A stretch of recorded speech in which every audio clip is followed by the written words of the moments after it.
Hit that like button and subscribe. You know what it is. Coffee and Kush, Channel 54, KevRow University, R. Davis. That's enough. That's too much. That's too much. I don't even know who you is. Call it in. 424-209-9506. Why do lesbians hate? Why do black lesbians hate black men? Why do trans men and gay men hate black women is the topic.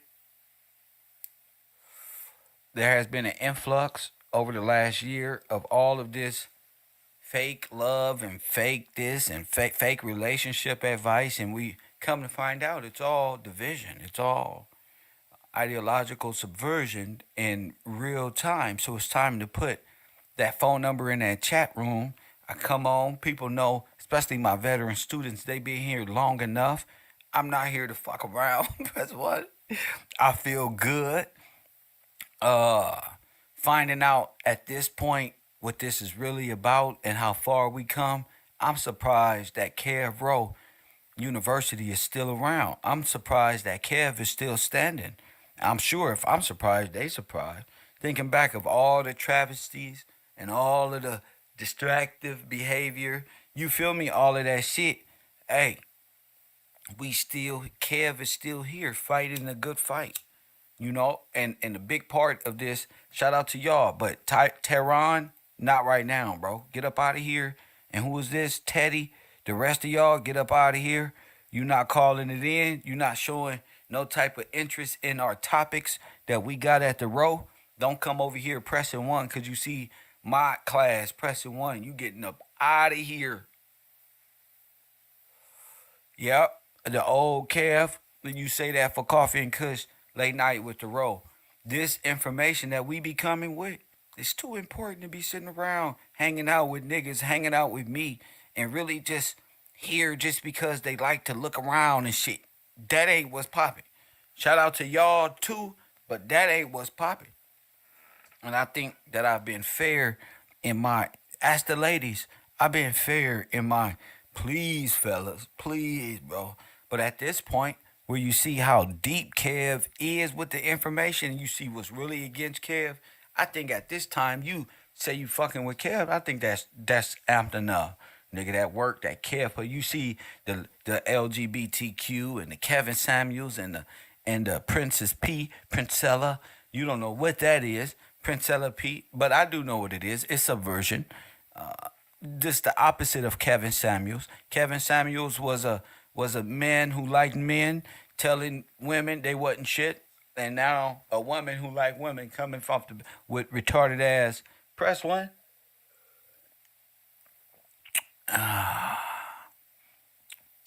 What with retarded ass Charleston White. See, in my class, I'm not training up Charleston Whites. I'm not doing that. I'm not fucking with a bunch of people that just stop by to say what's up when Kev get on a topic that you like and you all begin. No, that ain't happening no more. I told you, you gotta have Zoom to get on my show. Told y'all. And then I'm gonna bring you on right here from my tablet. Boop. You're gonna be right on the screen. Cause I got Coffee and Kush late night with the raw. I got Instagram. I got, my class come is here. So today we talking about King George the Third, George Washington, King George, whatever you want to call it. We talking about that today. But before I did that, in the homeroom, I did want to fuck around and talk to my classroom, the fellas and the ladies that's in the chat room, because there's a lot of that shit, and I'm gonna continue these conversations because I like to have them. I like to find out later on that motherfuckers is really taking a nigga information back to these dumbass communities. That feels good. That mean they went off, they thought they knew it all, they went off, and we still whooping their ass to where my students are able to see. Ali, call it in with some teachings. Call it in with your science project, something. Todd, Marley, yep, I see Tyron Crockett. I see you. Call it in with some science project.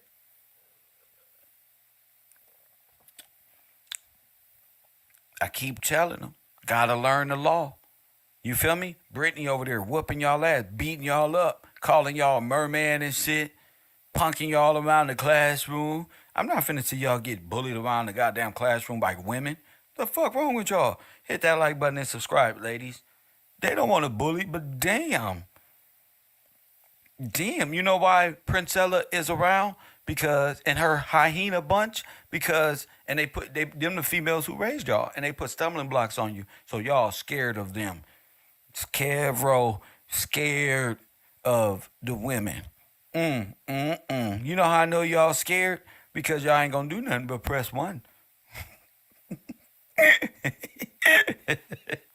Hey, Amanda, is they scared?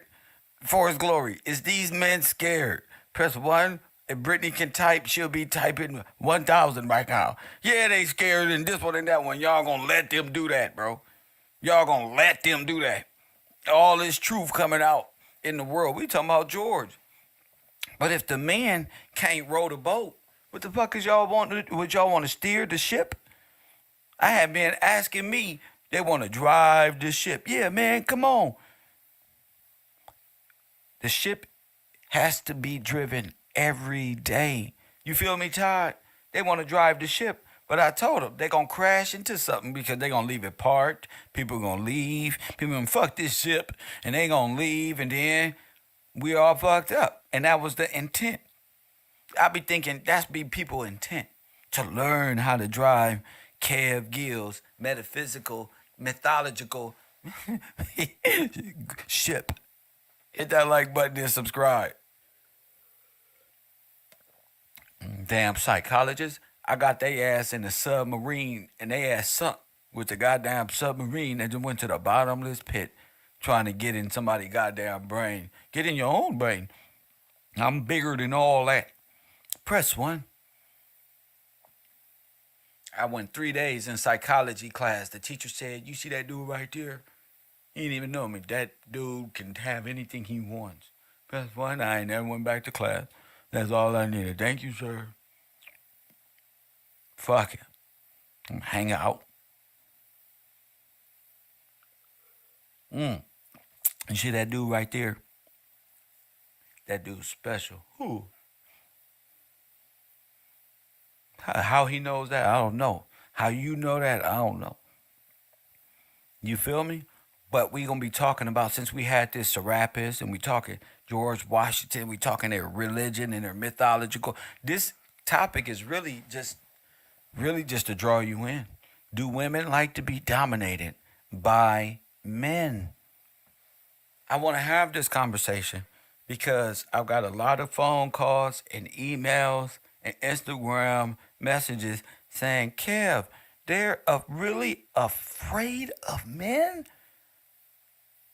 I got one email. It said, "Kev, I enjoyed your show yesterday. You are very handsome.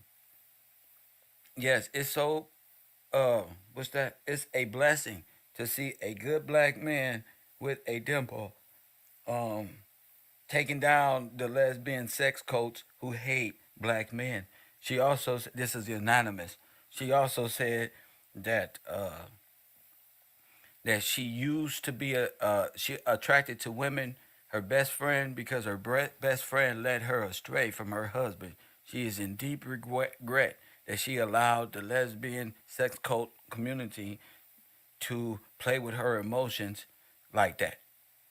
Well, Chantel, shout out to you. I agree. Press one.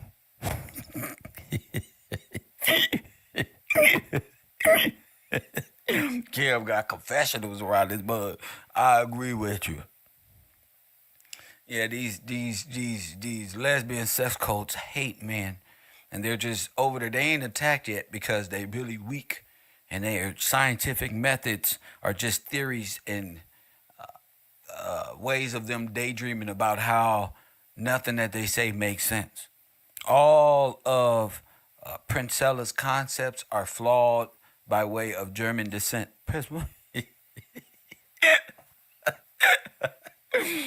All of her information is from the same people she say she don't like, and men are worthless. I think she's worthless. I think they're worthless. I don't think they can create anything unless they take from somebody else. I think they blood suckers. Because what can you get? X versus X is nothing. Zero versus zero, ain't nobody gonna win. We won't be able to survive as a generation. Black, white, people, yellow, orange, doesn't matter what color you pledge on the 14th Amendment rolls. Press one. You won't be able to live if we don't get along with women. What type of ideology say all we got to do is clone women? You can't clone women. First of all, your dumb ass only got a psychological community college program certificate. Press one. Your dumb ass. You got a biology nothing. Who cares? Donald Trump said, who cares about your paperwork? You can watch YouTube videos and print one of those. Nobody cares, man. Y'all all pretending out here. Hit that like button and subscribe. Why do the lesbians trying to compete and dislike the black man? 424-209-9506. Why is the black man worthless?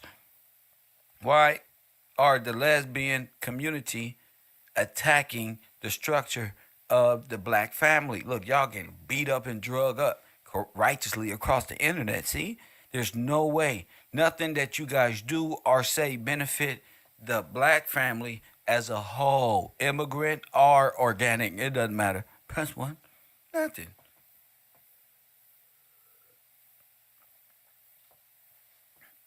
So I'm trying to figure it out. And it seemed like the men run faster than the women. You men don't like to talk about these things. I don't know why.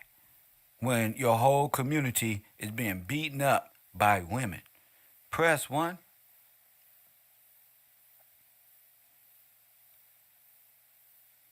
Hit that like button and subscribe.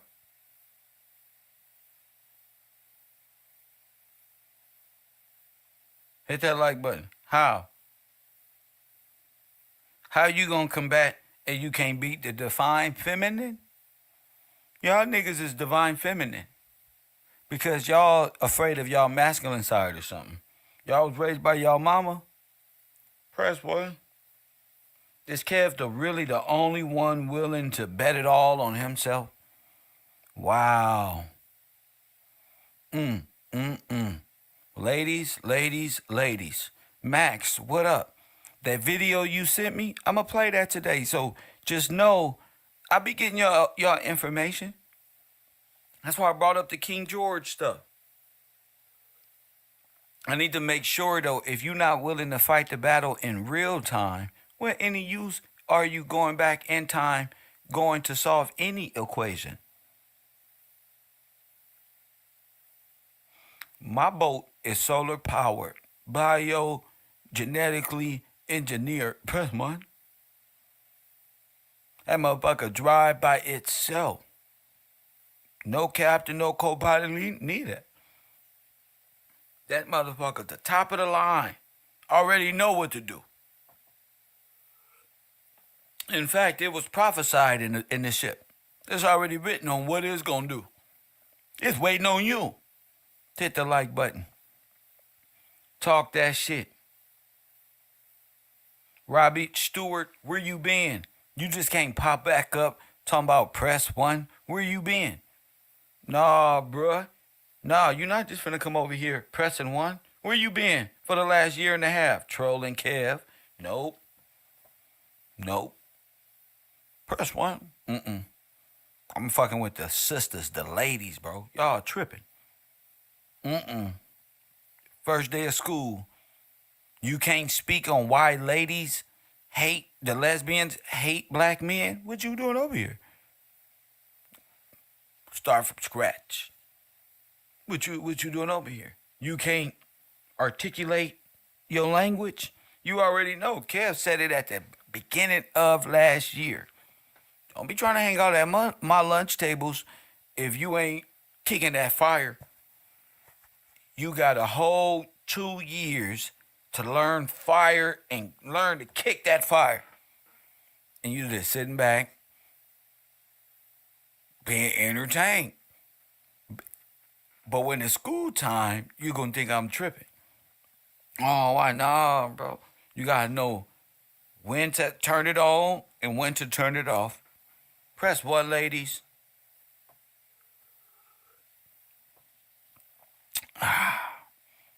Y'all witnessing these crazy women, these crazy exes and groups. Unknown caller. Chase Kev around, plot and scheme. Press one. Y'all just laughing. Press one. These niggas just laughing. Thinking this shit fun. Hold up, caller. They just, let me talk my shit. They just laughing and joking with them. And then the women say, nigga, that nigga is a part of the goddamn mermaid kingdom too, Kev. And they laughing with them. Press one. Thinking I can't see. Man, fuck that. Coffee and Kush TV.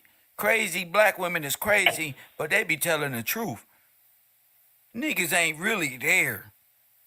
Coffee and Kush TV, you on the air. What's up? What's your name and where you calling from? It's Taj, man. Taj calling in from Atlanta. Taj Bay. What up? I ain't no back. But shoot, bro. It's that feminist agenda, bro. You know there's a Taj. You know there's a Taj Bay. Nah, I'm definitely aware of him. Yeah. But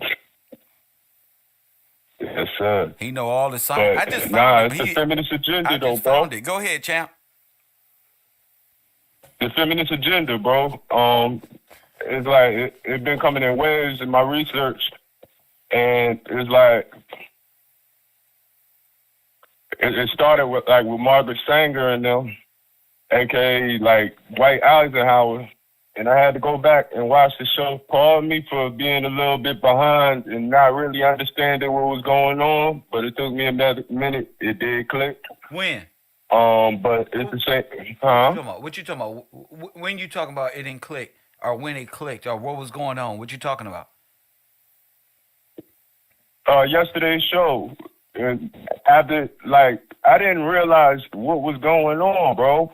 Cause I'm driving, I got a loud truck behind me. I had to skip back, start listening, and I kind of seen that Margaret Sanger, Dwight Eisenhower type of move. What you mean? You know what I mean? The person presented themselves as somebody in class, and then they came. You know what I mean? Comes to find out, it's a transitioning person, or you know what I mean? A person that dresses a little bit different. Okay. Go ahead. Yeah, but getting back to the feminist agenda, it was one of those things to separate. It's ideological subversion to separate the man from the black man from the black woman, in order to come in, because you know what I mean. Like the kingdom divided is one that's going to fall. So people like the what's the lady name Blavatsky and Sanger and them, they came and they hit the women with an ideology. And that came into the households, our households, and then from that point we fell. That's the fruit from the tree of good and evil, pretty much. The knowledge of good and evil. That's how I see it, at least. No, but women do like being dominated, the bro. Hermetic principle teachings that they went off serving themselves in self-worship. That's the knowledge of good and evil. This quantum. Indeed, and that's a part of it. The feminist agenda is definitely a big part of it. Yeah.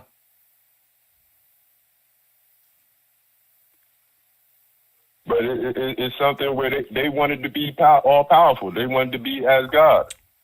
But and they're not the only one who wants to be as God. The men picked up the same trait. They're percenters. There are all type of religious sects that came out of this, not just a feminist movement. The men themselves. I was just focusing on that. Oh, I feel you. But the men themselves became a part of the reverse. Go ahead. And they got that from their moms, because once they were able to separate and take the man out of the household, it was a wrap from there, because you didn't have any, you know what I mean? You didn't have anybody to guide and lead the family. No, no, it was them coming together during civil rights and shit. Integration. 14th Amendment citizenship over sovereignty.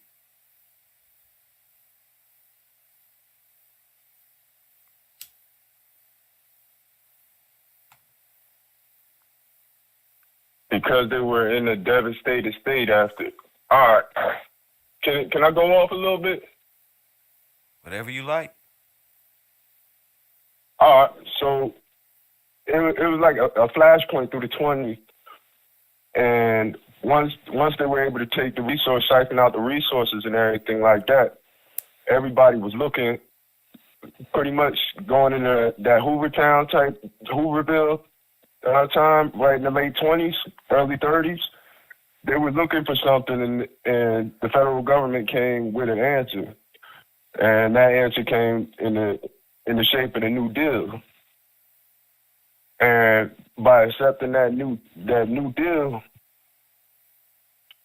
because and I my hypothesis on that, they needed something after the devastation.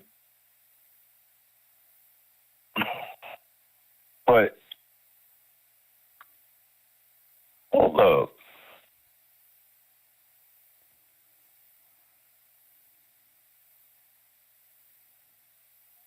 because I'm in my head right now, bro, and I'm thinking about the time when all of these fraternities and stuff was all coming into play.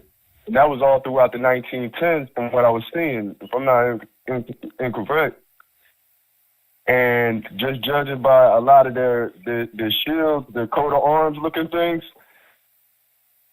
that reminded me of like when we were studying the Code of Mithras, it, talking about the torches, the whips, and stuff like that. So is that how they were able to integrate into the community?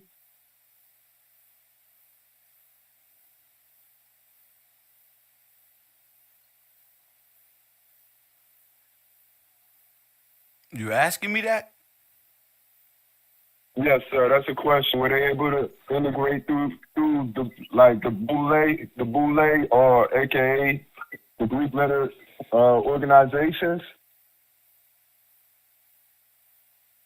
As far as, because that all came right, like what I'm seeing is that and the NAACP came just prior to the Red Summer, like the year after the NAACP, then it was Red Summer, where you had Tulsa, Oklahoma, and other communities throughout America. So I'm really in my head. I'm trying to make a connection. Pardon me if because I'm all over the place right now.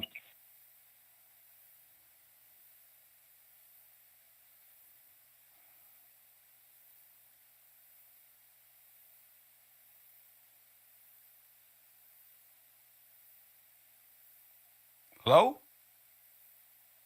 Yeah, I'm here, Kev. I'm just trying to think. I'm really not trying to ramble, and I'm catching myself rambling. Just really trying to figure this out. I'm a, I'm a, I'm gonna fall back if that's cool. Give somebody else call in, opportunity to call in and get my thoughts together, and you know what I mean. Contribute Okay. a little bit. My man, what the hell was that about? Press one. I'm researching myself. I'm trying to see what the fuck is Taj talking about over there. Taj, what you on early this morning? Press one.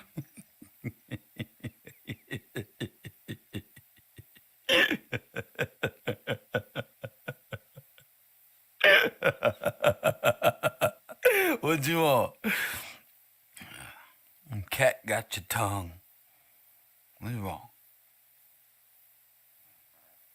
Oh man, Taj said, I don't even know what's wrong with my lips. They just vomiting about.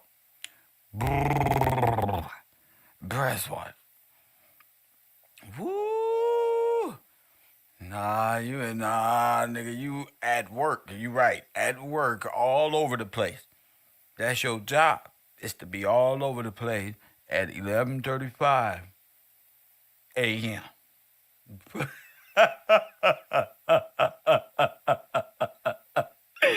Press one. Ah, Taj.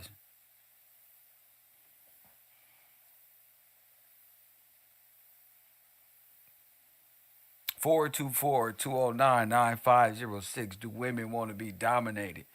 Taj, what the hell fuck is you talking about? You just called in. For what? What you doing? You know what you doing? Hit that like button and subscribe to the channel. What you doing, champ? Coffee and Kush TV, early morning with the Row. Y'all flea flickering and fumbling around and shit. Press one. You see that, ladies? You see that? They be fumbling around. You see that? They want to see me at the lunch tables. Press one. You see that? I get these niggas the ball. Hut hut. Here. Kev, give me the ball. I give it to them. They get to, I don't even know where I'm at in my brain. Me neither. Press one. I wasn't with you. I was looking at information pertaining to the king. My man said, what is it? Yeah, that type of shit right there. I want to get to the bottom of what you're trying to say here.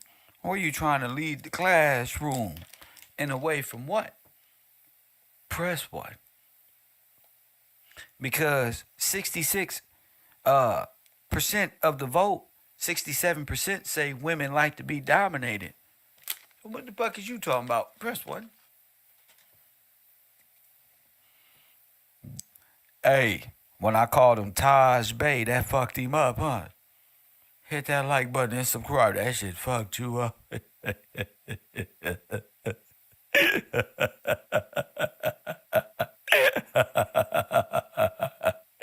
Oh my goodness.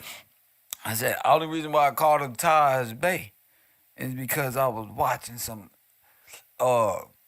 this video this morning. I'm trying to find it right now. And that motherfucker said, this person, this person, this person, and then Taj Bay. And in my brain, I thought of the same cap you was just about to talk about.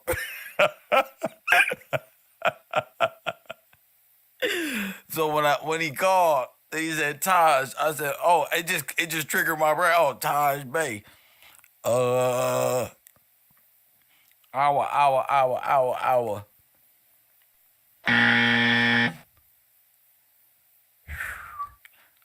This nigga over there talking about he at work now. You wasn't at work when I was then this one and that one.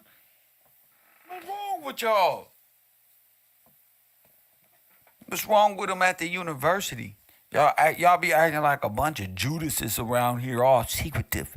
Press one running around, scrambling and shit. Especially when I get on these communities right here. Ali, what up? Where you hiding at? Press one. Where Ali hide?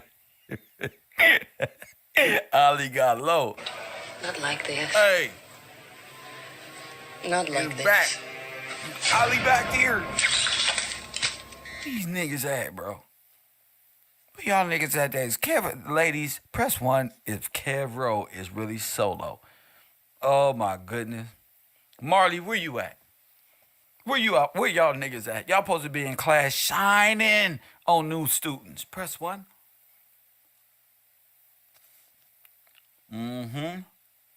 Y'all supposed to be shining on new subscribers. This is the knowledge. This is this and that and this and that. Nah, y'all not shining, bro.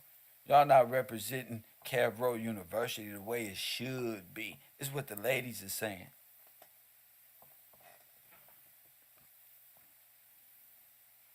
And you know, where Taj go? That's not representing you correctly. Coming up here, fumbling around. Kev get up here for 5-6 hours straight yesterday and deliver power moves, lefts and right uppercuts. And y'all fumbling around in 20 seconds.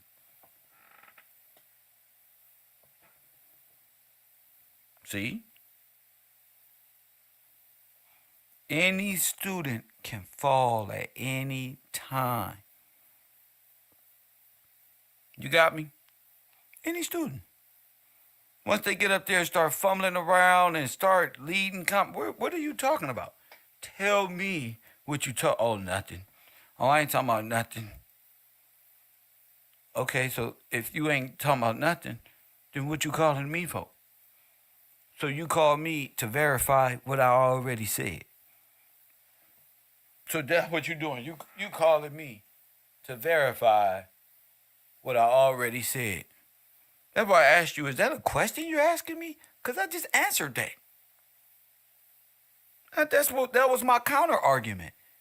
What are you asking me my counter argument for? This isn't natural. This is pushing this up to no good. This isn't rational. I just said that. And that's when I realized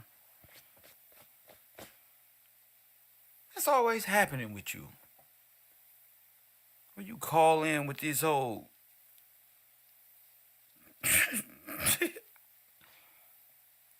weak shit, then I know it's finna go nowhere.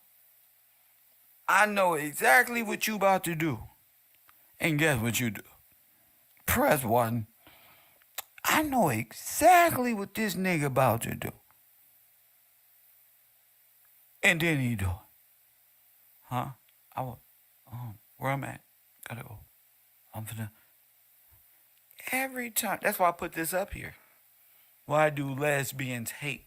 So I can see who with us on the boat. Aha! You feel me? Oh, it was this one, and it was that one, and it was this one. No, Kev, you wrong. I'm right. I was thinking like this. I know what you was thinking like. Right along the guidelines of what I'm not supposed to be thinking like. Hit that like button and subscribe. See? See, Taj the B? That's why I call y'all niggas the bays. Y'all gotta convert and honor y'all oaths.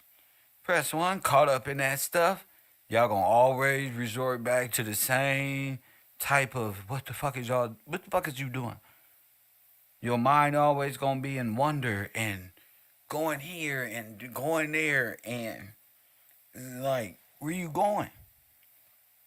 That's all. And I'm glad that I do these shows preschool because I want to give y'all a chance to call it in and see what's on y'all mind. What's really on your mind? Because today we talking about King George and all of the good shit that come with that information. And I don't think niggas' mind be in the right place.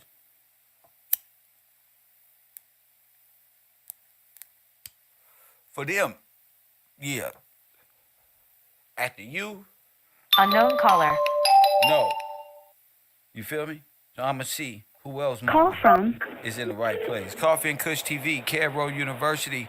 You on the air? What up? What up, Kev? This is Max. This who? Max. All right. What up, Max? What up, man? How you doing? Huh? How I'm doing? Shit, hanging out with. Yeah, man. I'm hanging out with the ladies, chilling, fucking with. You still trying to see what the lesbians at, seeing if they want some smoke before I go to class. Go ahead. Like always, man. Like always.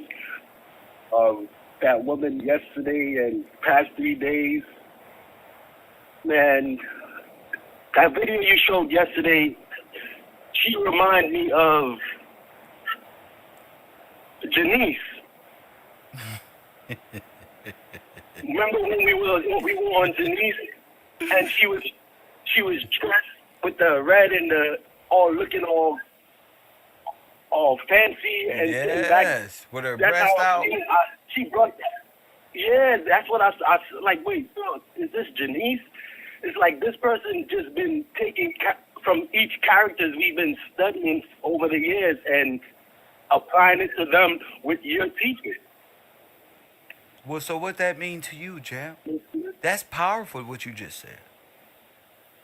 Say that again so we can digest. So Ali can hear it and Marley can hear All it. right, so Go ahead. this person, they've been taking every character Kev been breaking down and showing how they've been manipulating the black family, the black man. Go ahead. They took from that each character and added it to themselves and took his teachings and everything's upside down what they doing. Trying. Yeah. Because those aren't my teachings. My teachings is that the Son of Man. No, My teachings, yeah, but let me say this. That's their teachings. That's what they're afraid of, me exposing their teachings. My teachings is John 16. yes, But sir. go ahead. And I didn't mean like your, No, I your know what you teachings, meant. but I know what you meant. That was a that was you that know was what I his mean, bars. like Go ahead. yeah, the way you teach, the way you say, yo, y'all fellas, y'all need to stand up. Trevor, I got all the women over here. You know, it's the same thing they say, but in reality, we know you're not over here trafficking or pimping. I know that's how you talk to get us to call in and speak up, stand on our 10 toes down, like you say, man. And this shit really frustrates me that somebody really got the in them to do some shit like this. Like what? What you talking about? Do what? Do what? To come on the computer and act they brains to be doing this, man.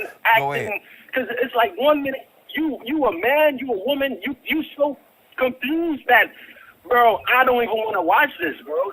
Like I'm here watching, no lie, the first time you was on for like 4 or 5 hours, I fell asleep listening to this shit, bro. This shit was so boring. I fell asleep and I jumped from my seat right when you started talking and I see you tomorrow. You remind me of what George. What the You remind me of what George said about that movie Prometheus. You just fall asleep. Some shit is just like, fuck, bro. I'm going. I had to sit through that, bro, too. I went to sleep on her too, and shit. I was like, fuck, bro. I can't listen to this shit no more. It's not going anywhere.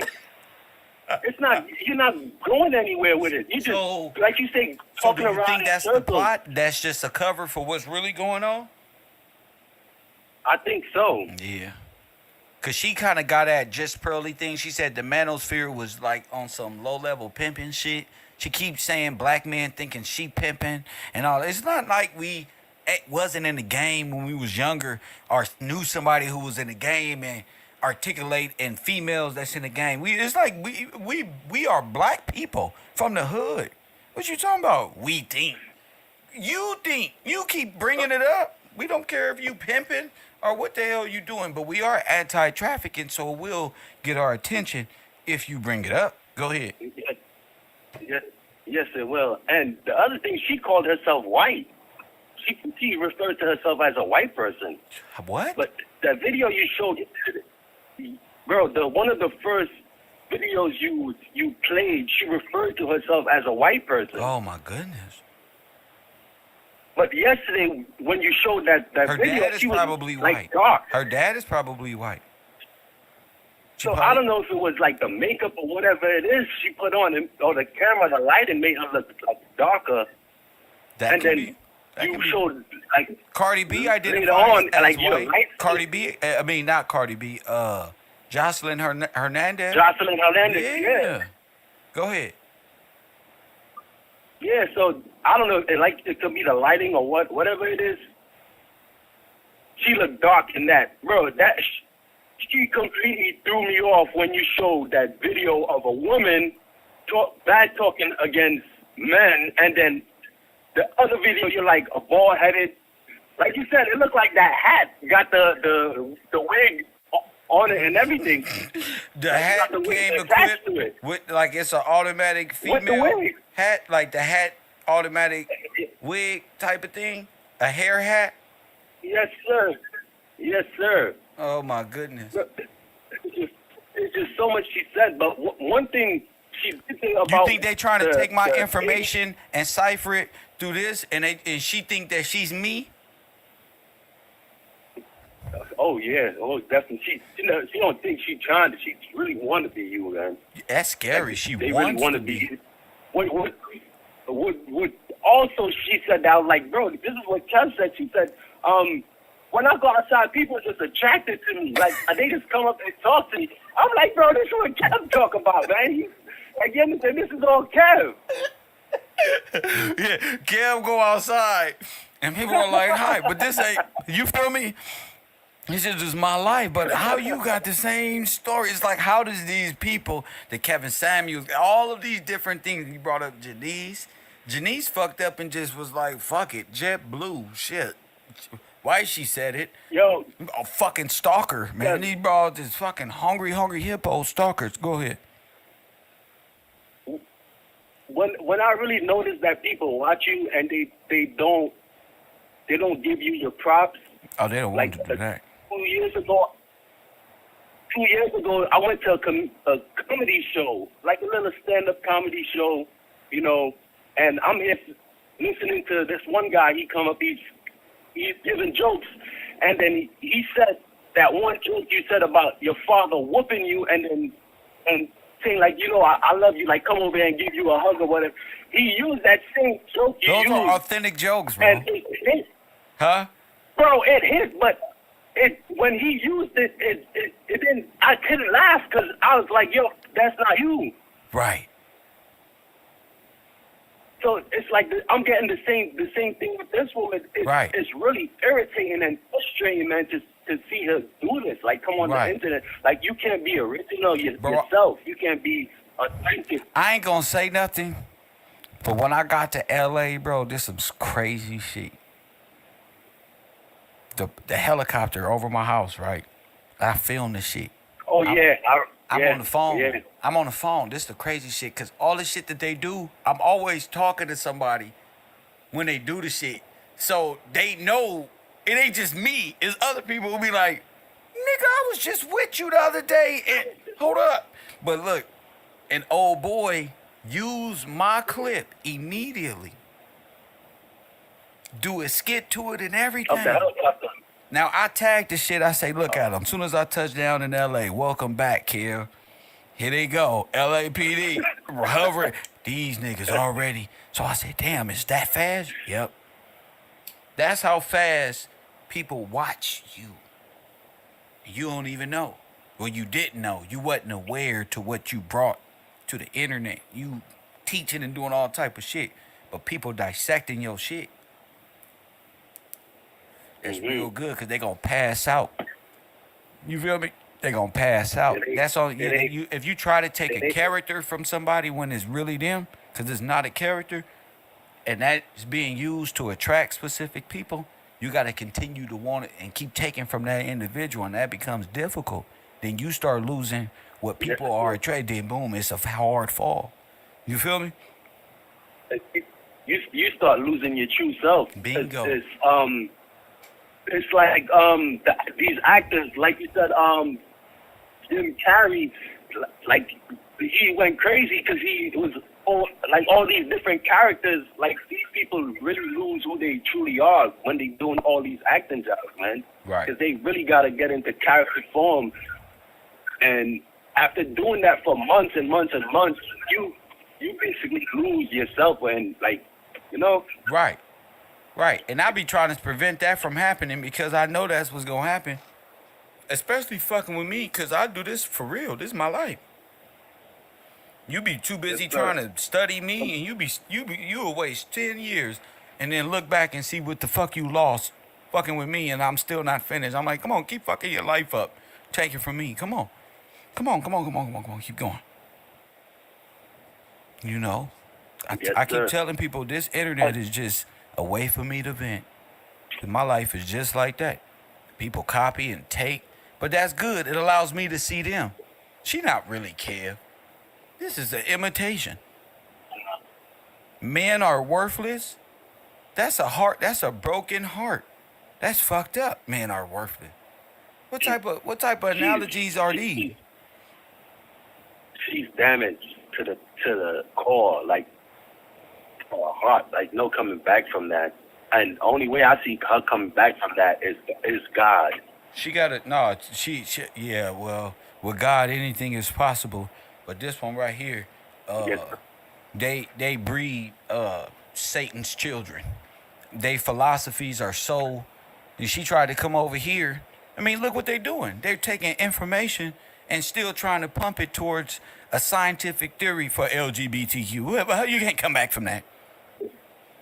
Come on, you be wanting to feel sorry for people. You be wanting to feel sorry for people, but people walking. You know, some people just are fucked up and born to be hoodlums or fucking. You know what I'm saying? Be them. Maybe yes, they'll sir. come back in Yes, another sir. life as another soul or something. Who knows? Yes, sir. What she said about that 20%, that 80% female, 20% male, like that's how she would want the world to be. That hit me like that's what happened when you explained the history with the Holocaust with these people over Go here. ahead. Because That's how I the looked at males it, were the like, ones who yeah. were wiped out. That's how you gained the matriarchy. so- The females got the dowries, the state got parents patriae, and that was that. You feel me, Taj? You feel me? So that's So that. Go ahead. When she said that, that hit me like the Adam and Eve situation. Of course. It hit me like, okay, so since No, it is the Adam and history Eve that situation, sir. You that's see, the Adam and- now go ahead because bro. this is the first. This is what I was discussing with somebody in the background. I always talk about the second Adam, the rebirth, the union, the coming back between church and state, Christ and his. Let's go ahead. Go ahead. Why does it make you think about So, the all right, Adam?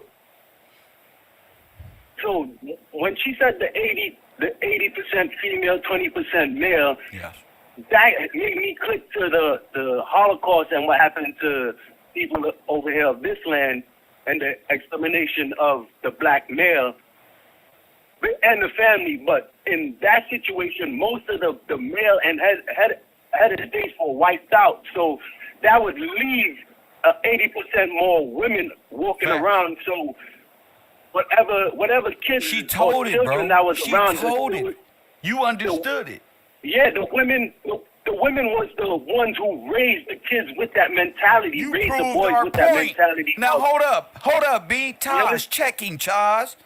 You feel me? Hey, Taj, hey, check this nigga. Hey, this nigga just proved our point using her shit. You can't fuck with us males. Bitch, we don't play with toys and play video games. We do that because it's boring now. We ain't got nothing else to do. We don't did every damn thing. Press 1. This man just sat up here and broke that shit down and repeated, sir. Go ahead. Fuck.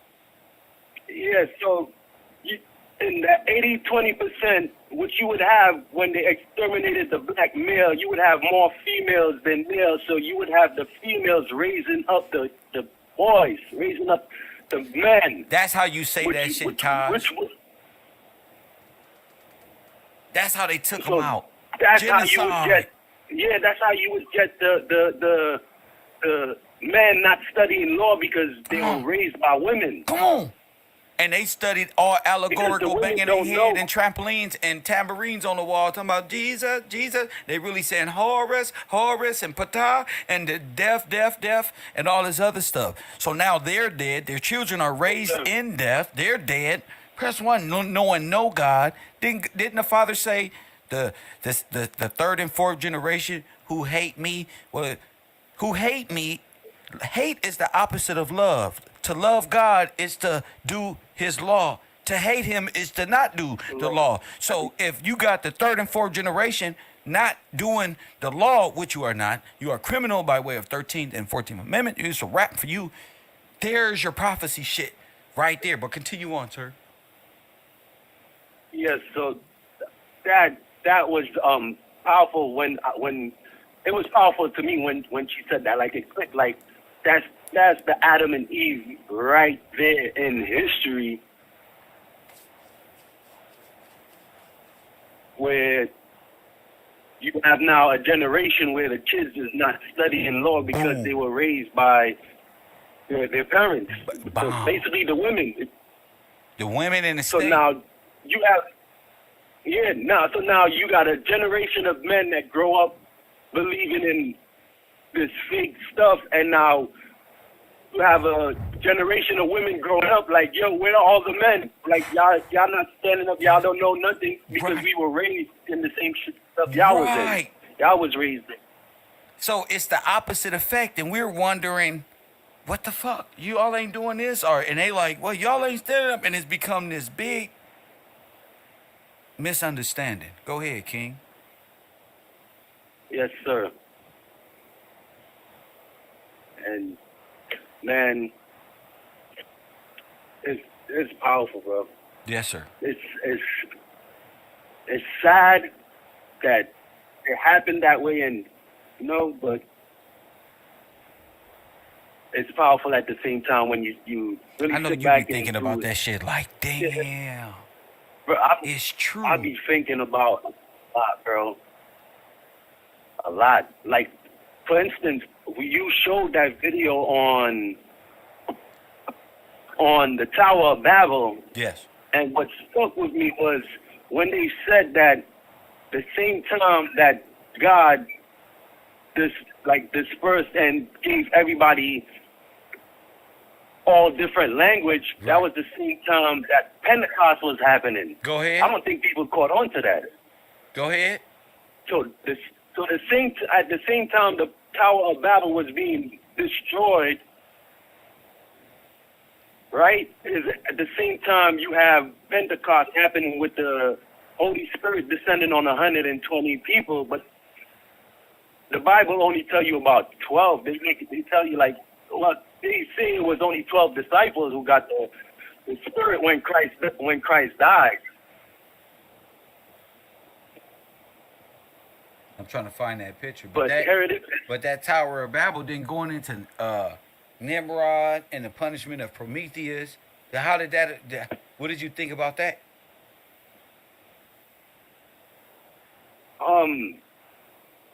That whole thing is related, man. The whole thing is related when you showed us the Dogon fish god and their it's like their grandfather, great grand.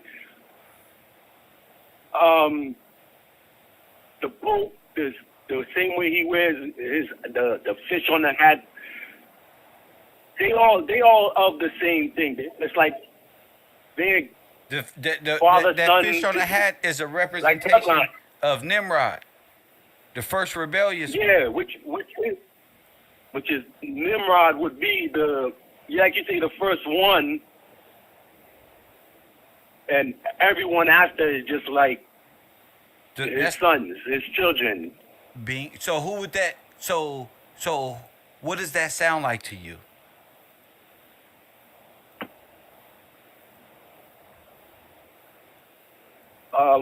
It sounds like we still living in this. That's right. In this old Nimrod. He's the rebellious one. Remember I taught about Yes, the brazen serpent? Yes, The sir. one that was raised on a pole? For all that and dying of sin and stuff. It's all in scripture. But our people allegorically are worshiping this in their minds.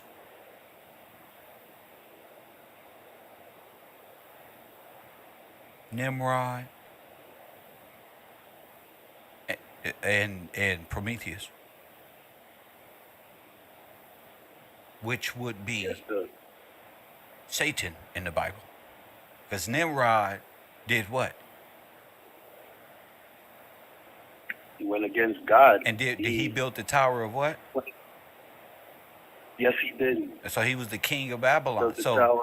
Okay, so he's the first rebellious one who led men in the first rebellion against God. That's why they were smashed to pieces. Now they coming back together under one rule, the church again, and trying to build the spiritual Babylon of the big FU to God. Resurrection of this. Remember Peter, our Pater, crucified himself what? Upside down. upside down in in the the church. Catholic Church, right? Didn't he? In the catacombs. Yeah. All right. Those catacombs, that goes back to when you was talking about Before you. Odin. When you was talking about Odin.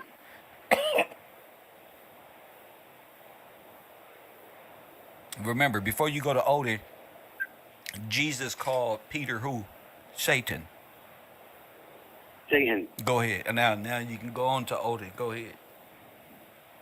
All right, so when you pulled up Odin and you was showing up with and his questions about who is he and what happened, like how he came about. So when I went and I looked into it, he gave up his right eye so that he could see everything going on in the world. Right. Like that was like a sacrifice that he did. Bingo. But it also said that all like the warriors that go into battle, half of their body is like their bones is kept in Valhalla, and the rest is like sent to in the fire. So that hit me.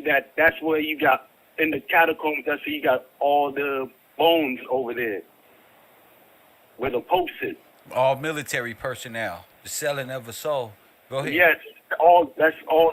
That's what. Yeah, because they're in charge of the arrest trust. that, And that's how they're in it is. charge of the trust, and most of the military are foreigners, so they're given access to the beneficiary package that come with the first pensions of the first black National Guardsmen and Hellfighters who fought against the Nazis and fought against all these folks. Go ahead. Go ahead. You got the floor. Yes, sir. So that's how I saw that when it said that Odin, when all warriors that go into battle, half of them return home and the half is in hell or whatever it said. So that's how I looked at it. So they took half of the soldiers and kept the bones in the catacombs along with the names, and they held on to that.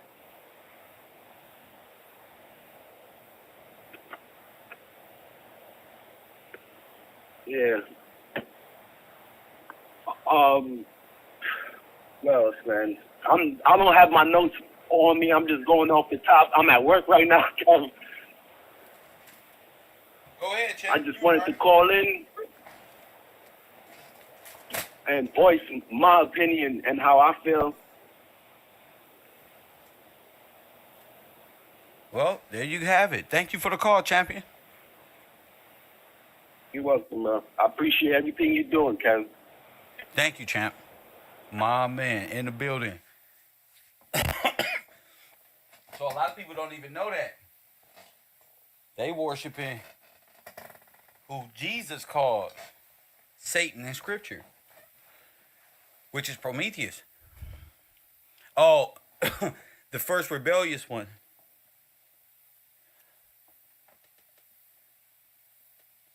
That's important in life, period. Especially when you believing in things, you know. This is why a lot of Christian church folk have to be witches behind the scene, because it correlates with Horus and the God of the dead and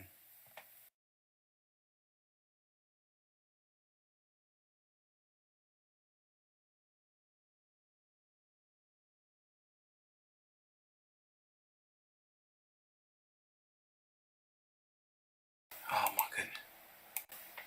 Hit that like button. Sorry about that. Isn't Horus the God of the dead? I had a power outage or something, but I'm glad that this came back on. Isn't Horus like the God of the dead or something? Talk to me. Osiris? Horus? Y'all the people who been believing in this stuff. Isn't that like the God of the dead? Ali, where you at, champ? Where y'all at? I'm trying to keep y'all going, bro. Where y'all at? Ain't they like the God of the dead? Talk to me, Ollie. Marley. DJ. Is it the God of the dead? Is Horus the God of the dead?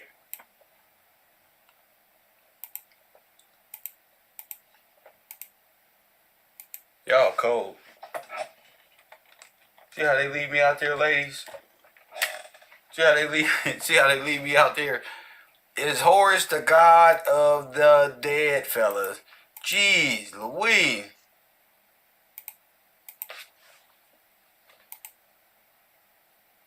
What's this?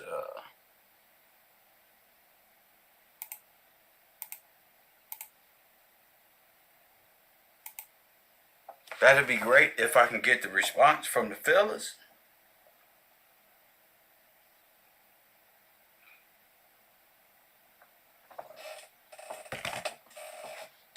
So,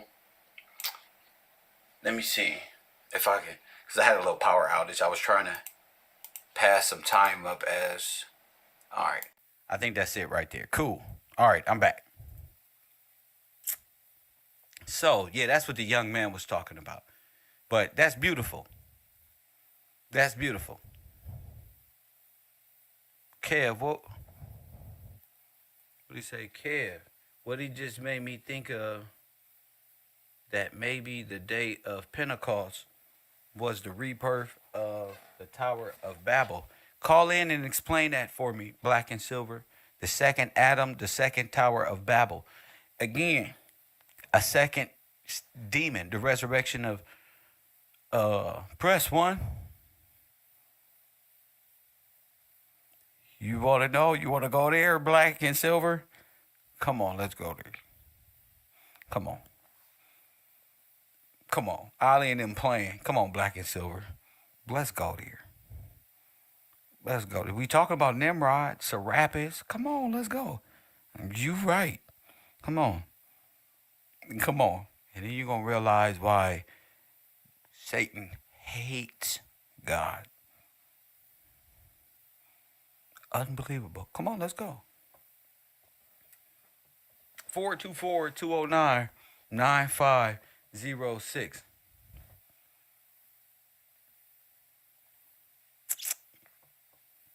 I feel good. I feel like teaching today.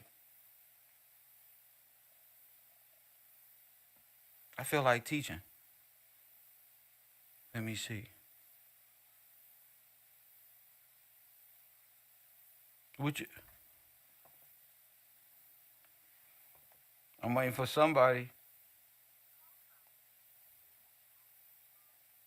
Hold on, Milwaukee, Chris. Let me get you on the air real quick, bro. I had a power outage or something going on. I fucked up, but I'm finna get you on right now. All right, Milwaukee, Chris, you on the air? What up, champ? Are you there? Yeah, I'm here. What up, champ? Shit, I got this for Horus. You said we was the God of. Huh? I just looked it up. For Horus, you said we was Horus the God of. Yeah. Yeah, I just looked it up. It say the pharaohs of Egypt were associated with Horus, since the pharaoh was considered to be the earthly embodiment of the god. In the beginning stages of the ancient Egyptian religion, Horus was believed to be the god of war and the sky, and was married to the goddess Hathor. So what that mean to you? Shit, man, shit. So if he's the God of the dead, right? Yeah. He said, so I would think that's in association with Peter, bro. Well, that's Ptah. Right. in Egypt. So whether you're in the Catholic Church or in Egypt, it'll be Peter or Ptah, who Jesus called what? Right. You said Jesus. Oh, Jesus called Satan. Yes, He said Satan get behind. He said Peter get behind you. Satan. Yeah. Right. Satan get behind you. Yeah. So, And he said that like I think it was like 3 or 4 times in the Bible in total. Peter's son is the one who that's Judas.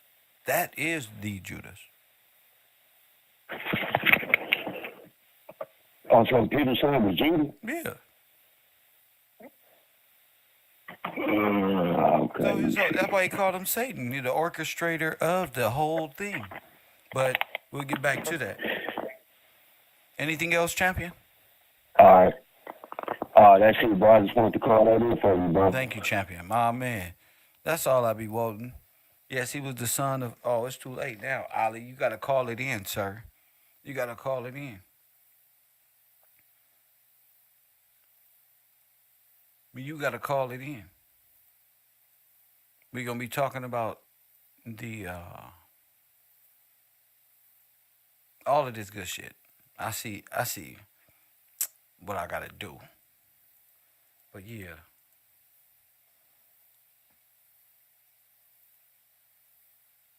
All right, we finna watch this King George video. Y'all tell me what you think about it.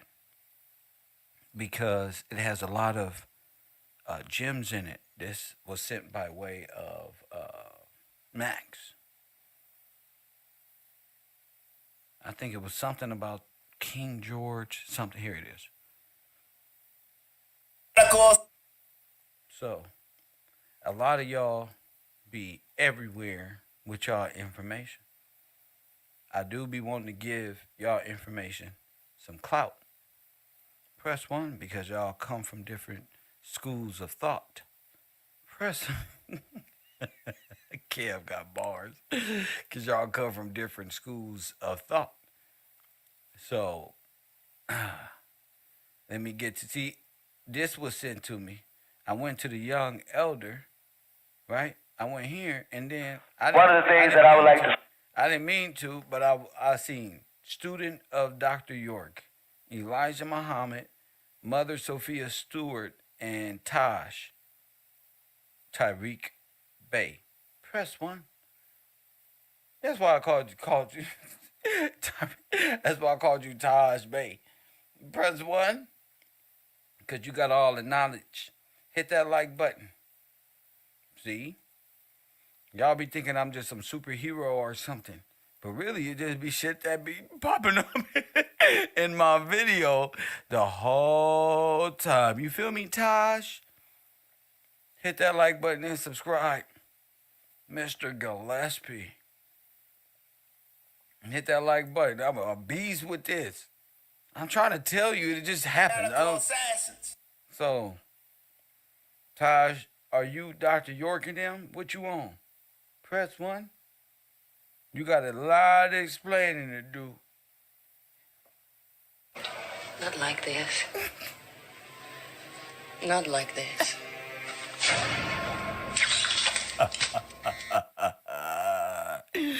Where Taj go? Oh, Taj. I'm at work right now. Funny, yeah. And guess what? It's okay. It's okay, Taj. This your master teacher right here. Hit that like button. Forward again. And this is Majesties of America, Part 8. Hey, Moors, you might want to put your feds on tight and take a seat, because we're about to take a ride. They was hoping that we never figured this out. I turn your attention to Exhibit A. This is a picture of the real King George III. Told you. Press 1. I told you. Hit that like button and subscribe. This is a picture of the real King George III. This is the real one. Remember I put this up 2-3 years ago? So hold up. See, I told y'all we finna get on the boat. We got a lot of history to learn. You can believe Rockefeller, or you can believe Kevin Gillespie. Press one. Max, tell her, Max. They can believe Rockefeller, or they can believe Kevin Gillespie.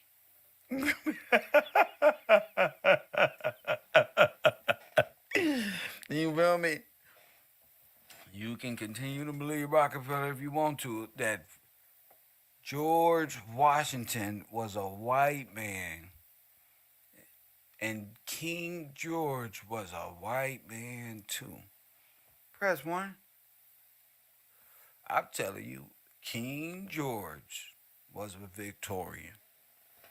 President of the bank, George Washington Gillespie, delegate, untouchable. Press one. Top G in the real world. How the whole world eat off the estate. Press one. Hit that like button and subscribe, see? I'm not telling you why you deserve reparation. I'm trying to tell you why there is a king over this nation. Now, I ain't care a damn about no damn reparation because you didn't own nothing. Press one. All was given by way of George Washington. Press one, the first and the last king of America. I should be the Cuba Gooding Jr. of the movie. Press one. See? Now, just that alone will, and you thinking and you knowing this, press one, you would know, wait a minute, what the fuck is you talking about? This is George Washington. This is your King George. Of King John and all of these things of this nature. Y'all just tripping. Y'all not looking at the founding fathers, the real organic people. Y'all thinking y'all Indians and shit. See, if you knew this was King George, you'd be like, well, what was the fucking Indians when this nigga was walking around? You see? Squash Dane Calloway. See? So where's slavery with American Negro? What the fuck is y'all talking about? You got sovereignty. The whole estate is ran from the estate. Come on now. They told me to find myself in history because I got bored with Brother Polite Marley. They said, Kev, solve this one, solve this one, solve this one. Fuck it. What is space aliens real, Kev? Is Brother Polite real? Is young Pharaoh really astral projected, Kev? What's all this over here? Press button. Now Kev get bored and like, fuck it, I'ma just solve the mysteries of life. Fuck it. Press one. Fuck it. That sister called in and said, Kev, how do you do this, bro? How do you fucking maintain? Where do you draw this power from? She lost. She don't know where I draw the power from. I just wake up and keep walking forward. That good work. You feel me? Somebody said y'all two look alike. You think so? Let me see it. Let me see if I look like. Hold up. Press one. See, y'all tripping. I'm gonna grow my hair out like this. I bet you nobody will fuck with me. Press one. Y'all, see? Hit that like button and subscribe. I'm just trying to say, you niggas don't know shit. Either that or you been deceiving the people. I'd rather pretend like I don't know nothing. Press one. So, if this is King George the Third, which under my theory and thesis, that would be president in the Black Bank, in the King's Bank, and you feel me?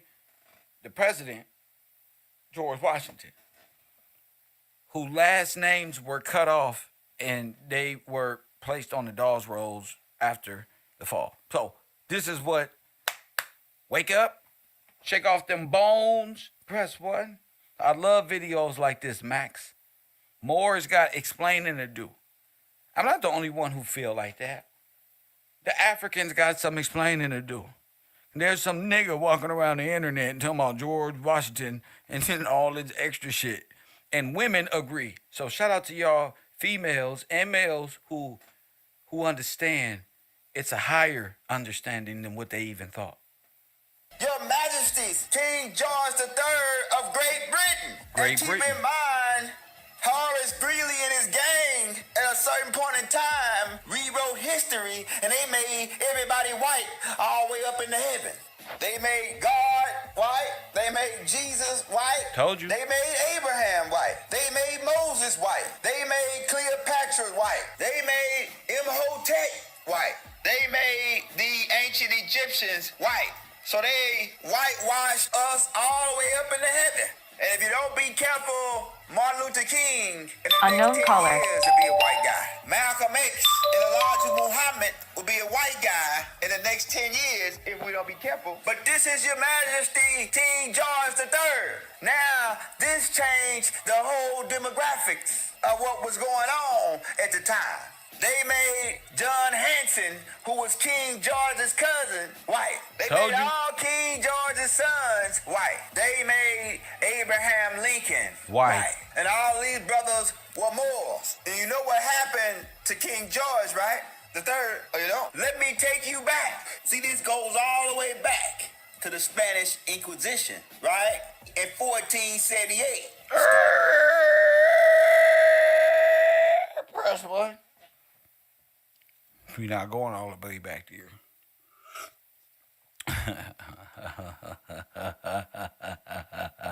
Unknown caller.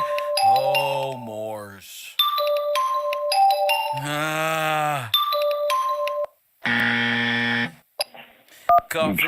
Coffee and Kush TV, you on the air. What up? What's up, Professor? This Fresh West, Detroit, man. What up, champion? How you doing, G? Something popped in my hand. In my head while you was just rapping. So basically, the fact that you pretty much getting closer and closer to walking on water in a sense of terms of how they say it, because you gathering a different form of knowledge of believers to the word of God and understanding more so the correct pocket of our spirituality. So you more so stepping into like the Holy See and pretty much will be walking on water like they say Christ did, because he was in control of the Holy See. What gives you that perspective? Why? Hold up. You said because Christ had control of the Holy See. Now go ahead. Yeah, the Holy See is like, talk to the people. In my terms, you correct me if I'm wrong, G. You know what I'm saying? But from what I learned, what I've been learning from watching the show is the Holy See is almost pretty much like Israel itself. It's like, it's not a landmass, it's not a place, it's the body of people that believe in the actual word of God. Am I correct? Yes, sir. Okay. So with that would be like how Nimrod and these different folks is the king of the god of dead and all these different things. So he will be the god of the Dead Sea, like Ptah and all these different people. They will be over the Dead Sea. Those are the spirits or the belief systems that the masses is running off of. Go ahead. So, and then I was kicking it with my mans the other day because I be trying to break this shit down on my peoples. They be messing them up because I'm, I've been in the Dead Sea myself. So you know what I'm saying, for the facts that when I come and be chopping it up with cats, I sometimes learn something myself, but I don't have nobody to kick it with. Like, I ain't even watching the show, or I ain't even on the show with you. I just kicking it with somebody. But when I was talking to him about the Dead Sea and trying to explain to him, I'm like, well, in a sense, we like 80% water. Yes. Our bodies made up like 80-something% of water or something. So if you look at it, that is a body of water. So it is a sea. It's just not the sea that we're looking at. We're looking at lakes and ponds, and you know what I'm saying? We're looking at water streams, but this water stream is more of like a spiritual water stream. Go ahead. You know what I'm saying? So if they got that corrupted, then they control the whole sea. There you go. So if the whole sea is corrupted, it's dead.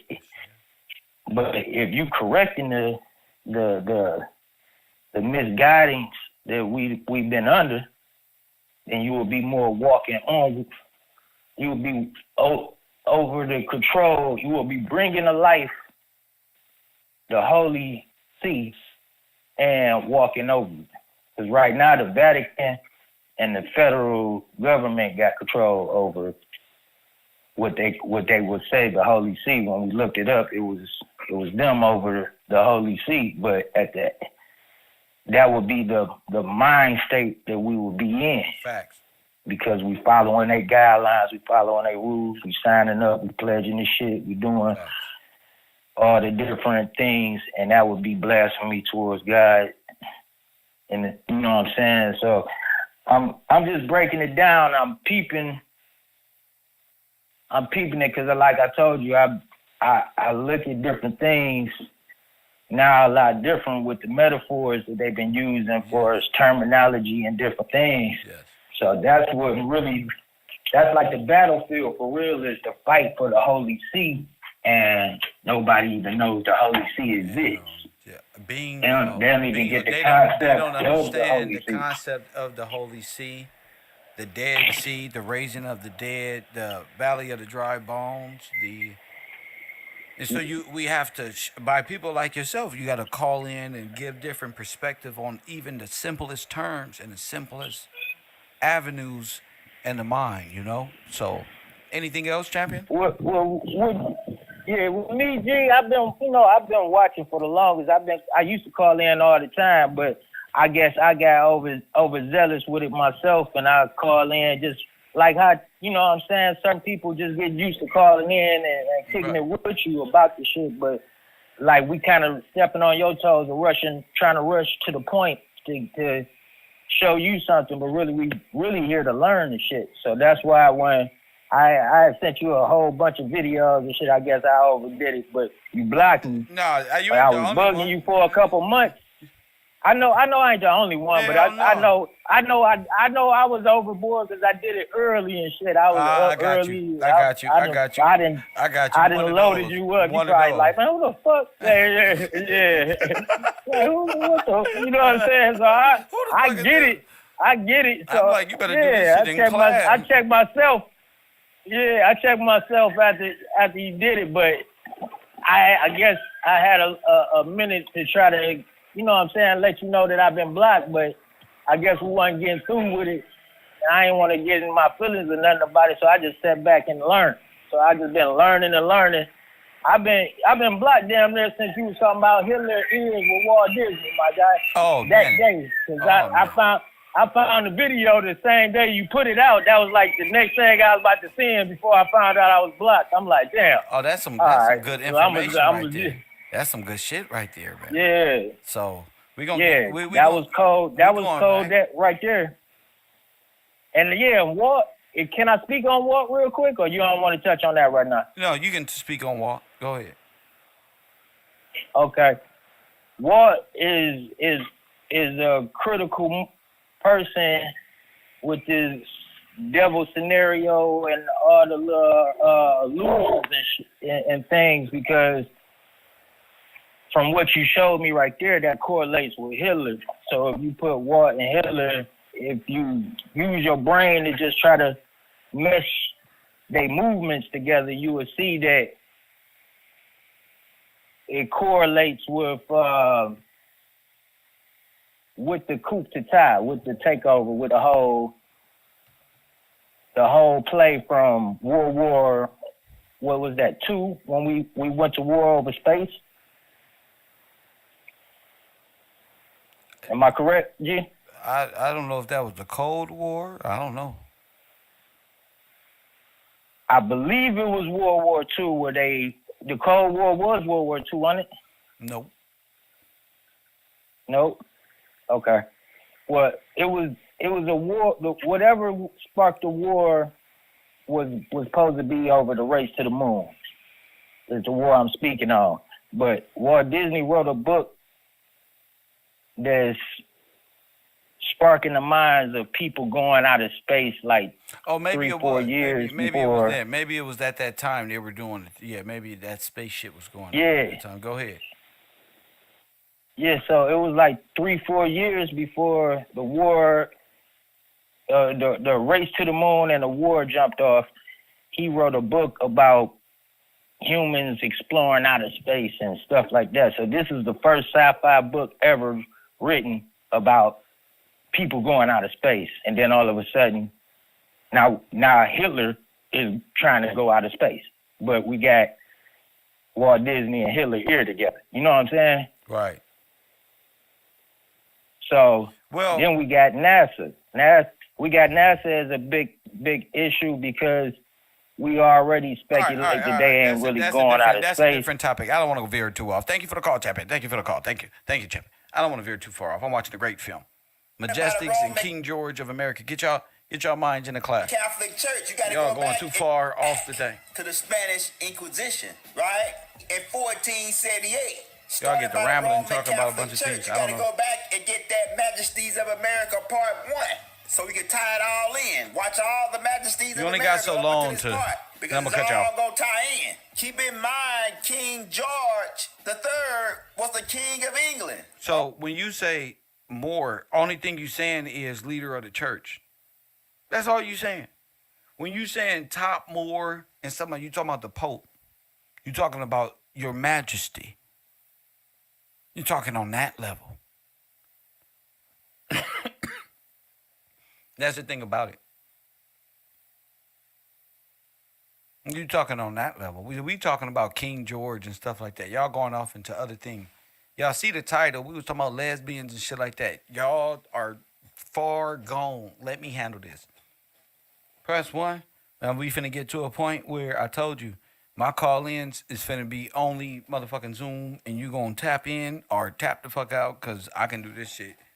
Y'all men are like, if you not distracting, then you ain't caught the fuck up. And it's real, whatchamacallit.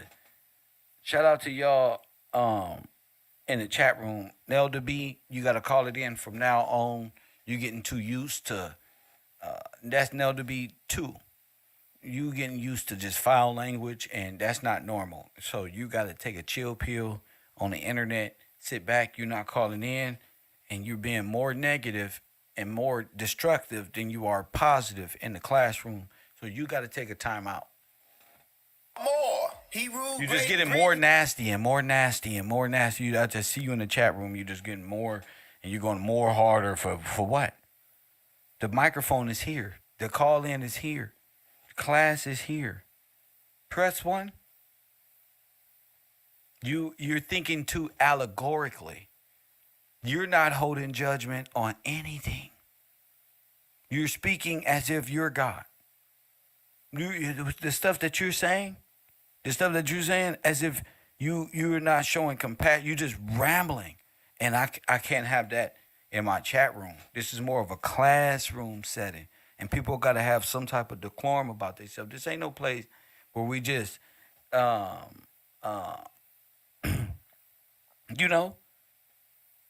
ain't that. This is a place of peace.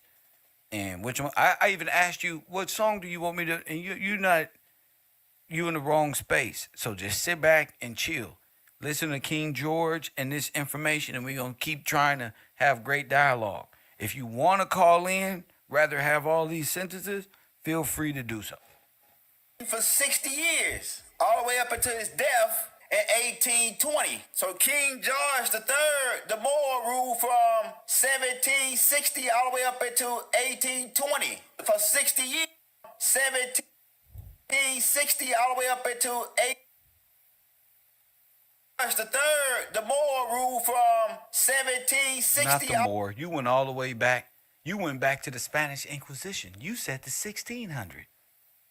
Moor? Now let's go back. Press 1. See, this is why Kevin is the man.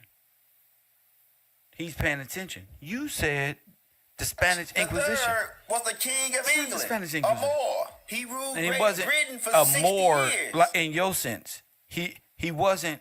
If we're talking kings and queens, then he wouldn't be a servant or indentured worker of a British colony in the sense of a Moor in what y'all talking. If he was a Moor, he wouldn't be with them as they arrange and looking off as if he not even involved in nothing when he's the king. Now make it make sense to me. The Moors are in violation of trying to steal birthright that ain't theirs. You are from North Africa. We're talking Great Britain. That's North America, Canada, and Northern Africa and Europe, because we built that as well. All of Great Britain, all of what the Queen stole, all of it, the whole Holy See, all of the territory is by way of the king. That's where y'all problem. Y'all don't understand. It's bigger than reparations. And Moors are with them trying to steal. Modern day Moors who have this concept are with them trying to steal the birthright of the king and all of it. You've been black ever since. Before you were black, you were freemen and sovereigns by way of the king, as I said. That's in the 1700s, 1800s. This is all when the banks were controlling and everybody was trying to decide what to do, how to steal this fucking large estate with all of this people's shit. We were talking about genocide. I brought up the black genocide in America. J.P. Morgan, press 1, the sinking of the ships, the royalty that was on the ships. Listen to this. That was on that submarine. They like billionaires is Yeah, on there. I'm that's like, why I just don't trust it, and it's just something don't seem right. It seems like the Titanic type of situation all over again. it does feel And very you know eerie. that wasn't even called the Titanic, right? Yeah, it was It called was Olympic. Olympic. It was Wait, the Olympic. the ship was called the Olympic? Wait a minute now. So J.P. Morgan, the older white guy Told who you. owned the Yeah. Titanic, he had two boats. Told you. He had the Titanic and the Olympic. Bro, I love my They guy. lied to us. They lied They to really shan't. They really sink the Olympic, not the you. Titanic. Shout out to damn, black women, conspiracy. bro. You know, why y'all thinking we just animals and shit on drugs and shit and hoes and pimps, nigga. We are some bright. We ain't even supposed to know this type of shit. We ain't even supposed to be thinking about this. It's good for me to see a sister with purple eyelids and purple lips and a wig or whatever that is showing intelligence, bro. So all that shit, Miss Pearly things about black women and all that shit they was arguing about, no man won't no female with purple eyelids. Shit, I would if they got intelligence. And then they murdered our people, our royals, our elected officials, J.P. Morgan, and then they stole all of our golds and bullion, and then sent our men off to left our men off into different territories and stole their pensions. Like, it's bigger than 1.3 million per person in reparations or some Tariq Nasheed pep rally. You understand what I'm saying? This goes back to real names, real people, real dignitaries, real kings, real queens. You're talking Queen Charlotte. You're talking North Carolina. You're talking alternate history, guys. And If she's not afraid to learn, press 1. If she's not afraid, fellas, to say and speak and wow, what's wrong with the fellas? Why are we not studying? Boom, boom, boom, boom, boom. Say it told y'all. Thomas Jefferson Gillespie. Thomas Jefferson was looking for his other brother, Thomas Jefferson Gillespie, who left off on the ship. They never returned.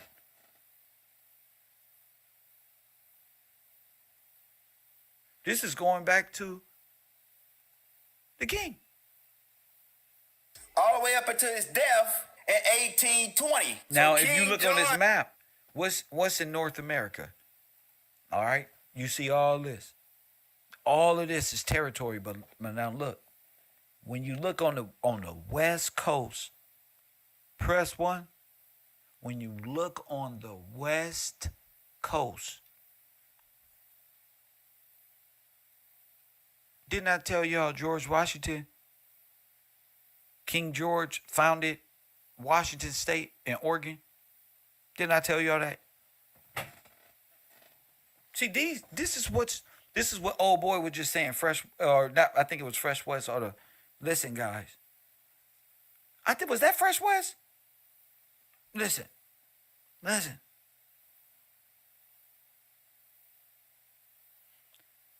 Once you find out who's founding these original territories, I told you Washington was on the East Coast, on the West. So who founded that territory? George Washington Gillespie. I keep telling y'all, it's this, you keep running into George, not Francois. That's the third. The Moore rule from 17. Let's just take Moore and American out the thing. Let's just go birthright in general, because people's conception of a Moor is deceptive in itself. A lot of people are just servants and of the king, workers. 60 all the way up into 1820 for 60 years. And we're about to make it all this clear of what went down and how the Moors got robbed. Because keep in mind, Great Britain was over the United States before they filed for Independence Day, July 4th, 1776. Boom. Told you. Boom. Y'all, what's today? 7/7/2023. 777. Jackpot. Not like this.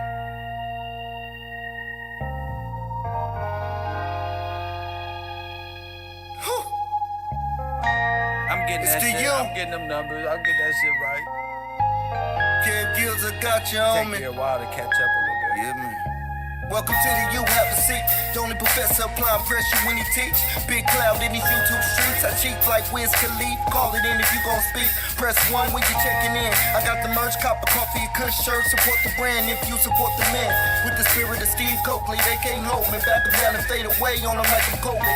Only straight shooter on this computer. Who else you know gon' bring it to you? Real truther. Hallelujah. More haters, more moderators. Get yourself timed out for making outlandish statements. Yeah, ain't no playing. Bungalow 54 is where you go with the herd. I got no patience. Either for God or you love Satan. It's reclassification over entertainment. It's for you. Everybody wanna have a school, but it's for you. Care less what a hater say you do. It's for you. Press 1 if you support. If you don't press 2, it's for you. Teach nothing over here but the living true. It's to you. Press 1, press 1. Press 1, press 1. Press 1, press 1. That's me on the track. Press 1. Press 1, press 1. Press 1, press 1. Press 1, press 1. Press 1, press 1. So I never. Everybody wanna have a school, but it's for you. Care less what a hater say you do, it's for you. Press 1 if you support, if you don't press 2, it's for you. Teach nothing over here but the living truth, it's to you. Press 1, press 1. Press 1, press 1. Press 1, press 1. Press 1, press 1. That shit be shady knocking, huh? That's that shit you be listening to in traffic. Press 1, press 1. Fuck, why am I thinking about Kev Gills and this goddamn one button? Remember, Francois used to be like, why you got everybody pressing 1? This is dumb. Anthony's mad. Who cares, Anthony? Anthony's upset. Look at him. Ha ha. Look, they used to be Francois. Remember this? Look at him mad. Anthony's pissed. Anthony's upset. No, I'm kidding. I'm kidding. Don't worry about it, champ. I'm just having a blast. I ain't talking no shit against you. But I want people to know this is just a few grandmas ago. Remember what I told you. Just a few.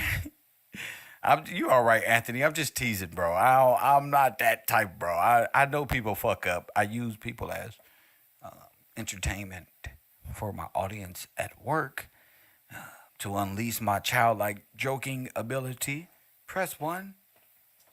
I just use our people to let it out. So, what we coming to find out is before America Corporation stole the estate, there was George Washington, our King George. Okay, let's continue on. And Great Britain controlled parts of South Africa, Australia, and South America. Look. We're about to tie all this in together for you. Because during this time, right, it goes back to the Rothschilds, who are Knights of Templar, right? And keep in Come mind, on, see how they keep the Moors love to go back and forth in between, who are the Knights of Templars, and they keep playing real people in mythology and going back in time and shifting back. That's why you gotta watch the Moors, because they go into comic books and shit fast. So you gotta watch them. Stay on the timeline. Don't let people pull your mind, per se. It's your space and time, and to time immemorial. Stay here. You understand what I'm saying? So when we out KevRow at night and we having these discussions, stay on the ship. Don't let your mind. We're gonna have to tie you up, and we're gonna have to send one of the Matrix people to plug your ass or something. Like Neo was freaking out. Just chill out. Don't let these pictures of knights and all of these things. This is not when America happened. Don't let them play with your brain.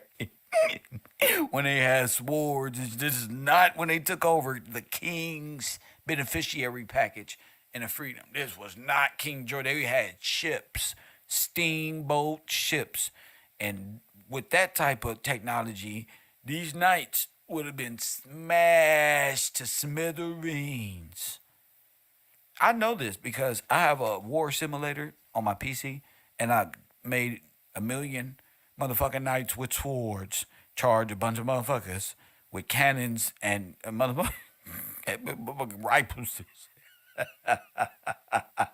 And there ain't no motherfucking way.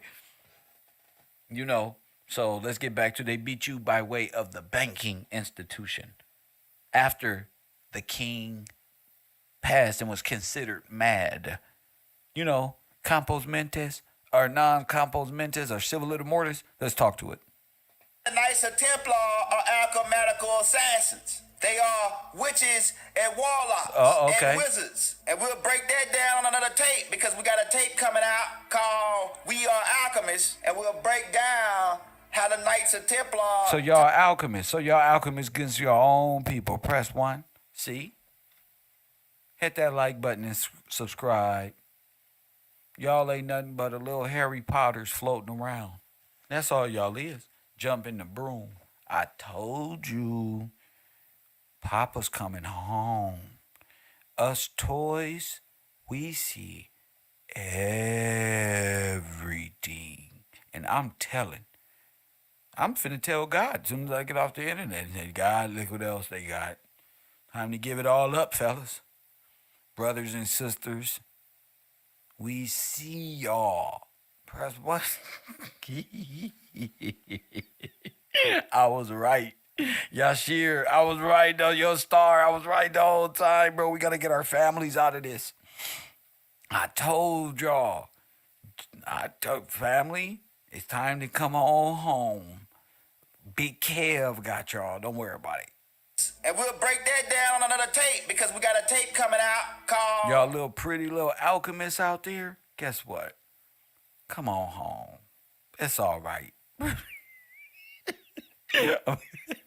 I gotta, the Kev will be pissed the fuck off. But listen, to the little pretty little alchemist out there in the world, Kev understands. Jeez. We are alchemists, and we'll break down how the Knights of Templar tie into the witchcraft and magic or Told you. sorcery, miracles, whatever floats your boat. But Told it you. goes back to a being by the name of Meyer Rothschild. Who? And if you notice, he's got the Knights of Templar boat. But it goes back to a being by the name of Meyer Rothschild. Oh my And goodness. if you notice, he's got the Knights of Templar necklace around his neck. Meyer Rothschild is a descendant of the hybrid reptilian elder barons. Oh right, my who goodness. are- Oh my fuck. Oh my goodness. Motherfucker. Oh my, they shape shift into reptiles and snakes. Oh my goodness. Please, God. put in charge as overlords for their Dragonian reptilian overlords. Amschel Meyer Rothschild had 5 sons. The first son name was Amschel Mayer Jr., who stayed in Frankfurt Sir. and successed his father over the bank in Frankfurt. He had another son named Simon Mayer Rothschild, who went to the Vietnamese, who he sent out to take control of another bank. Hold up, bro. He also had another brother named Carl and James, who they sent out to take over the banks in Italy and Paris. Sounds like they just whitewashed the bankers, bro. They don't look like they set out to do nothing. Right? And they had another This couldn't brother possibly be going on in the Spanish Inquisition when they dress like this and people dressed as knights. Nigga. named Come on, Nathan y'all. Rothschild, who was the most crafty of them all and the most smartest. They sent him to the Bank of England. Why? Because the Bank of England was the Moors' main bank, the central bank. The Moors' main bank. Which Moors mean what? What is a Moor? What is the names on those rosters, Moor? Okay? A Moor only means a Zafaric person. It's not a fucking nationality, only by way of the acceptance of the fake or the incorporated American government by way of peace treaty. That's the only way they exist. And the only way you guys exist as a nation, which is not a nation. You guys are a collective of roaming nations that tried to nationalize themselves in a lot of different places. But that wasn't yours. You didn't. You guys don't even know the Bible. You look on top of this palace here. There's a cross right there. You see that right there? This is a huge estate here. This isn't yours. Okay? Anytime the Moor is seen in the past, is really seen. Yeah, they're more like pirates. They're trying to claim something that's not theirs, like the caller said earlier, like Janice. Like Janice. Just up to no good. Of the Moorish Empire, right? And it was controlled. The Moorish Empire. And we know how is there a Moorish Empire and they became friends with Serapis? You screaming don't make it right. The only way you even exist is by the American government. So, y'all stories help me help you. Central bank of the Moorish Empire, right? And it was controlled by none other than Your Majesty's King George III, right? The Moor. Do he look like a Moor or do he look like a freeman? Do he look like you understand what I'm saying? Yeah, but just not an African. You're trying to make him a Moor. You're trying to. This is Your Majesty, champion. He's the big dog. That's what's insane about the knowledge in this community. Shout out to Fresh West. I didn't mean to hang up on Fresh West, but Fresh West, I began to dream and shit, and I can't do that. Let me get back to my show. But this is insane. That we never figured this part out, man. They put Nathan on King George. And they were trying to get control of England's banking system. Nathan Rothschild said, I care not what puppet is placed upon the throne of England to rule the empire on. That's funny. That's interesting because J.P. Morgan Jr. Is in America. Which the sun never sets. The man who controlled Britain's money supplies controlled Britain's empire, and I control the British money supplies. So the Rothschilds, by way of Nathan, whose father's name was Mayor Amshar Rothschild, set out to take over. And this is how the Rothschilds began to start becoming the richest family in the world. They took over when they took over the Bank of England, which was the Moorish main bank. This is how they started to try to take control of the Moorish Empire. And keep in mind, Why do the Moors say the Moors? It's the British Empire. It's the British Empire, the King of England. What are you talking about? See what I'm saying? Because this is going down in America. See, that's the difference between us and the Moors. They're placing themselves as sovereign Americans, our freemen. Remember, they were helping Christopher Columbus. They're always helping the invaders invade the king. Pirates, always up to no good, stealing. Know all these astrological Serapis Bay. That's why they call themselves the Bays. Who's the big Bay? Serapis Bay. Who is that? The god of the dead. Back another Greek form of Osiris.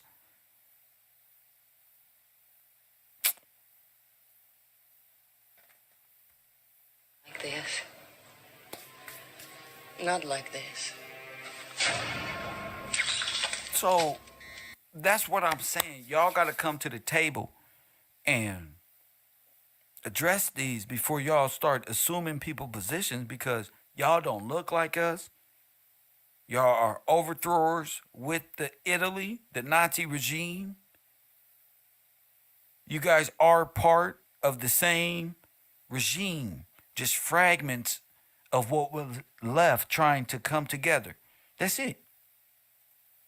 British were the Moors, because Britain is just short for Berith, which means the covenant or contract. So Great Britain really means. But as I said, I love my Moors. Why? Because they are the gatekeepers. Somebody has to fight the gatekeepers. Somebody has to stand up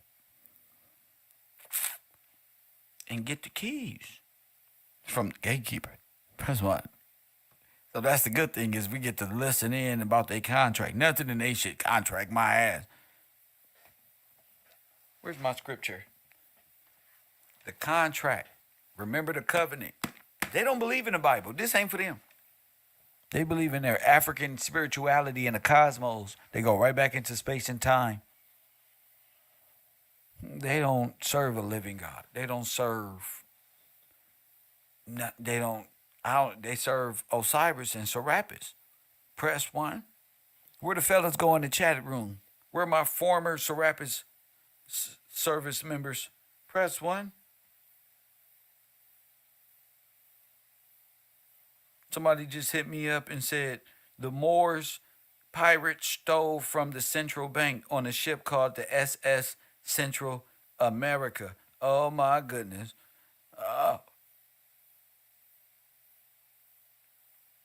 Where's me gold, mate? Remember the covenant, thieves. Press 1. How you gonna breathe underwater? I'm gonna give you a breath. You're gonna tell me how you gonna breathe underwater. Breathe again. Breathe again. No, no, no. That I should never breathe again. And I can't stop thinking about the way you life with me. And I can't stop doing without about the choice that you made to me. That ain't even the words. And I can't get you out of my mind. Lord knows I talk to and Marley. And let you walk. I be playing Matt like why out my life. And so me again. If I ever see your pretty things again. No, no, no. Karaoke night. If I ever see your tender kiss again. Oh, whoa, whoa. If you knew what I was looking at. If I ever say I love you now and then, now and then. Press 1. Will I ever make love? Press 1. Ever make love? Please understand. Press is man. And I promise you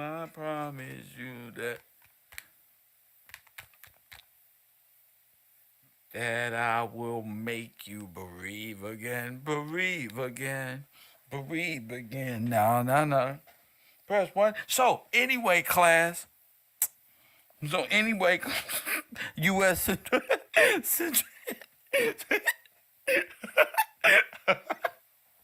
Ooh, sorry, LGBTQ. Y'all know I had to throw something at y'all crazy asses over there. Woo! That was stupid. I didn't mean to do that. But so anyway, U.S. Central America. SS Central America. I told y'all was owned by the ship. Better known as the Ship of Gold, was 280 feet long. Side wheel steamer that operated between Central America and East Coast of the United States during the 1850s. Check this out. She was originally named the SS George's Law. Not like this. Oh my goodness. After Not like George's this. Law, the New York, the ship sank in a hurricane in September 1857. With 425 of her 578 passengers and crew and 300,000 pounds of good old gold, contributing to the panic of 1850 motherfucking 7. Could you say reparation? Jeez. You see? Hit that like button and subscribe. Are contracts. So Great Britain really means the Great Contract, the Great Covenant. King George would turn over his bank to the Rothschilds. This made him an enemy with the Rothschilds. Plus, they didn't like King George because of the color of his skin, and they hated Indians, which is what they call King George. Go back and watch the movie Pt.6 now, and you'll get a different idea on what was going down. I told you I'm no real patriot. I keep telling you. I told y'all that. You ever see Mel Gibson? Why they got Mel Gibson playing the Patriot? They got him playing all these different movies of the real. That's what that group over there afraid of. The Patriot. The real patriarch. The kingdom. That's all. This is all this shit is about. My man is correct in a lot of ways. Listen to him.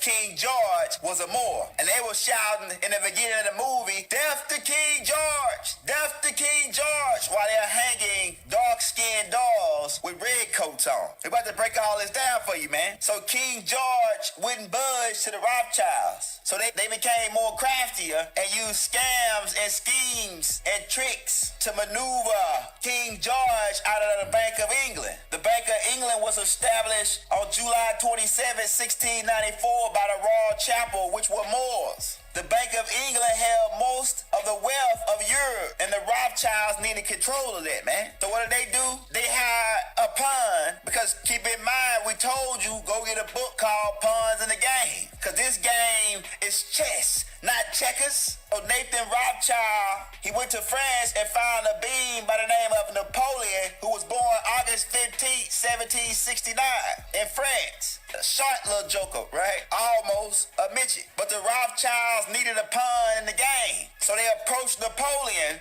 right? And keep in mind, notice he's got his hand hidden inside of his coat, letting you know he's connected with the masonry and the Knights of Templar, because this is the hidden hand. Hurry I up. already pointed that out for you, right? When the dude was doing it when he was choking out George Floyd. They went to Napoleon and told him they'll offer him large sums of money, and they'll pay speakers and print newspapers to lift his name up to make him the greatest and richest guy in France. And he became the de facto leader of the French Republic.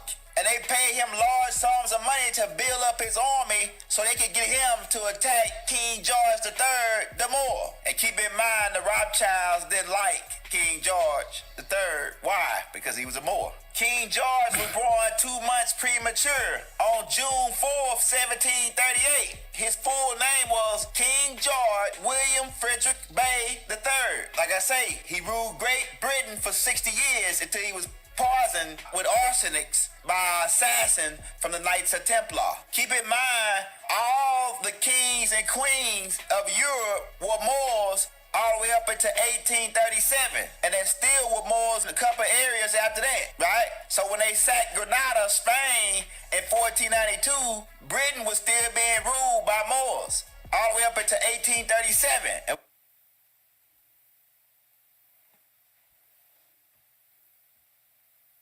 Calm down, bro.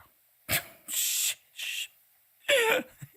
And then the Moors, and then we was always, and then the Moors, no God in these motherfuckers. It's just Moors. Calm down. We're gonna break down what happened in 1837. Ain't nothing George Washington or King George or none of these people even discussing y'all because y'all are not a factor in a sovereign land.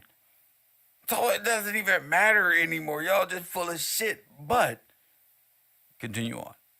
King George Bay III was the king of Great Britain and Ireland from October 25th to 17th. Come on, bro. That's not even an Irish name. Todd was Irish. Gillespie. Hold up. Excuse me. Kevin B. Gillespie. Or Bay. What the fuck is Irish? What the What the fuck is Irish, bro? Stop, champion. Whoo, they so mythological and love to go back and forth in history and time. 60 until the union of the two kingdoms on January the 1st, 1801, after which he was king of the United Kingdom of Great Britain and Ireland until his death in 1820. And keep in mind, they had this picture hid down up in the Library of Congress in the book. So they got the true history hidden up in there, right? It's hidden in the library. That's where the truth is buried. Because they know Negroes, beings who still need to grow, would never read. And we're not That nigga Negroes. said it's called the library. It's called the library, nigga. Hurry up. King George's dad name was Frederick, Prince of Wales. Keep in mind, the Wales are the Williams. So all you Williams over here are Moors connected all the way back to a place called Wales. And the Wales are the Williams, because keep in mind, King George's name was George Frederick William Bay. And if you trace the Wales back, it goes back to the Palestinians, and the Palestinians are direct descendants of the ancient Egyptians of Mizraim, which is a biblical term. No, you can be a servant and a king at the same time. I didn't say you can't be a king and a servant at the same time. I didn't say that. For a king is a servant of the people by right of God. So I don't know where you got that from, that a king cannot and a servant can't be a king and a servant. Why? What makes you say that, woman? Press 1. Let's see where her mind is. What make a woman say, I agree with you, Kevin. You can't be a servant and a king at the same time. That's not what I said. What will make a woman, press 1, what will make a woman just accuse me and lie on me? That's not what I said.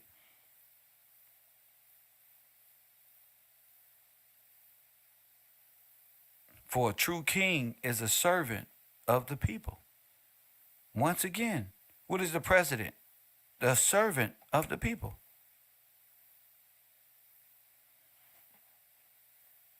You're lost. I don't know what you're talking about. The afar, right? And like we say, that word Egyptian can be used loosely, kind of like the term American, where there are several different races, because there were about 4 different races in ancient Egypt at the time. Bro, this is not us, bro. That's not George. That's not us, bro. George has a name. This isn't us, bro. Stop trying to make us Egyptians, bro. more. Stop trying to make us attached to that. We're not. We're free people of this land here. Not way it started here. This is where the building and the fall take. This is what they take over and destroy. This is the heart. This is everything. This is the land of milk and honey that the Bible speaks of. We are not them. Stop trying to make us Indians and Africans and everything we are not. We are a product of the king. What are you talking about?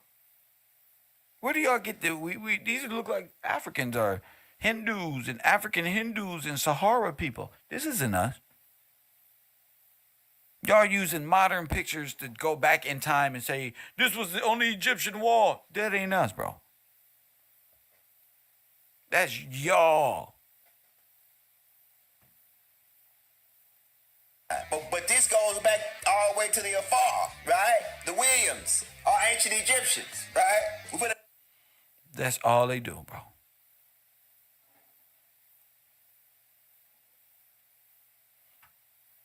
Ancient Egyptians now. break all this down for you. And this is the Williams. And these people be Jamaicans and islanders and people from different nations, all trying to claim that they are the people. These people were put on a dog's roll. These people, whole heritage was taken from them. Right here in the kingdom. Not way across the land. Y'all are French. Y'all speak French. Y'all French. Y'all part of the Spaniard Inquisition that helped slaughter us. Get out of town. Y'all part of the Nazi regime. Get out of town. The Wales coat of arms. So all You can't be a sovereign citizen. That's not even possible. Those are two federal. I'm a Williams, right? My grandma is a Williams. And keep in mind, A sovereign they made citizen King is a sovereign citizen. If you're a citizen, you gave up your sovereignty. And being allowed to drive the car is not sovereignty, bro. George's father white. And there's no way King George's father could be white when he got nappy 90 hair like this. And matter of fact, if you take that Terry Bush and robe off of Abu Bakr and put it on King George, you're looking at a Malati and Moore, right? No. If you put a baseball cap on that nigga, press one. You put a baseball cap on that nigga, you looking at a nigga. Press one. You ain't put no hair wrap. You ain't got one picture with no damn head wrap. If you put a baseball cap on him, that's what he'll look like today. Press one. They tripping. You see these lips?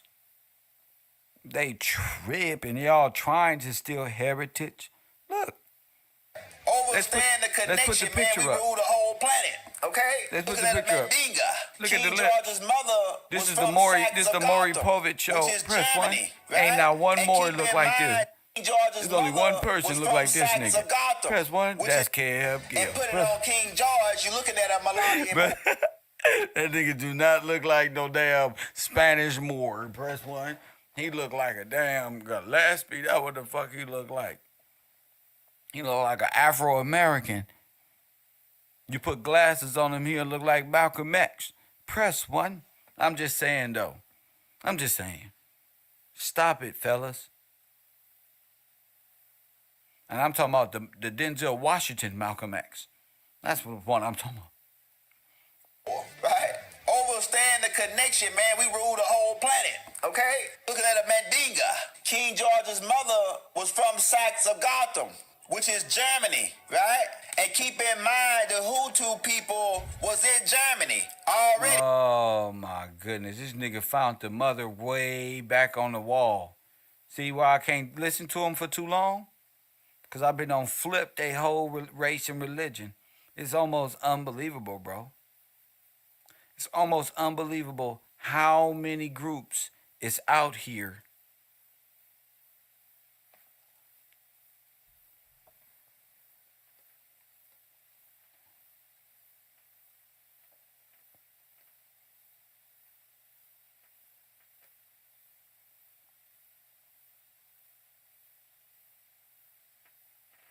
There's so many groups, so many out here trying to claim a heritage that's not theirs. hit that like button and subscribe. Everybody want to be now. Now, everybody want to be something that they're not. G, that's the cold thing about it. And the Moors is nothing more than the Pope's Black Army, the true Black Nazi group. Press 1. The Moors are just like the Red Caps of Liberty and the Red Coats of the Confederacy. Press 1. They are a part of this Inquisition period and time shift. They are the gatekeepers of those times and doors that lead back into the doors on the matrix that lead back into other doors. That's what the Moors be doing. They're like little bitty wannabe Merovingians. Press 1. You can't say that y'all was kings too and y'all right here dressed in these hats. Kev got pictures of the Black Moors. Press 1. And when they became French Legion and shit.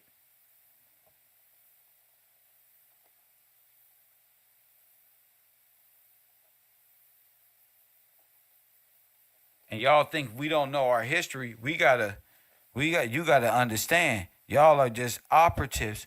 And see, American people ain't ready. Like, what's the name said? Kev is like walking on water.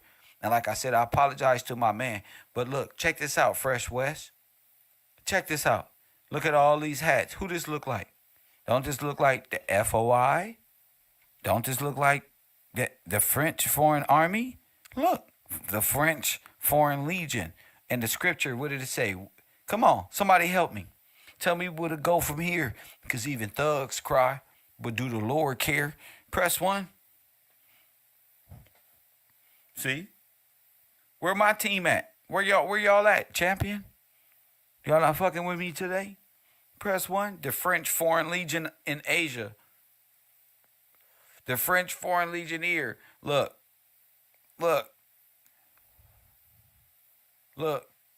It's 777. Press 1. No, that's a lucky day. Look.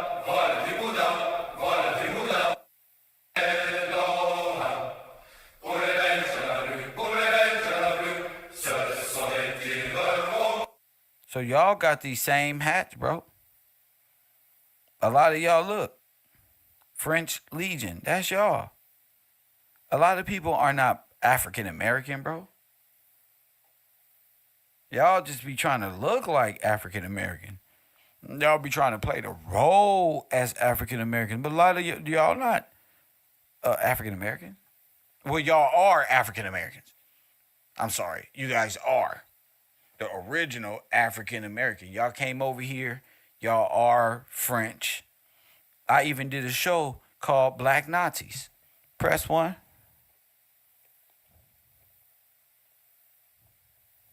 I even did a show called Black Nazis. You know, a lot of y'all worship Black Nazis, bro. Look at this. Jesse Owens, he was a black German. Y'all thought he was an American. No, he's German. Jesse Owens, German. A lot of people y'all think are black are just the black side of, what's the name? Being black in Nazi Germany. Don't that look like Noble Jew Ali and them people up there? The people they be saying the Seminole Indians. I thought that was black in Germany, Nazi Germany. I told you they was putting on the wrong clothes. I told you there's nothing but costume. Look, once you ride on a ship with Kev Gills, all your paradigms is going to, what the fuck? Look, Taryn Miller, look. They be trying to say that black person being Nazi and they say that's whatchamacallit. Bro, when African Americans wake up, the people of the king, and realize what they've done, the Queen of England, who just died, she was a Nazi. Look, they got her family there throwing up Nazi salute right there on the screen. Y'all just been in white supremacy the whole time. Look, horrible Nazi torture and killing of black people. Look, black hellfighters on the screen. Look. The whole Nazi regime is 50 nations against you. Destroying the covenant, trying to eradicate all existence of the king's people. Displacement, make them black in law, dead in law, civil liter mortis. We have to be able to break that down, how we were placed in a coma state of mind and how we came out of that ourselves. Harlem Hellfighters, yeah.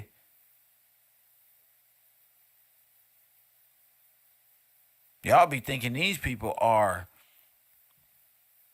you, and they're not. Your heroes are them. It was to give you the alternate state of history, to place you in a Harry S. Truman style program, the Truman Show, to make you think you was free when they was just destroying the trust. Again, 13th and the 14th Amendments destroyed the freemen and the sovereigns and stole the accounts and banks of all the people. And then they got loaded up on trains, never to be seen again. Press 1.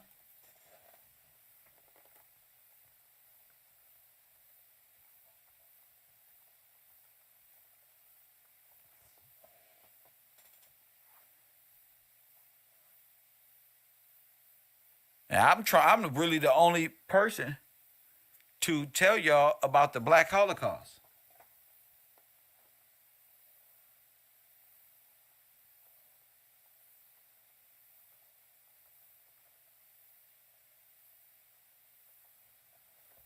People just sitting around. That's what's up. But yeah, when that little girl asked what happened to all those black people in that Holocaust, and they told the truth and said, man, them black people were murdered.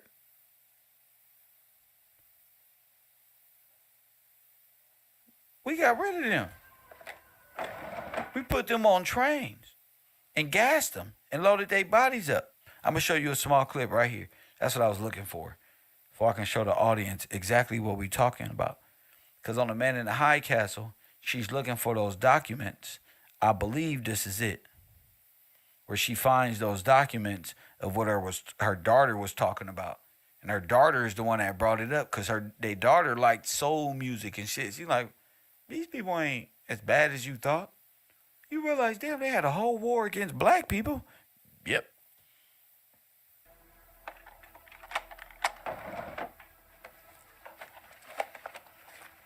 Helen finds out John Smith's concentration camp plans.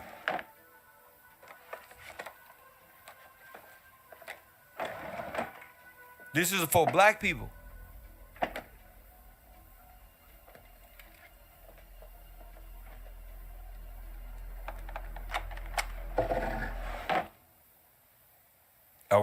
Look, official racial purity. Look, this one, AMT reassessment.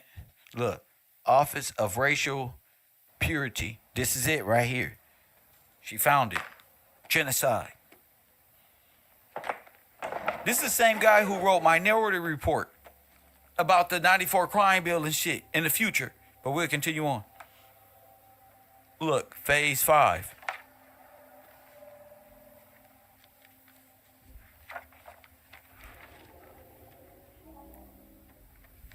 Of non-Aryans, look.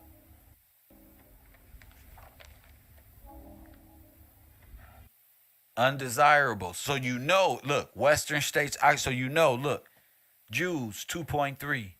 Negroes, 6.2. Now look, who got the highest in the Holocaust? Look, American Indian, 333. Mixed, 2 million.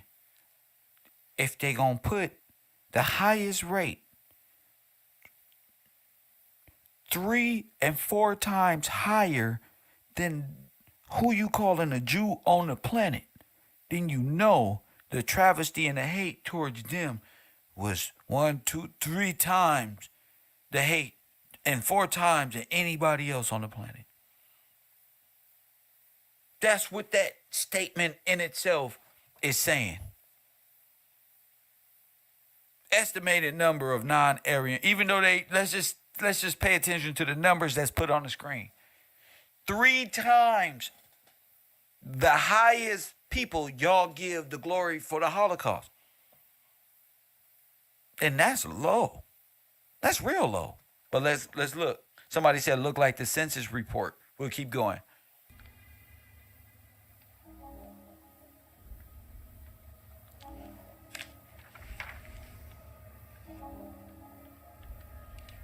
Spokane County. Look, all Oregon. Look. Look. British Columbia. This is all the West Coast, though. Oregon. Look at that. British Columbia. Look at this. All Nazi targets. Concentration camps. Remember we found those German concentration camps in America on our show? Remember we said we found all them German Nazi war concentration camps?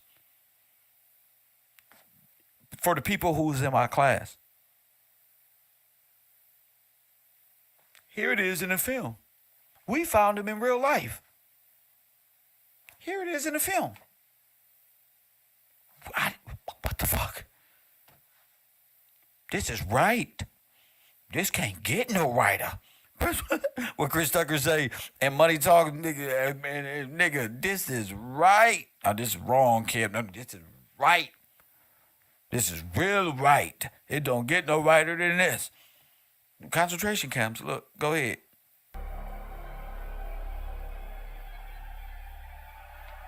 They was all over this place. Look, these are train cars, look. Transportation. Look, stacking them up. 100 per car. With the American-German bond. There you go. With the American-German bond. They was doing this right here. Look. The incinerator room. Women showers, men showers. Like jail when you go take showers and shit like that. The incinerator room. Now look.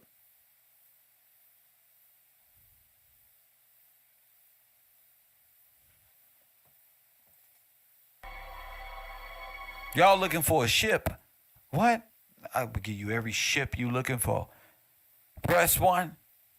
I'm going to give you every ship with slaves on it that you looking for. Look at her face. Look at her face. What I tell you, they was putting them in what? Going to those world fairs and camps, Carnegie, and all that shit. Never to return.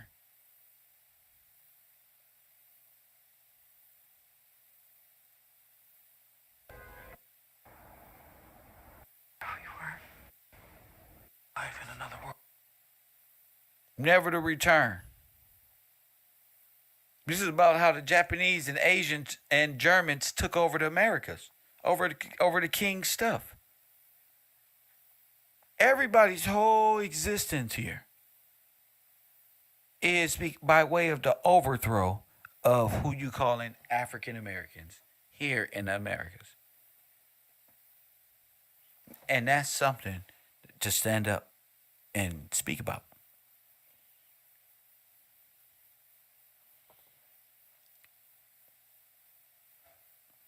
The Olympic and all of these ships by way of J.P. Morgan and all of the people in this perilous state that Taj is looking for is right here in history. The perilous state is just the sinking and getting rid of and eradicating the king with that and all of the king's men. I showed y'all that J.P. Morgan is also other world leaders at that given time. I'm breaking all that down in class. That's the banker who owned the ships they said niggas was on during slavery.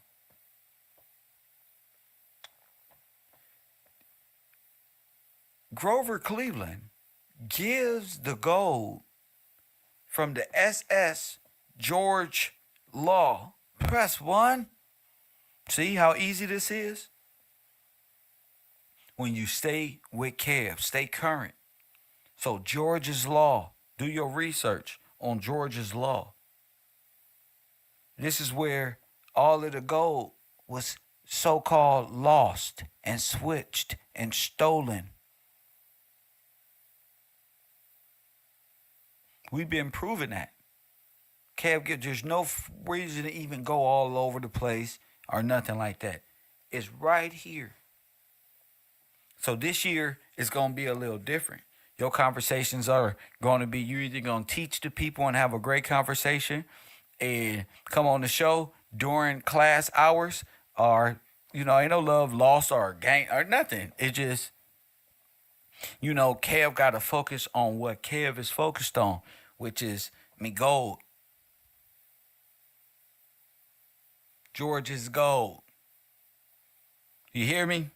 See, the Moors can't do this.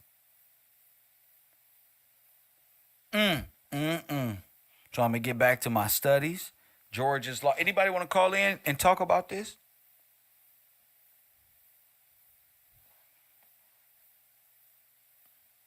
I'll wait. Somebody should have been typed in George's Law and said, whoa, this is the ship.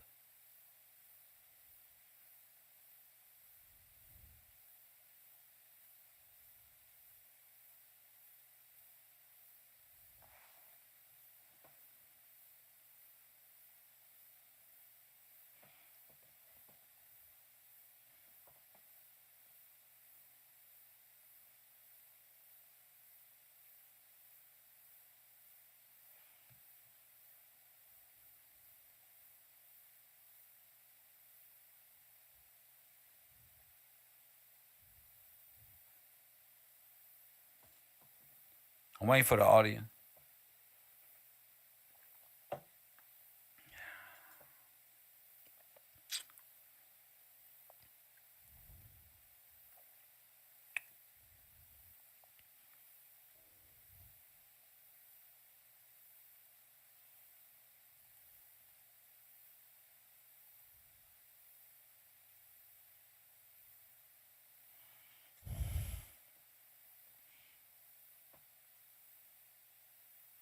This is the Titanic.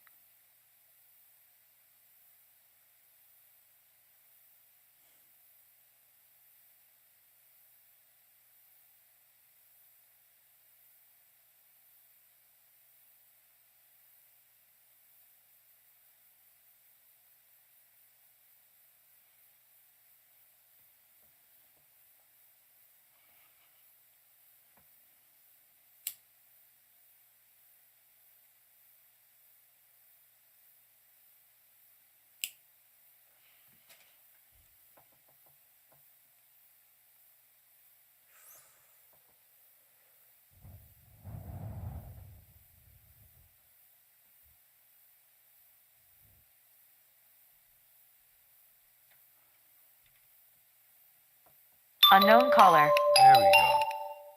There we go. There's got to be something on somebody's mind out there. Rita. Young lady, what's your name and where you calling from? This is Rita. I'm calling from Cleveland, Ohio. Cleveland, Ohio. Thank you for being brave and extend the show. You got the floor. Go ahead. Okay, because this is my first time actually hearing about the ship. So I was stunned, but I'm just going to read what I found just now. Okay. The SS Central America, known as the Ship of Gold, was a 280-foot sidewheel steamer that operated between Central America and the east coast of the United States during the 1850s. She was originally named the SS George Law, after George Law of New York. The ship sank in a hurricane in September 1857, along with 425 of her 578 passengers and crew, and 30,000 pounds of gold contributing to the panic of 1857. And then it goes to George Law.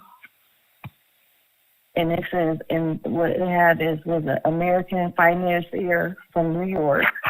But I don't know about that. So hold on. Let me see. But the whole thing is like, where I'm stunned, and I'm glad that I had to stress it, is because right now, I mean, you talk about all this stuff, and I already know you know all this stuff. Not like, well, you know, you doing your class and feeding it to us the way that we are interacting and based on a lot of stuff. At least that's my perception. Right. But, okay. So because I know, like, we've been going through all kind of things and stuff, and it's just so much to consume and to wrap your mind around it. But I see through so many other lives, I hear the steamship. This is my first time here. I mean, you probably mentioned it before, I've but this never, is my first time. I've never Okay. You haven't heard of this it. is crazy. But I'm going to tell you something. Oh. Yeah. Whatever this person on the screen said, somebody Googled something real fast and found everything I was looking for. Go ahead. Exactly. I mean, it's like what you just said, because the time frame. Let me get you off a speaker. Thank you. Hold on. All right.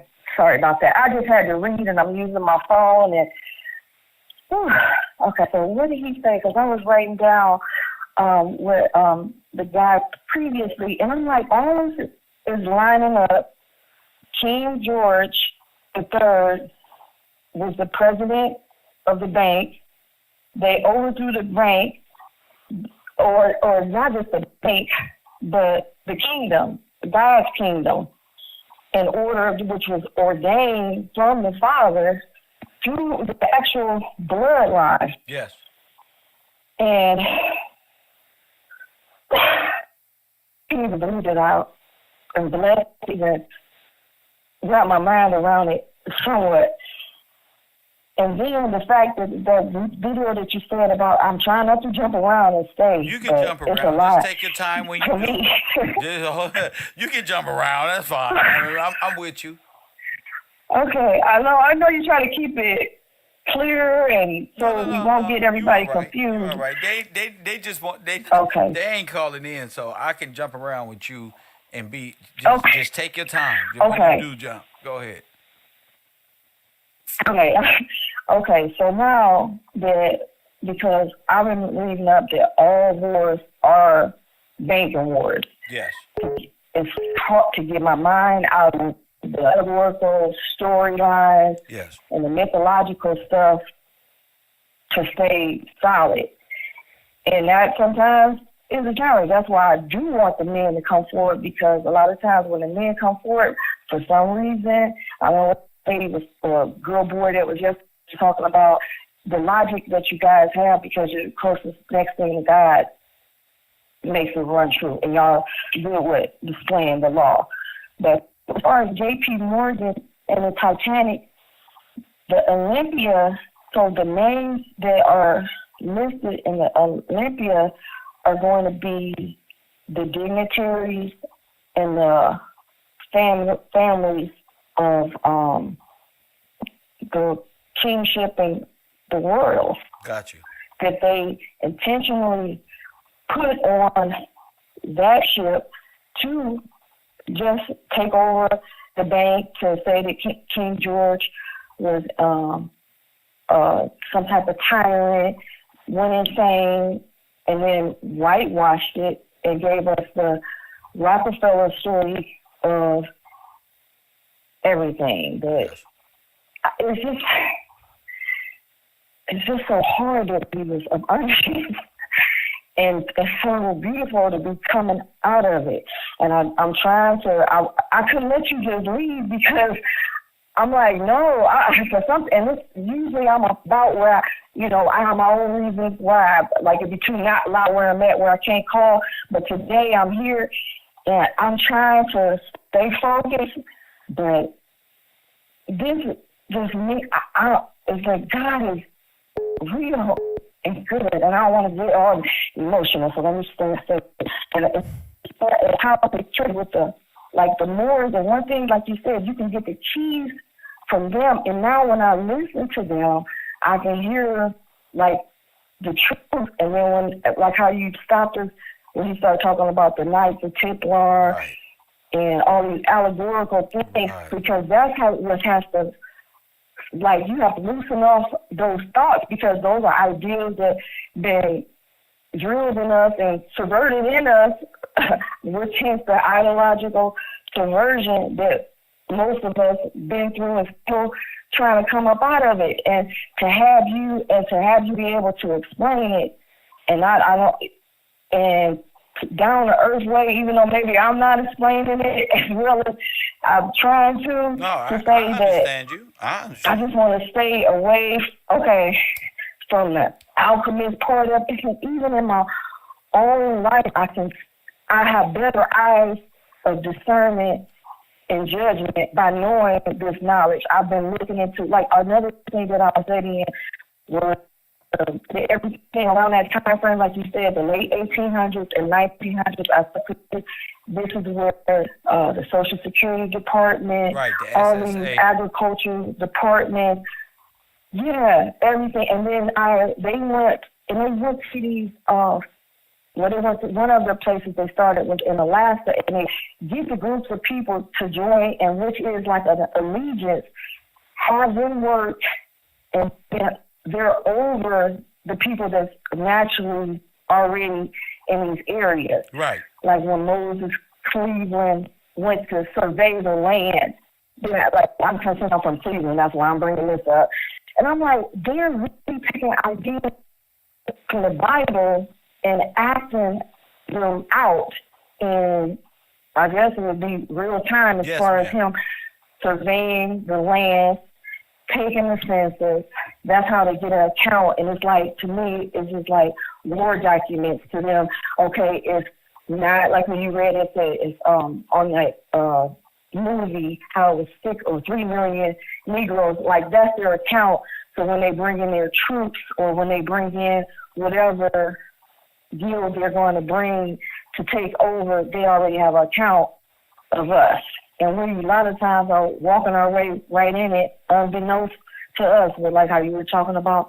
I personally, but I'm not knocking anybody who joined a sorority or fraternity or stuff like that. It's like we keep getting allegiance that we'll get into oaths, which in the Bible it says we're not supposed to be taking these oaths, but because of tradition or ways of life, and because whoever just said it, like because their fathers were out of the household, and the women, and I can think in my own life, my great grandmother used to go to church to here in Cleveland, and I remember my grandfather would stay home. And we would say, Papa, why you don't ever go to church? And we just say, I don't want to hear them Negroes hollering, hooping and hollering. But it just made me think to your thing, not to knock my grandmother, but it's like I can see. From a person who know, that's hard to listen to. That look crazy to a regular person who just like, y'all don't gave up the law.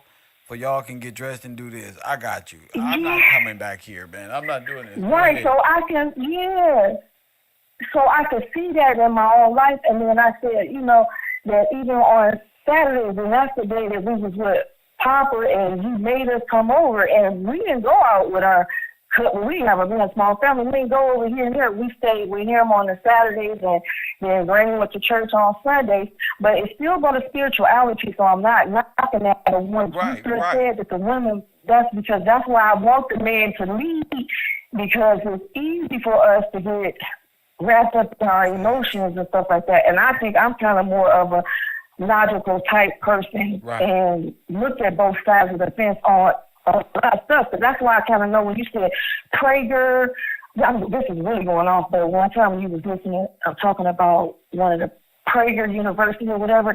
I had already known about him because I was always brought up as a Democrat, but I always wanted to go on the other side and say, well, if these people are Republican, what kind of ideas and I try to figure it out, but I used to listen to Dennis Prager all the time and I say, wait a minute, how is he Republican and Jewish? Like, I still couldn't, I just knew it was some kind of... You know history and know that they stole the Republican Party from niggas, or excuse me, black people, our people, and by way of the Fusion Party and pretending and subverting, they were all Democrats.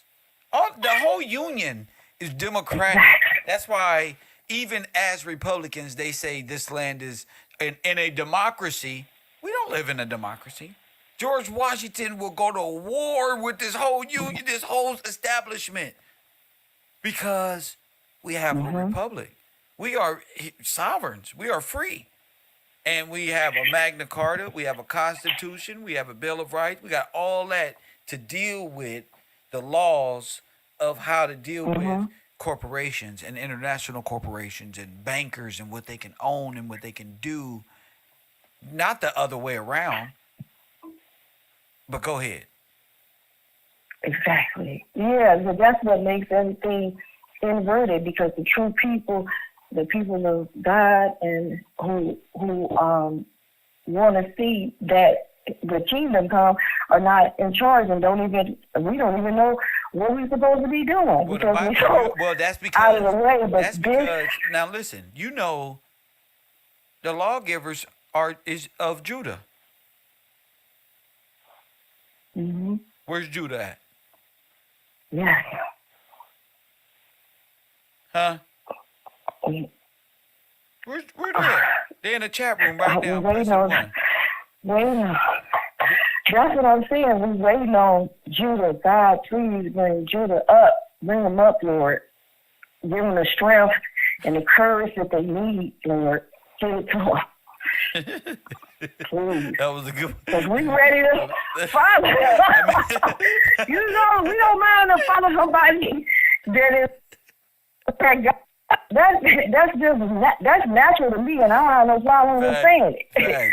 I do not have a problem with saying it. I can get an order when order is there, and I'm older. I'm an older woman, and I still believe that. And that's why I got nieces and nephews, and they young coming up, and I'm trying to be able. I do not want to leave this earth without being able to give them and feed them the knowledge that I can, so that they can know and not walk in the same walk that I had to walk in. And it's the whole purpose, that we go through it so we can see it and be able to show it, not just offhand. And that's the difference between the real people and the ones who just want to imitate. Not to say everybody has to have the same story. Whatever your story is your story. But I'm telling you that of our stories here in America, I've been through it and trying to learn, and I went through the world. Oh, I thought I was from Africa, and you know, and all this and that, and then I said, why would I just take a thought that's out in the world that when I can find the truth? I say, that case Western Reserve, who have all these records, looking at my own family, and I already knew from my same great grandmother, who she was born in 1917 or 18. And I had the pleasure of talking and knowing these people. So when I go to the census, I can go all the way to 1800s and see that my forefathers was right here in Virginia. And then I know now, because why Virginia, West Virginia, start looking to the territories and how they split up the territories, how they took the land. Yeah. It's like my mind has opened up so much more to help me come to the truth. After the fall, then the imaginary lines and false governors and role cosplayers came into play. I mean, they stolen the king's gold. Yeah. They set off a perilous state. The ship is sank. They don't stole it. They don't murder the delegates and the princeps and the owners of the land and the forefathers. Wrote a false history. J.P. Morgan and them boys became presidents of the bank, or International United States of America Incorporated. brought all of these foreigners here as indentured workers and free white people from other nations. And they labeled us black and civil litter mortis and made us incompetent.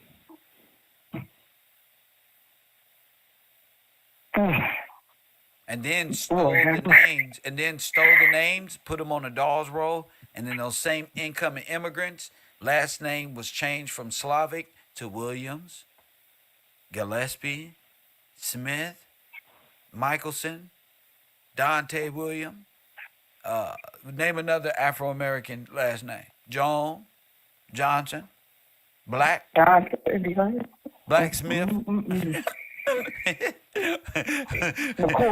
McCoy, Walker, Patterson. There you go. That's who they trying to say is the Moors. These people who were genocided out, put in military camps, sent overseas, sank, all type of things. Genocide was done to not only those military personnel, but their people back home. Yeah.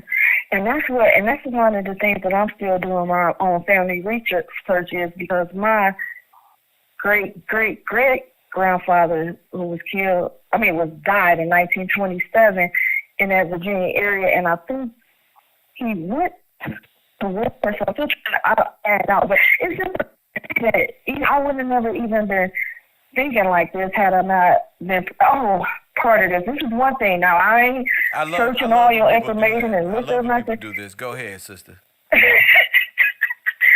I looked because I was like, because I was looking at the law, and I'm like, well, did George Washington or the King George have a will? Will, and I started reading about it, reading his will, and I seen that something in the will said about he wanted to start a school. And I'm like, is Kevin doing George will, doing God will? Hold on. Why you doing that, man? Lord have mercy. Oh, man. Where you said you found that. Where you find that? You just go, I thought you was about to say something else. No, I've been looking. You thought I was about to say something else? What you thought I was about to say? Well, KevRow University is the study of God. KevRow, Chiro. When they saw Christ, they will say, what? In real life. What? Oh, my God. So, KevRow University is the study of what? God. That's it. And it's proper perspective. You can't play this like X-Men type shit. You can't even play it. I like this. I love this. That's why I ain't playing. You know what's funny that you brought I ain't that playing. up? I haven't been able to call. You know what's funny that you brought that up? Have you ever seen that movie Soul? By Disney? Is that the cartoon? Yeah, where the dude comes back and realizes that it wasn't, everybody knew who he was, but his plan was to come back and do what? Get in tune with the people. He was going to the barbershop asking them about they self. What you do? What's up with you? See, in his first life, everybody knew who he was. In the second life, he was a what? He was a what? Not just a king. That was the first life. The second life, he was a what? A person of service. A person of service. And then it was that. I like talking to you. What was I reading today? And it was talking about the second. Man, I can't. You done blew my mind. You know. This class always do all the insight that has opened up my life and my world to you brought up the university. What I you brought think up I need to be doing. Like doing George's will. Because I had known, I looked that up maybe like 2 or 3 weeks ago, but I think you are. You might not. I don't know if because if it was planned or you are, and that's like just like how the Bible is the real and the last New Testament. now you got me looking at the Bible as a real law book, and I'm like, okay, so what? I had to look up like what happens in a will, the difference between probate, and all kind of stuff. And so it just some just say, well, George, he had to have a. This is a king. You don't have something to leave. If we're talking, so let's get to the meat and potatoes. I like where your mind is going. So if we're talking kingship in the air, who would be the heir to what? What are you trying to say? Not just like a monetary thing, but the heir to the kingship of the patriarch of like the delegates and the order of running the territory or running the kingdom. Like it's supposed to be the true bloodline. That's like how King George and was the president and in charge. It's from the heirship according to like the Bible. I don't know what all it includes. So, I'm not talking about you just did a great job at explaining something.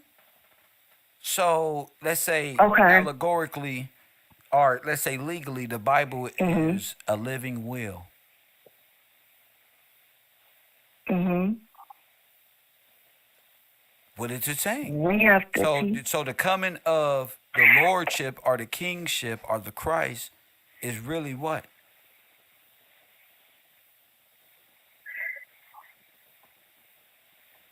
Are you at let's take it slow. People? Who is the Redeemer? Okay, yes, please. Who is the Redeemer in Scripture?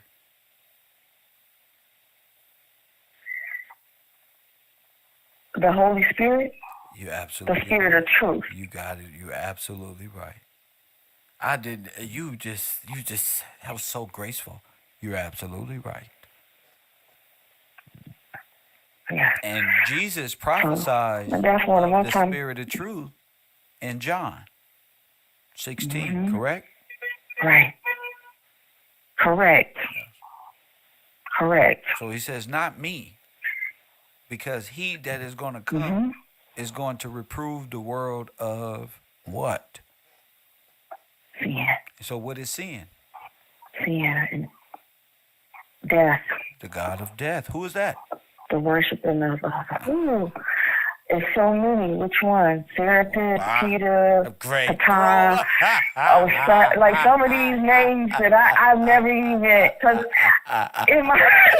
even though I might have been doing stuff, I never even thought about like doing names. Like what?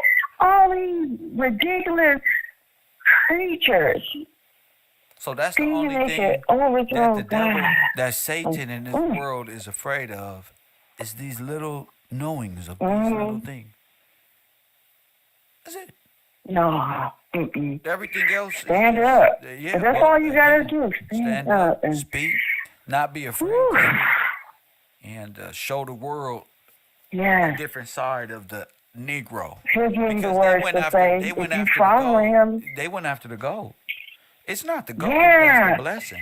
Right, oh my God, and look, I passed the test, I didn't even know it. Thank you, Lord. The gold ain't the blessing. I'm not trying to. Airship. It's not the truth and the airship. That's the son. That's what they call the second. So all of that, they went after, the fulfillment of the Gentiles until the end of time. They got 1,000 years. Wow. Oh my God. That's oh my God. We were beat on the balance button on the chart. So thank you for the call, sister. Anything else? Thank you. Yes, ma'am. I think that's it for today. I'll be calling back and I'm gonna keep studying. Thank you. Blessings. So it's easy for me. That's it. The Bible is a living will and testament. It's a real will. That's a real historical, that's a real legal book. I told you the land is founded on, that God made you from the dust of this land. He made you no damn 14th Amendment citizen. That's from a dead state corpus. That's the God of the dead. That's who made you dead, who made you black or incompetent in law. Why you ain't got no right? You have privileges to do things and hold barbecues, which are ceremonial events to foreign gods in your own genocide. So keep barbecuing and ritualistic behavior of the ancestors and keep taking part of the last meal if you want to. KevRow. These are the gods of Serapis. Like the sister said, many gods. So, like, you see how I made her jump? Go ahead, fly. Anyway, and then, let her fly, for she's a lady. She's a lady. Press what? Gone. Easy work. Easy work. Press 1. 424-209-9506. We talking about the gold. It's a lot of people. Be quiet. The gold, the USS, I told you. What y'all quiet for? We already told y'all that all y'all states ain't nothing but sunken ships. Press 1. We already told you that. Todd is sending me things of Donald Trump court and how that's a ship in Florida itself. So we going to keep going off of that. That's something else. So we all taking part in it. Shout out to the people in my Cash App: Jason Harris, Anjanita Moore, Derek Martin, Taj, John, yesterday, and Betty yesterday. Thank y'all for tuning in to this program today. But yeah. So the Moors, the French, the Spaniards, this is all one collective group. Those are not nationalities. Those are corporate estates feeding off of King George's estate. Then they whitewash history.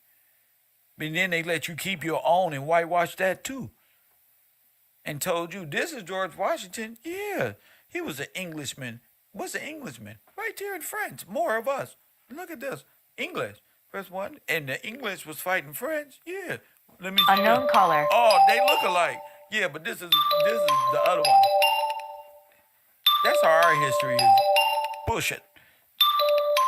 Hit that like button and subscribe. Let me see who this is.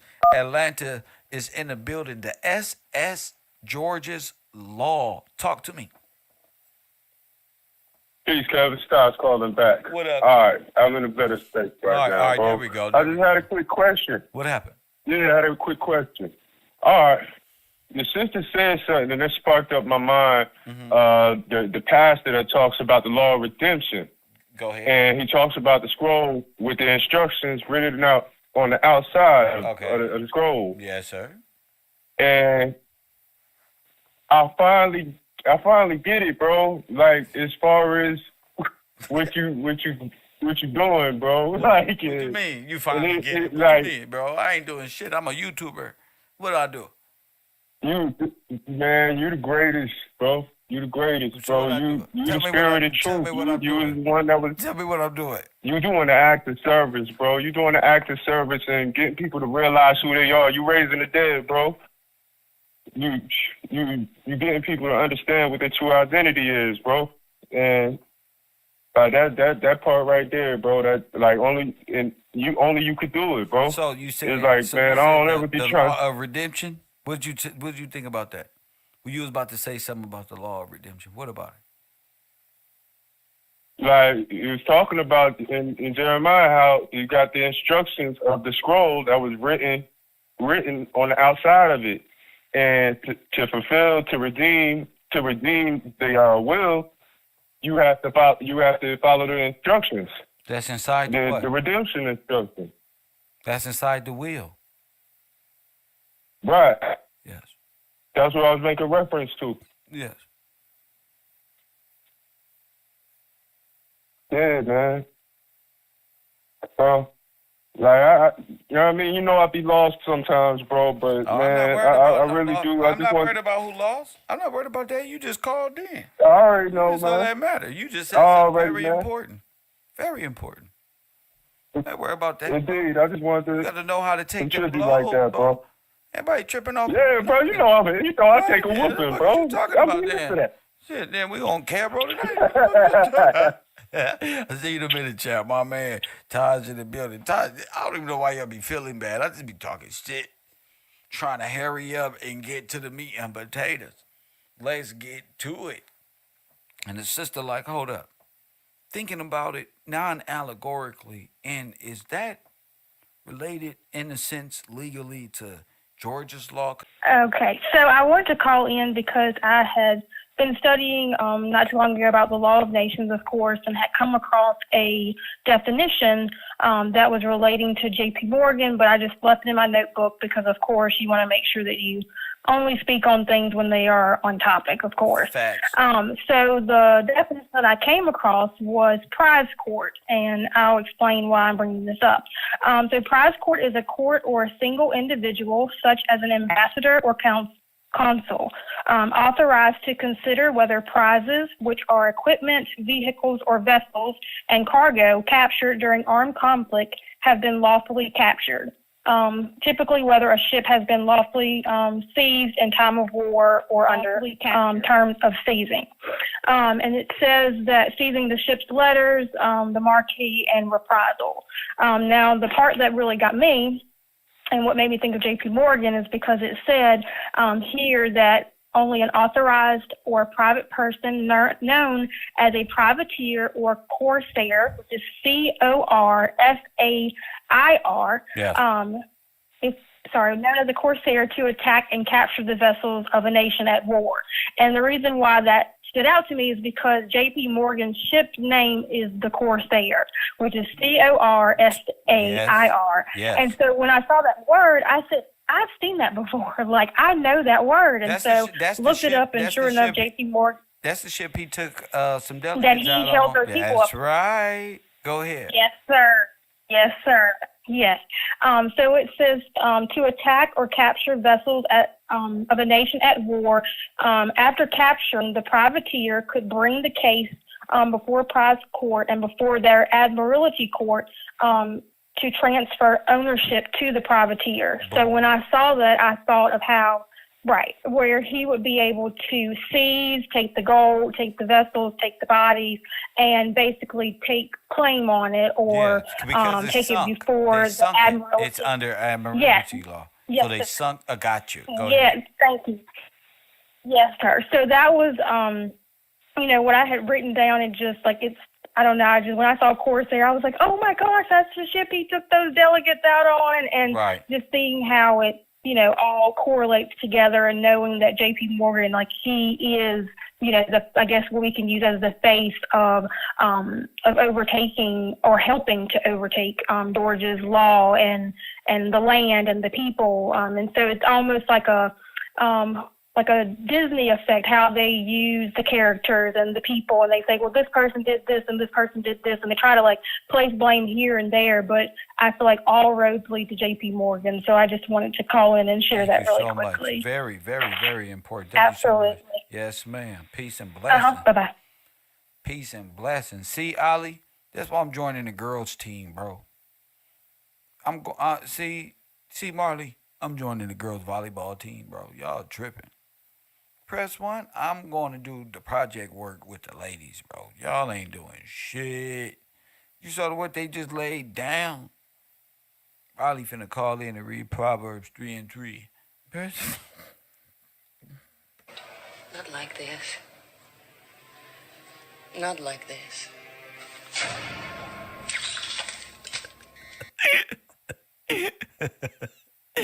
Ali ready. Ali over there right now. I'm finna call in right now. I'm gonna hit his ass with 3-3 and talk about that girl over there tripping. Press 1, you already said this, King. Nah, bro, but you ain't finna hit us with no more Proverb 3:3. Hit that like button and subscribe with my silly self. Man, it's important to realize we've been taking the mask off this for quite some time. Did you hear what she said?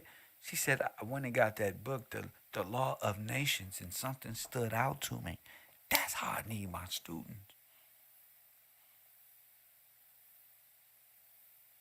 That's how I need my. I was that book you said, The Law of Nations. I looked into that and looked under some wordplay and shit, and boom, look at this. How you going? how you gonna free yourself and free your mind if you can't keep up? Or maybe y'all just lost already. Maybe y'all just hanging out because the girls wear booty shorts here. Press one.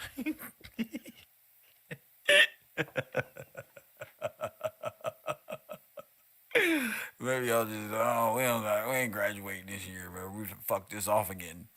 Oh my goodness. Y'all just gonna let the girls beat y'all up.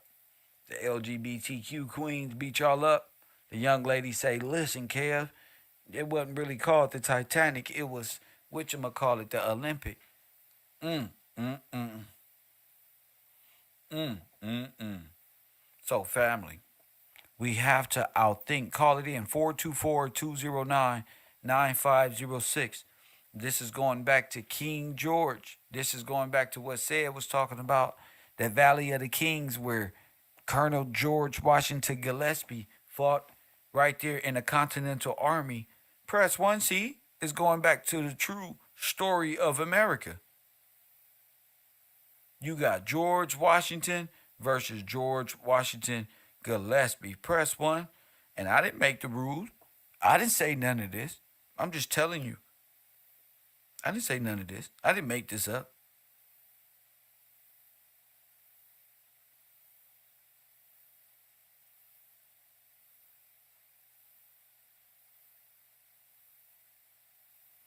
I didn't make that up.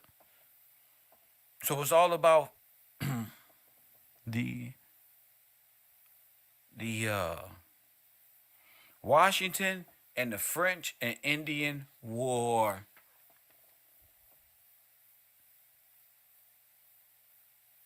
They Indians, them black Moors, they Indian.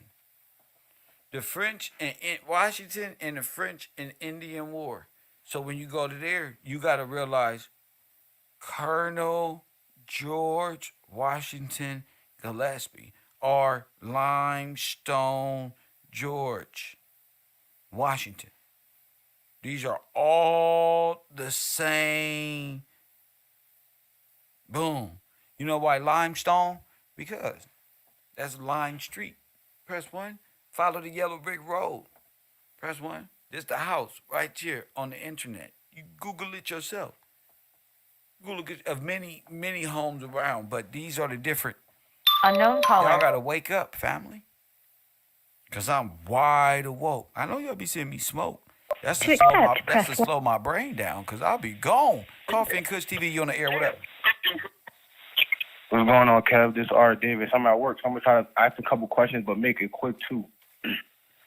So my thing is this a blessing versus an inheritance type of thing? Whereas though, like, if you look at it, the goal is the blessing, but the land and your freedom is the inheritance. And then once you see like, oh yeah, you got more, like they took the goal, but then they see like, oh, you got more. Bingo. There's more, and then that's where you get all the wars, because if they know that if the inheritance is that, then every time us as melanated Americans have kids, we will just keep passing it and passing it. He can't catch it because you keep having kids, and that's why they would be like, hey, stop having kids and split up. I don't want you with you and you with you because you can't have kids. So even if one generation do mess up, as long as they have kids, there's always a chance with your kids to redeem yourself in your name. Well, you can't redeem yourself. Hello? Well, you can't redeem yourself. Or, yeah, Alicia name? Yeah, you can't redeem yourself.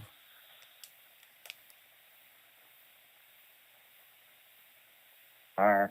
Yeah. You can't. This is. All right, I'm at work. I'm going to continue to listen, but that's all I had. Was things like it's a blessing versus inheritance. Well, you're right. You're right. It's all a blessing and an inheritance. The inheritance is the blessing, and blessing is the inheritance. That's what we were looking for, the inheritance. We got it.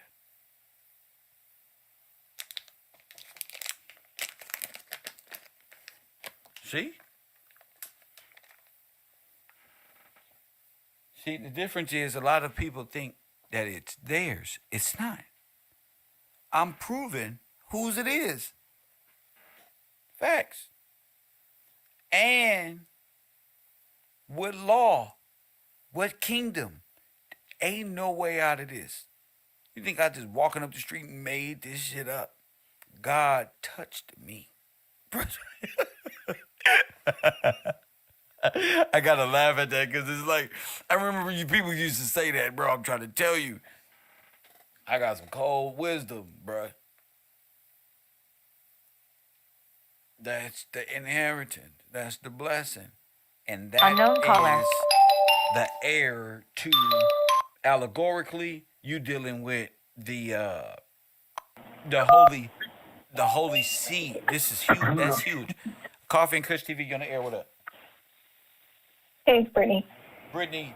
Once again, what's up, Brittany? Not much. So just quickly looking into the Central America, I wanted to just bring up something that stood out to me quickly. Go ahead. You mentioned the French and Indians, so that goes into the Mexican-American War. Go ahead. Correct? Like Portugal and what they would claim as Native Americans. And just in general, that ship was insured. There was like 39 insurance companies that filed suit against that. The damages that were paid for the ship sinking and losing the gold. So then I also see that the gold was also, being released back to the United States Marshal Service. So that's why I bring up the Mexican-American War, because the Marshal Service, U.S. Marshal Service, and the Marshall's Plan are all connected with Portugal, Italy, returning money and gold back to Europe, rebuilding Europe after the Great War. So seeing that it was insured and seeing that they had to surrender that gold to the U.S. Marshal Service, that stood out to me, especially in regards to Mexico and Native Americans, which would be Indian or India. And I also saw that under this, George Lott, he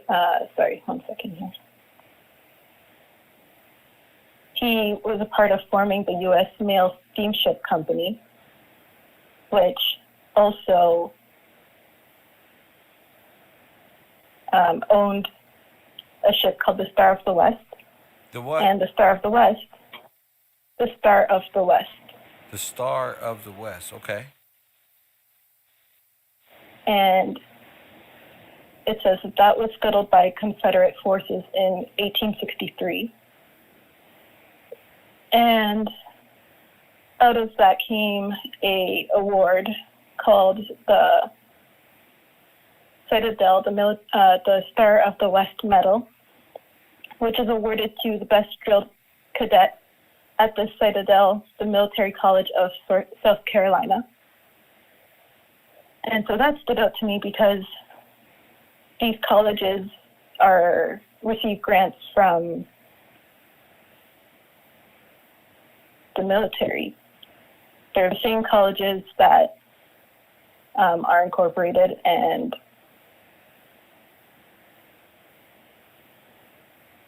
so basically I'm just seeing how, following the gold, seeing how they siphoned out the gold through the U.S. Marshal Service to these military colleges, and specifically this one founded in South Carolina. And of course, that brings me back to King George, and the incorporation of the Carolinas.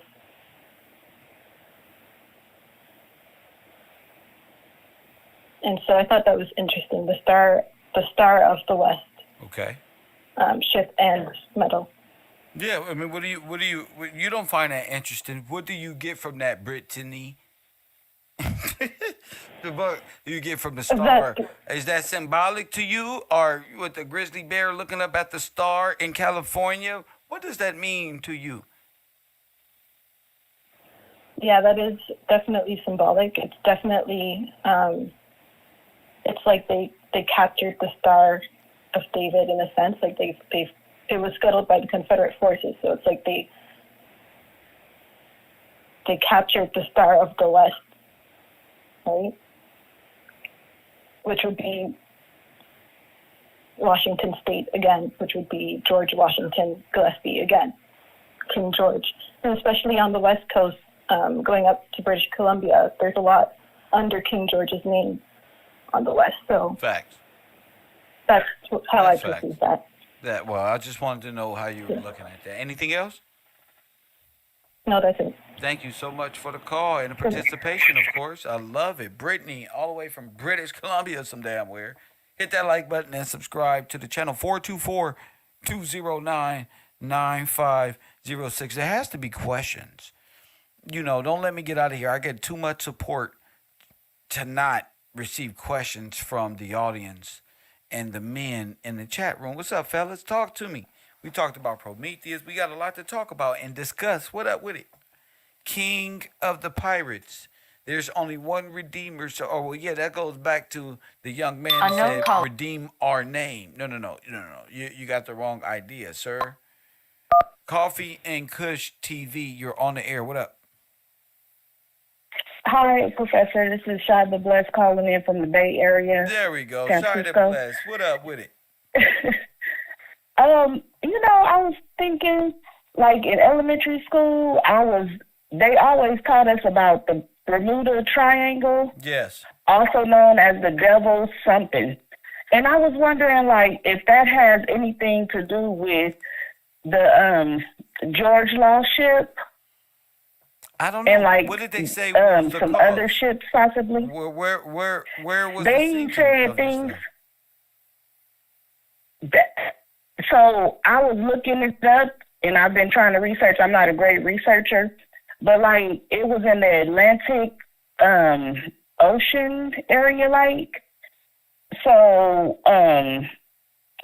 but what they say is that it was a lot of unknown ships and aircraft went into the Bermuda Triangle, and it's like they disappeared. No one knows anything. They don't have any like, they don't know what happened to the ships once it go into the ships or the aircraft. Once it go into the Bermuda Triangle, it's like they just disappeared. I get what they say. Where is the Bermuda Triangle, and where is the sinking of this ship? That's what I don't know. I don't know. From what I'm looking up, you better Google it. I'm Googling, and what it says is the North Atlantic Ocean, and it's supposed to be an urban legend focused on loosely defined region in the western part of the North Atlantic Ocean, where a number of aircraft and ships are said to have disappeared under mysterious circumstances. And then there's more. The idea of the areas are uniquely prone to disappearances arose in the mid-20th century, but most reputable resources dismiss the idea that there is any mystery. So, like, as you're teaching and everything, like, things just come into my mind and my heart. So it's like I just be wondering, and I try to research. I'm not the best researcher. No, so but a lot of times I run into about the USS Central America with the gold on it. What you talking about? That's what I'm talking about. I'm also talking about that. Okay, now talk about. And what made me think of the Bermuda Triangle is because, like I said, as I was coming up in school, they would speak a lot about the Bermuda Triangle. And I was like, wow, I wonder, is that where they possibly sunk the ships? Because they were like... You would have to, personally would say, okay, let me find out where these ships went down. And then you would say, let me see where the Bermuda Triangle is. And then if they're And from what I'm seeing on Google, Wikipedia is saying North Atlantic Ocean. I don't know. So I don't. Okay, I don't know either. That's I'm why looking for the I gold, don't. the gold on the ship. George's law. Is your mind wrapped on God's? Excuse me, George's law. You wouldn't understand. My mind is wrapped on it. My mind has been brought to it. Not only is it wrapped on it, how much I know gold, exactly. How much gold was taken? How much money is taken out of this wreckage? You in the Bermuda Triangle. Now you lost and confused because you're not paying attention. Gee, see what happened? You lost in wonder. I'm paying attention. That's what brought me to think about the Bermuda Triangle, because they were, when I was brought up and they were speaking on it, it was told that a lot of ships and stuff were disappeared in the Bermuda Triangle. Do you think that's what I'm saying? So is it real? Is it a myth? Is it something to keep your mind in mythology? Is it a myth or is it real? Did something happen? Is there a real? So you know what I'm saying? And that's what I'm saying with the ship. So if the ship was sunken and don't nobody know where the ship is, right? We didn't say that. I didn't say or that. We know where the ship was. That's for you, ma'am. Go back of the classroom and have a seat. This is why I be telling people to call in. Ma'am, go back there and sit down. You got Google. You have the same internet as everybody else. What are you talking about? I can't get jiggy with that. I can't. Everybody got the internet, champ. So we looking for the gold of the ship. How much gold was taken from the ship, family? Damn. Damn, bruh. Y'all mind just all over the place over nothing, bro. It ain't talking about nothing. That's why I'm glad I got my study team. Get up here and do my motherfucking thing.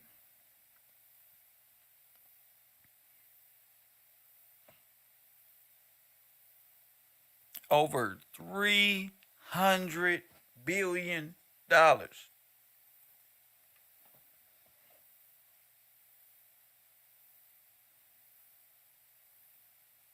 Over $300 billion.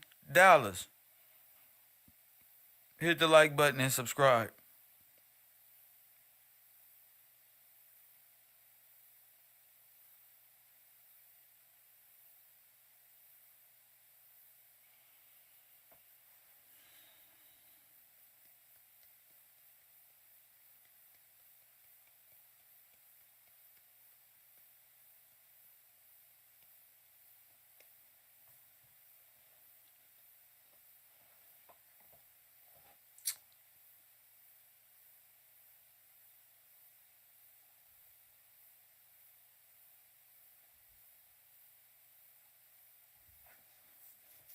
Gucci Moses, what the fuck is you doing? Keep pressing one in my chat room for? I'm gonna put you on timeout. There's no reason. What you mean press one? Nigga, my phone lines is open. Hit that like button and subscribe, bro. My phone lines is open. This is great information.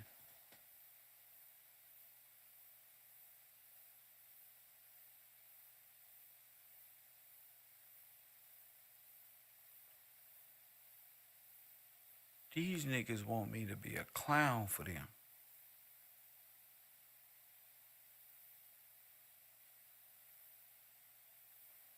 Even Brittany can call in. Now that's a fucking strength. That's balls. Hit the like button, ladies. Shout out to the family. When I come up on this computer, don't come in my motherfucking chat room playing and shit. My supporters is right here, champ. Don't come over here pressing one and all that. Yo, if y'all finna get y'all motherfucking ass blocked, right the fuck up out of here. Fold up. I'm going straight private. You niggas has been sitting right here on some LGBTQ shit.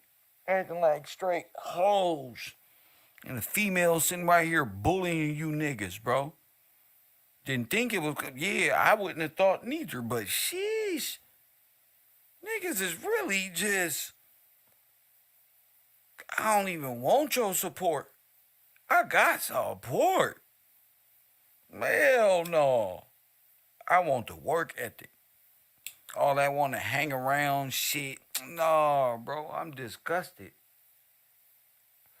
Next up, ladies, Brother Polite, the lesbian conversion. We talk to y'all about relationships, uh, honorable men and shit. A man on the grind with God and money and grind on his heart is the prize. I want to see these niggas from the old, all that other shit coming out of nowhere. I don't even want that shit over here, bro. I teach too well. We talking about some other. I done brought you niggas too far for y'all to be sitting up here pressing one and shit like that, and like not at the forefront of this education. You want to teach on the road? Get your Zoom shit ready. Y'all niggas has been playing this whole time. Luckily, I wasn't. I'm glad I didn't even go astray. All that faking shit, all that faking and jiving shit, that shit dead over here. Well, niggas be wanting to play around. I don't like that. You niggas is expelled. That way more people fit in. A lot of niggas is taking up space. A lot of niggas come and go. When we touch on certain topics, when it's time to talk shit to these women, they right there ready to go with that angry man. When it's time to defend our people and 200-300 massacre, you don't hear nothing. Only thing you hear is, go Kev, you got it. You can do it. I know I can do it. That's why KevRow University. It's for you to do it. That's the plan. That's why I be and these people who call in and trying to get it without action. What are we doing? This is information. This is knowledge and wisdom. This is knowledge and wisdom. Then y'all want to be in my emails and ha and he on my Instagram. Hell no. My friendship right here on this goddamn show. Press one, and the people that's fucking with me is making that shit known. You know, other than that, shout out to the people. I see y'all in a minute. Coffee and Kush, Channel 54, Late Night with the Row. You feel me? Coming up next right here on KevRow, Channel 54. And as always, y'all niggas trip me out because y'all too quiet. Y'all too quiet. Y'all too turned down. Y'all try to lead a nigga somewhere else. Nah, champion. Hit that support. So, y'all little ones and shit, I'm talking to the ones that be here. To accept, I ain't press talking one. about new people or none of that shit. I'm talking to the ones that be here. Y'all have let me down dramatically, and the new school is coming into full effect. Now press one. Hit that like button and subscribe. Coffee and Kush TV, you on the air. What up? Hey, what up, Kev? This is Black and Silver. What's up, Black and Silver? Hey, man. You really helping us. And, I kind of wanted to not let you go without touching on what I had put in the chat. Go ahead. Earlier. Please. Thank you for that. Thank you for that. About the Tower of Babel. Okay, we had the Nimrod, was trying to bring the people together and keep them in one place. So he was building the tower, and God interrupted that. And so that was after the fall in the situation with the first Adam. So now Jesus came and brought us back to the place where we can reunite with him. So when the gentleman was talking about the Pentecost, the day of Pentecost, it kind of, made me think about, due to the trickery that has been implemented into the church system,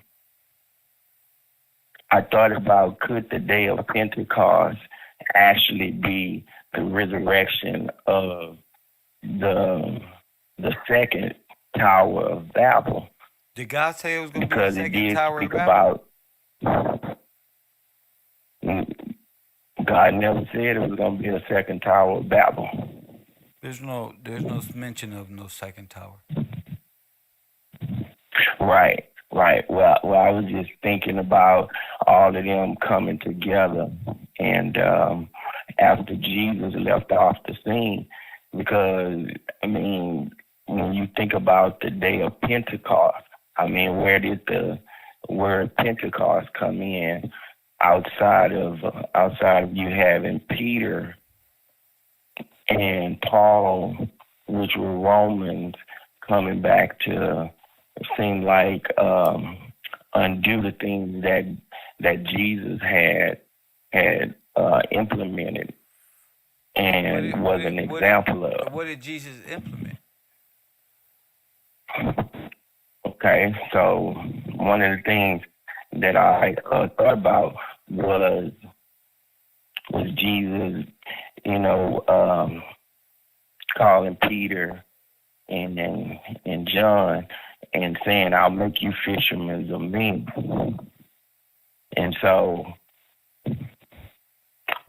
with him making them fishermen of men to make disciples for his purpose, Peter coming back and taking everything that Jesus taught him and use it for himself, and being the opposite of what Christ was representing, trying to bring us back to an upright state of being. But then after he was taken off the scene, and we were supposed to be introduced to the Comforter, which is the Spirit, which is the Spirit of truth. They changed all of that by implementing their own agenda, because the fight and the struggle was between and it's showing everything you teach, but now, like you said, it's not in the analytical form. Where is and the then information on now watch this as Central America? Where is that? Come to be yield. governable. Yes, the right. information on the ship of gold.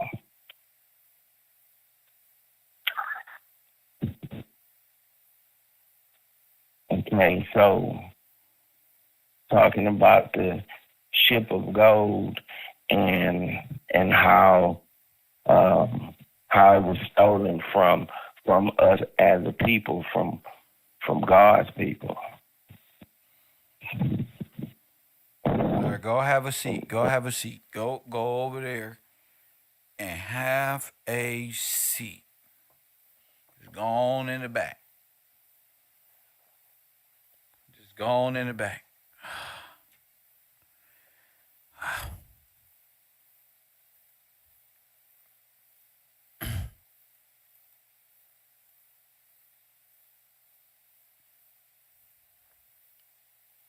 Man, shout out to the fellas who did take part. That is enough of y'all. Whoo shit. Whoo shit. I'm sorry. I can't do that shit no more. Hell no. I can't do it no more. Then I'll be calling around on the niggas that's supposed to be there, and then they'll leave me fucking nigga. Oh no. I'm cool. So anyway, we're going back to the Scotch and the lost gold of the Leprechauns, the four-leaf clover, the Boston Celtic, the covenant, remembering the contract, maritime law, perilous state, all that good shit. Where's me gold, make the contracts, all of that good stuff that come with. You see how when y'all call and y'all go right Unknown caller. to allegories and lost in time and space, family, I From want y'all to pay attention. Stay with the people, and we're gonna stay focused on not being lost in time and space. The SS Central America's ship of gold and the $300 and $400 billion worth of gold on the ship. Go ahead, Ali. What's up, champ? Yeah, I just wanted to call and touch on what you got on here about the $300 billion worth of gold. That's a lot of and gold. It all boils back to what you done told us, Kels. I looked it up. It's in the Bank of London. Who owned the Bank of London? The Lords of London, like you done told us. Wait a minute. You look what up? Yeah. The $300 billion worth of gold. I said, look up for King George or whatever, and it came up. There's $300 billion worth of gold locked in the vault of London. And I said, damn. But I've been with you. Man, I've been with you for 4 years. I've been with you for 4 years, champ. I've been knowing you was the spirit of truth. I've been knowing you was the king, champ. You know this. I've been knowing who you was. I might not call and give y'all this shit all the time, champ, but you know I know who you is, man. That's why I'm with you 100%. Fuck some LGBTQ. Fuck all that shit. You woke me up, champ. You know that. I was going to church trying to be a deacon. You rose me from the dead. You rose me from the dead, champ. Literally. And like you said, our people had us. We go to church, man. They tell us, oh yeah, the dead will be risen. We thinking literally that dead people gonna be risen. No, till you get to fucking with Kev and he put you on this spirit of truth, and you realize you the dead person. You the dead person, Kev. Kev, you waking us up, man. I love you, champ. I couldn't go out I couldn't let you get off this air without me calling in and saying something, bro. So the money so the money is in Lloyd. The money is in the banks of London, champ. And who you done told us on it, the Lords of London, champ. You the king, champ. That's my king. That's my king. Hell yeah. Love. Much love to my nigga Ali. I told you, Candace Owens. I told you. You think I just woke up and found this out? Press what? That's how you drive. And then you came over and fuck that. Bam. The money of the money is the Lord of London holding on the benefit of the heir of the king, which is your king, which is your beneficiary package as well. Why you think I made the thumbnail of the world's leading insurance company, Lloyd's, with the black man as a slave? Why you think I did that? Yellow brick road. Follow the yellow brick road, keep you on drugs. Remember the red flowers represent the drugs and shit? They got insurance on us. They got insurance on all that. Slavery is a choice. Lime Street. Why you think I made it the Emerald City? The man, the Wizard of Oz, Lloyd. And George Lloyd, George Farmer, look, his parents, his friends, his life. Candace Owens married into, you see what I'm saying? So their whole game is to do what? That's why you got to call in, fellas. That's why. Hit that like button and subscribe. That's why. And if you don't see by now, I'm not here to play with them. I'm not here to play with them. You either gonna wake up or you not. We at a point now where it's like, damn, okay, so let's speed this up. So Kev, why do you do this? Because the king's gold, the leprechaun's gold, the Scot, the patriot, the patriarch, the family, the kingdom, the heir, the throne, the names, the roles, that one. Everything that consists of the world feeding off of us and living off of our trust and living off of, well, the trust and will of God. It's saying, God we trust, right? Where did they get it from? Okay, then. Why are you barred? Because you're under the Lloyd of London Bar Association. All black people. That's why you a slave in the 13th Amendment. You need the Bar Association to speak for you. All your thugs, all your criminals, all your gangsters, y'all need foreigners who got gain of that trust and your Social Security and your SSA and your name and your estate and the king's estate, which trickle down to the people and trickle down to those who are emancipated, who are a part of that. This is the only way. There's no other way. There's no other person on the internet has brought it to this level, so simplified. And I'm at a point now where I'm having a ball. Love is in some copy. I'm finna take a small break. I shouldn't even have to take a break. Not after that. See how fast we just switched over to the gold and who was involved? Ali changed the whole dynamic of the show. See? Now who got the gold? Now you know what happened to the $300 billion. Boom.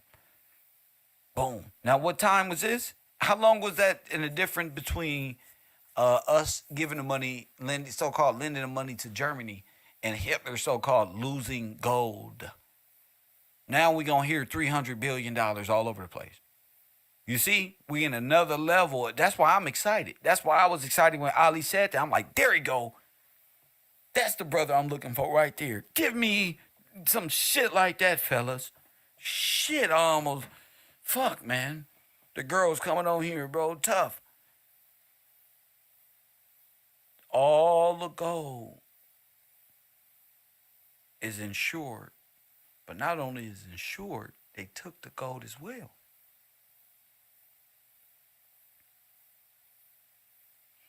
This is beyond plausible deniability, y'all. I just want y'all to know that. So the next show, we're going to talk about King George, the gold, the theater of war. Take a breath, go take a lunch, go take a smoke, go do what you got to do. Hit me up if you got some information pertaining our next conversation in about an hour and a half or two, and we just right back at it, because that's important. We following the yellow brick road. What's the yellow? Follow the gold, the drugs, Lime Street, Limestone George, Lime Street, the beneficiary package, the trust, the insurance. So I'm deciding to. You feel me? This is shit. You see how I made it look like the Matrix too? Because that's to play it for the class today. And it's going to start from the story, from the slave boat story, German slave ships. See that how they tell a story? German slave ships. Now this look like gold if you a banker. I'ma let that sit on your brain for a minute. This look like bars of gold if you a banker.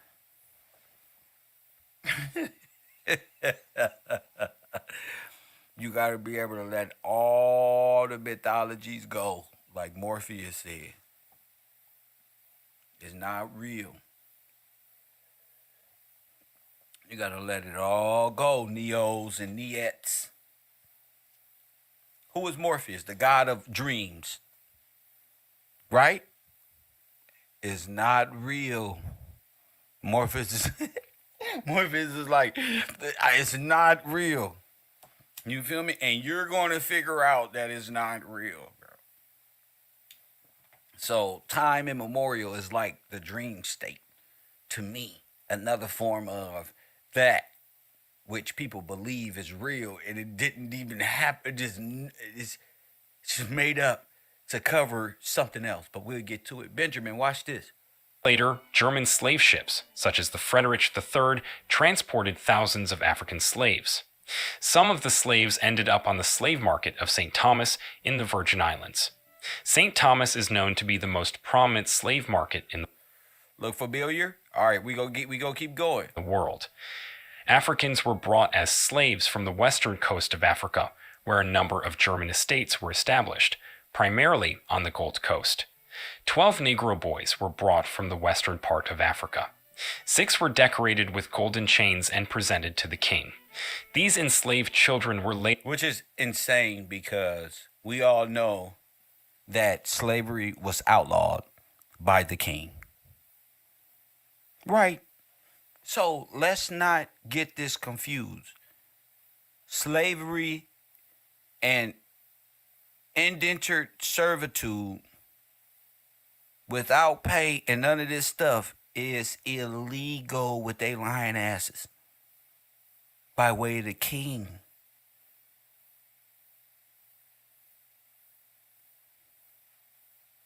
You ain't presenting the king with no damn 10 slave fool when everything is his. And he said the people is free. Well, they gotta work off their debt, the travel, and the expenses. They become emancipated, become nationalized correctly. But this is ridiculous to say. This shit is weird, man. Well, it's actually dope that we can see it. Listen. Later bought by their new masters, and they were taken to Potsdam and Berlin. King Friedrich Wilhelm, the first of Prussia, later sold... Look at those Pope hats. The first king of Prussia. Now, who that look like on that horse? That look like George Washington. The fake George Washington they got in front of your goddamn face. Press one. Now what? And what flag is that in the background? A sovereign flag? Get the fuck out of here. But we'll continue on. His Ghana Graud Friedrichsburg estates, situated in Africa in 1717. During this period, slaves were traded for German linen fabrics and interracial couples were pressured. Before World War I, thousands of black people lived in Germany. Now watch this. Remember I told you black people was trapped over there? Now watch this. Of which came from Africa, North and South America, and the Caribbean. Wait a minute. African Americans, black people, got stuck in motherfucking over there from North and South America? Does that sound familiar? Remember J.P. Morgan? We'll get your boys home if you... Never mind. We'll get to it. Some of which came from Africa, North and South America, and the Caribbean. The First World War limited international travel and migration in 1914. The Germans imposed strict migration rules. Some that had traveled to the country for business only stayed for a while, then left before the war commenced. After World War I ended, the immigrants who were still in the country could not leave because they had no passports or travel documents. You see that? Boom. Hence, they were stranded in the country. Boom. Remember I told you the Hellfighters were stranded? They deserted them. Remember, I'm the only one who figuring this shit out. I said, oh shit. This fucking government deserted our boys. It was more than expatriated. They deserted them. They call it expatriated. They literally deserted them. Right there. The erasure of the Afro-Germans. Watch this. The erasure of people of African descent from Germany. Now look. Do they look familiar? Is a gradual process. Do that look familiar? That eventually occurred after several harsh conditions and laws. The Afro-Germans population largely declined during the Nazi regime. The Afro-German people largely declined during the Hitler regime. Come on. The Nazis, short for National Socialists. The Nazis, short for National Socialists. Democrats. Democrats, bro. And them, all of them. political party that rose to power in Germany in the 1930s, led by Adolf Hitler. The Nazi Party was known for its extreme nationalism, racism, and totalitarianism. Not one black person there. And sought to establish a fascist state based on these ideals.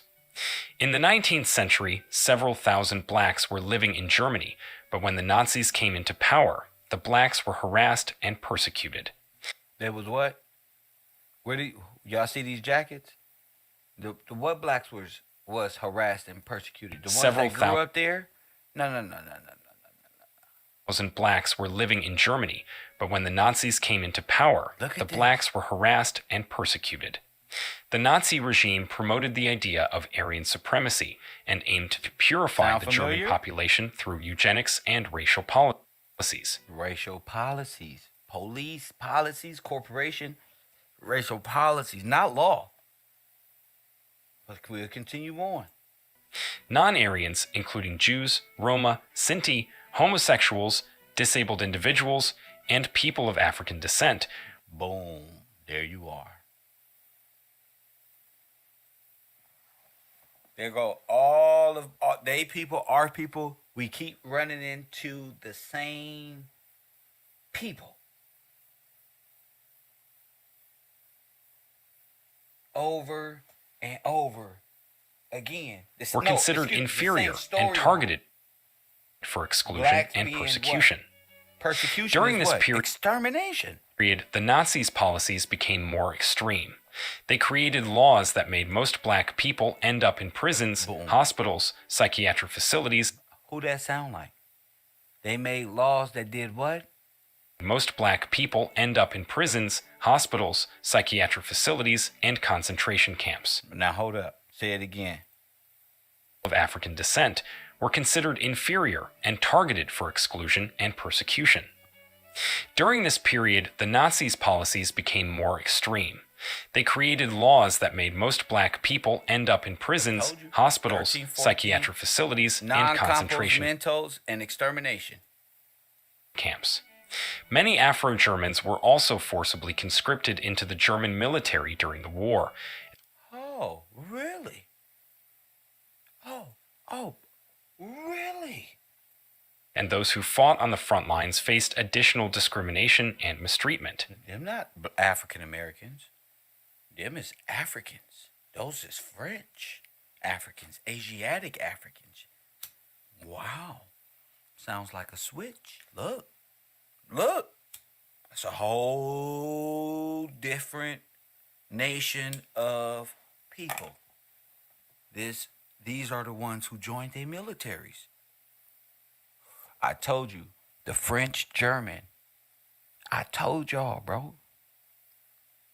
The perfect Nazi is a what? Is an African French black Nazi who won't nigga. Hold on, caller. Let me get to it. Let me put you on the air. I wasn't expecting no calls right now, but sent you on. But now they just proving my whole theory. If y'all really think about it, family, it's really like, damn. What's on his head? The Moor cap. Coffee, the French army cap. Not the Moor cap, excuse me. The French African army, Nazi, German allegiance. Coffee and Kush TV. KevRow, what's your name? Where you calling from? Cosmic Pierce. What up? My car got to it. Okay. Thank you for calling, bro. That's gonna have to. What do you do? You're gonna have to pay your bills. But yeah, y'all make sure that y'all paying attention in class. This is that shit. Remember I asked the question, how did black Nazis? Some Afro-German soldiers were sent to the Eastern Front. Now, who are those? Those are not. Those are the hell fighters. Those are all our people. Who did what? Those are all our people. Right there. They're not even the same. Look at the hats.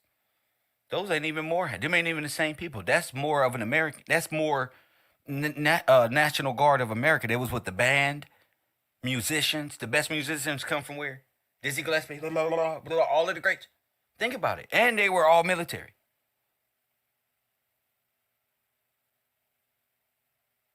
Here it is. They have made the switch here, exactly where I said it.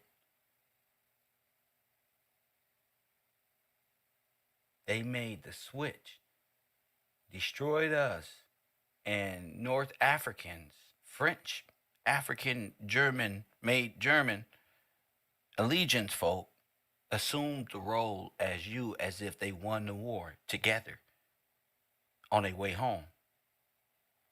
Millions of people lost at sea. All of our men were Navy men. Look, there's the Navy. They were all on ships. After the war, only ones who returned were actors. People who came in and said, yeah, we're the returning army, yay. They already had kids and stuff ready for returning German soldiers in American garb, per se. They had the babies, the families, the wives ready for them when they returned. They didn't even know they had kids or nothing. They were just coming over here with families, dishing them off new homes as if they won a war or some shit. When your boys is lost at sea, gone. Trapped in different nations, like what, probably all type of shit going on at the time where they was put. And we already know that they were made to do what? Deny their nation, because they had to become under the power of Rome of Rome.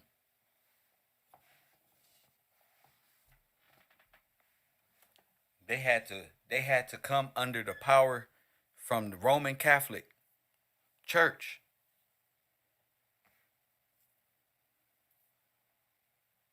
So they're not even American. Remember, they became fucking them. And a lot of our boys would deny, they wouldn't give up their sovereignty. So you probably, you know what happened. We kind of like proved that was a big fucking issue if you wouldn't deny who you were to become them. That's fucking crazy. That's fucking crazy that they can tell such, well, tales. They were treated particularly harshly by their fellow soldiers and subjected to brutal conditions. A lot of Afro-Germans died during this period. Look, now who is that? Those are Africans. Look, Turks. Look at their hats. This was one of the reasons which led to their decline in population. None of that. The Nuremberg race laws. They're making look at Nazis behind them. This is probably concentration camp time. Look who's behind them. Who's to say what this is? Nuremberg race laws. The Nazi regime declared the Nuremberg race laws in September. The Nuremberg. This was one of the reasons which led to their decline in population. No, remember, what led to their decline in population was what's old boy who murdered all of the Africans, but King Leopold? Right. We already discovered most of these people were actors and shit, so who's to say he wasn't just an extermination guy? Stalin, Leopold, all of these people. Because Stalin and these people murdered how many individuals? Germany murdered how many of their own? No, their own all became white people in America and denied who they were. So they died. Their old selves died and they became new white people in America with new names of exterminated individuals and new land. Listen to what I'm saying. This is deep. The Nuremberg race laws. Look. The Nazi regime declared the Nuremberg race laws in September 1935. These laws were put in place because of the Jews, but in November 1935, the law also affected the black and the Roman people. Affected. As soon as they became Romans or whatever in that shit, in their armies, they fucking went to work on genocide. Coffee and Kush TV, you on the air. What up? Cause I'm lost. What's going on? Oh, shit, your brain lost. That's your problem. Drugs and alcohol have ruined your life. So, yeah, that's what's going on. Drugs and alcohol have ruined your life. Yeah, I saw the Judean sign. They called you a Jew. They called you Judean. I'm going to show you right here. Look. During this period, those of non-Aryan descent were called. Look, they made you a gypsy. They made you black. When you know a gypsy is Rama and all that, they made black in law. First Nuremberg Law was also known as the Reich Citizenship Law. It stated that a German citizen was of German origin or related by blood. This law was to exclude... Look, ain't them black hellfighters who went on that ship? Law. Look, it stated that a German citizen... We saw this in American footage of them getting on the same ships. ...was of German origin or... Black people. Right here, champ. ...related by blood. Look at this. These are just captains. This law was to exclude non-Aryans from political rights in Germany. Videos. The second law was for the protection of German blood and German honor. Look. With this law, race mixing, otherwise known as race defilement, was banned. The law forbade intermarriage or sexual relations between the German or its related blood. This law aimed to prevent black people. Look on his shirt. Look on his shirt. Not like this. Look on his jacket. Not like this. That's crazy. That's crazy.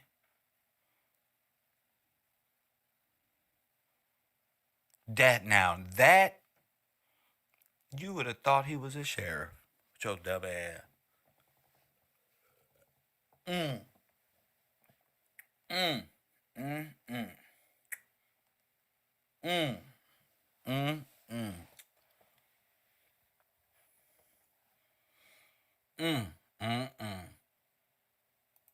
People from marrying and having children with Germans. The Nuremberg race laws made it difficult for the blacks in These are Germany. all people of the South. They busted. These are all the people of the South, bro. They is not fooling me.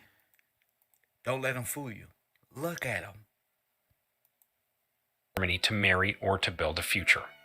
Despite the laws against interracial couples, some blacks who were romantically engaged to the German Aryans got married, though the relationship was dangerous for both partners. The law pressured white German women to divorce their black husbands. They felt the presence of the Afro-Germans was a threat to their racial purity. Afro-Germans were popularly known as Rhineland bastards, a derogatory term used to describe people of mixed race ancestry. You got to get the fuck out of here. Get that? It's not Afro-Germans was a threat to their racial purity. Oh my goodness. Afro-Germans were popularly known as Rhineland bastards, a derogatory term used to describe people of mixed race ancestry. Get the fuck out of here. The detests for the African descent also made Bernhard Dernberg, the German director for colonial affairs. Oh my goodness, bro.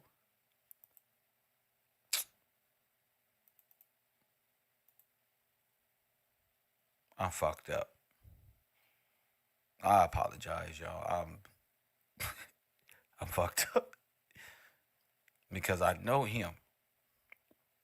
Nigga, I feel like that movie. I know this nigga. That's the dude that was with. I know this shit. He gonna be somewhere, bro. He gonna be somewhere. Taj, you know this dude. We gonna get to him. Affairs make a derogatory Kentucky Fried Chicken. That's what the fuck he is. Statement. He announced that some native tribes, just like some animals, must be destroyed. Look. During this period, not only were the African tribes just African descent, also made Bernhard Dernberg, the the German director for colonial affairs make a derogatory statement. He announced that some native tribes, just like some animals, must be destroyed. During this period, not only were the Africans hated, the Jews and some people who were not related to German blood were criticized. Black children were excluded from schools. They suffered a lot of criticism from their parents. They felt lonely, isolated, and excluded from society. The children wanted to be part of the German excitement, but that wasn't allowed. No, bro. At first, the discrimination against school children was a local initiative, but things got worse when the Nazis took control of schooling and enforced formal bans against black students. The Nazi law completely banned Jewish children from attending German public schools. Let's stop here for a minute. Encourage us to continue making videos like this by liking this video and subscribing to the New Tourist channel. Do not forget to turn on notifications so you get notified whenever we upload interesting videos like this. Let's continue. Forced sterilization. This was a wicked strategy used by the Nazis to persecute black people in Germany. Oh my goodness. Oh. Bruh.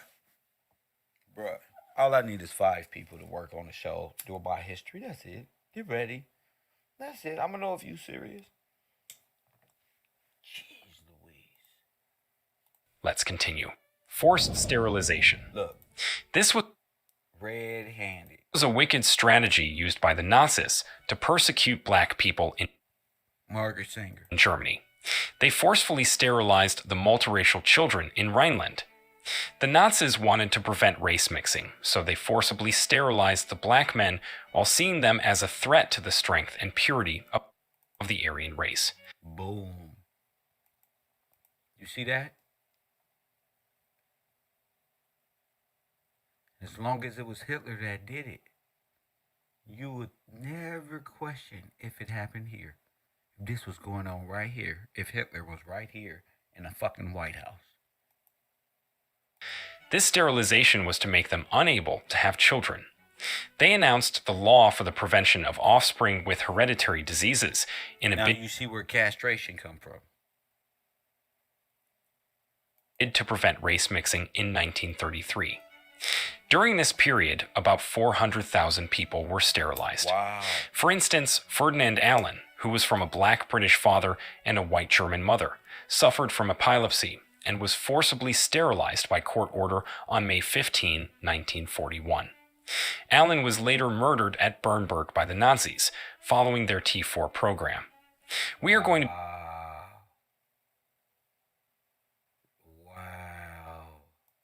be telling you more about this T4 program shortly.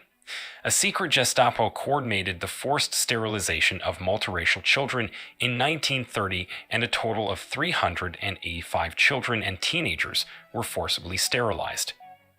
Establishment of the T4 program. And these are actors. This ain't that. Yeah, they using different people of retarded people, Bungalow 54, to play this picture and put T4 program words on it.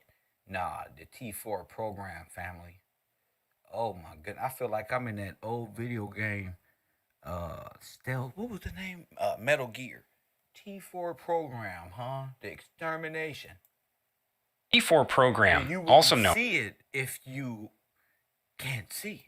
As the euthanasia program. The euthanasia program. Now, where's Todd? Who wore a euthanasia chain? Tupac Shakur, before he even fucking answers. Remember the euthanasia chain? Okay then, bro. Make it make sense to Kev. Nazi policy involving the involuntary euthanasia of people with physical and mental disabilities. Now you see why you are compos mentos and why your king had to be euthanized. Euthanasia, bro. Forced, put to death. Forced. Extermination, bro. You come here. You got a disability? Come here. What's your disability? Oh, he's black. He got a disability. He can't read. He can't write. He black. They went full-blown legal to exterminate him. They can use all these pictures if they want to. You know in your genetic makeup what they're saying. The program also targeted other groups deemed unworthy of life, including Afro-Germans. The T4 program had a significant impact on the decline of Afro-Germans because it allowed the forced sterilization and murder of those who were considered racially inferior. One of the victims of the T4 program is hilarious Larry Gilges, who was a black German dancer and communist. Ah, interesting. That's crazy. That's crazy that they speak English, being German. Not like this. You know, Not like that's this. real strange that all the Germans speak your language and write your language. But soon as you put these people up here, every black person light bulb is going off right now. Because you now know that them is the goddamn Black Panther. Now, if they don't stop this madness and sit up, and Kev just fucking proved this fucking point that they made you. I can't even believe what my mind is saying without my lips moving.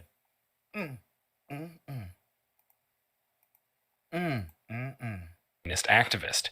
He was murdered by the Nazis and his body was left on the street on June 20, 1933. Gilges' murder took place during the first months of the Nazi regime. Wow. The law for the restoration of the professional civil service. The law for the restoration of the professional civil These are the service people America allowed over here to do all this madness. Remember? It was in America. Was enacted in April 1933. The law provided for the removal of Jews and others deemed politically unreliable from government positions, including teaching positions in schools and universities, administrative positions, and other roles within the civil service. The law defined Jews as anyone who had at least one Jewish grandparent and also included political dissidents, homosexuals, and others deemed undesirable by the Nazi regime. Nazis were African homosexual. descent was greatly affected by this law because only citizens could allegedly become civil servants. Naturalized Afro-Germans lost their passports, and the working conditions became difficult, especially for those in So they were exterminated. prominent industries, such as music or movies. Many Germans embraced this ideology and openly discriminated against black people on their initiative. Colleagues and bosses were reluctant to work with people whose skin color marked them as outsiders in the Nazi racial community. All these rules that were brought up by the Germans helped in the reduction and erasure of African descent from Germany. It is important to know that in the latter years, Afro-Germans have fought for their rights. They used a variety of methods to fight for their rights. They have participated in protests and demonstrations to demand their rights and challenge racial discrimination. For example, the black community in Germany organized protests against discriminatory laws and practices, such as the ban on interracial marriage in the 1920s and 1930s. In addition to protests, they have engaged in civil disobedience, such as refusing to comply with discriminatory laws or regulations. An example is Theodor Michael, a black German who refused to comply with the Nazi policy of racial segregation in public transportation during World War II. Afro-Germans have also used legal action to challenge discriminatory practices and laws. In the 1950s and 1960s, some Afro-Germans successfully challenged the German government's refusal to grant them citizenship rights. In his book, Being German and Also Black, Theodor Michael Wanja, whose father was originally from Douala in Cameroon and his mother German, recounts how his father and other Africans were kept in human zoos for ethnological expositions. Oh my goodness. Remember these. The World Fairs. Was the best bringing those Africans, remember? Most blacks could do at the time to make a living in Germany. Germans put them there, and other white people came to watch them without any shame. Wow. Up until the 1930s, there were about 400 human zoos in Germany alone. Most of these Africans were homesick. Some died because they couldn't get vaccinated or any treatment. Because they couldn't get vaccinated. Because they died because they got vaccinated. Their cultural expressions, such as music, literature, I and don't art, believe what I'm have gone a hearing. long way to challenge These are stereotypes monsters. and assert their identity. For example, the Afro-German jazz musician Louis Armstrong was an important cultural figure in Germany during the 1930s and 1940s. What'd I say? Sadly, some Afro-Germans who fought for their rights were killed for their activism. Amadeu Antonio Quioa, who was an activist, was murdered by neo-Nazis in 1992. His death sparked widespread outrage and led to the creation of the Amadeu Antonio Foundation, which works to combat racism and xenophobia in Germany. Memorial plaques called Stolperstein. You said that's the guy from the Bronx Zoo? Well, you're absolutely right. Stumbling stones have been dedicated to black victims of Nazi persecution and Look, ain't that Anne Frank?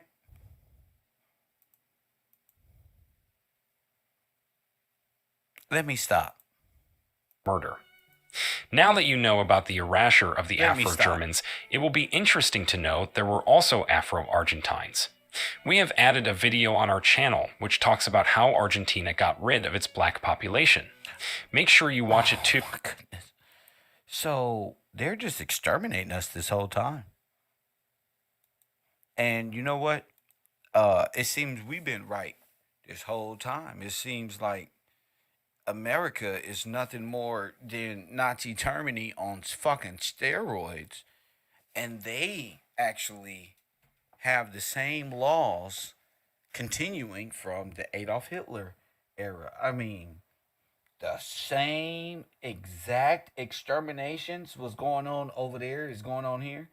The same exact Margaret Sanger forced sterilization castrations is going on over there.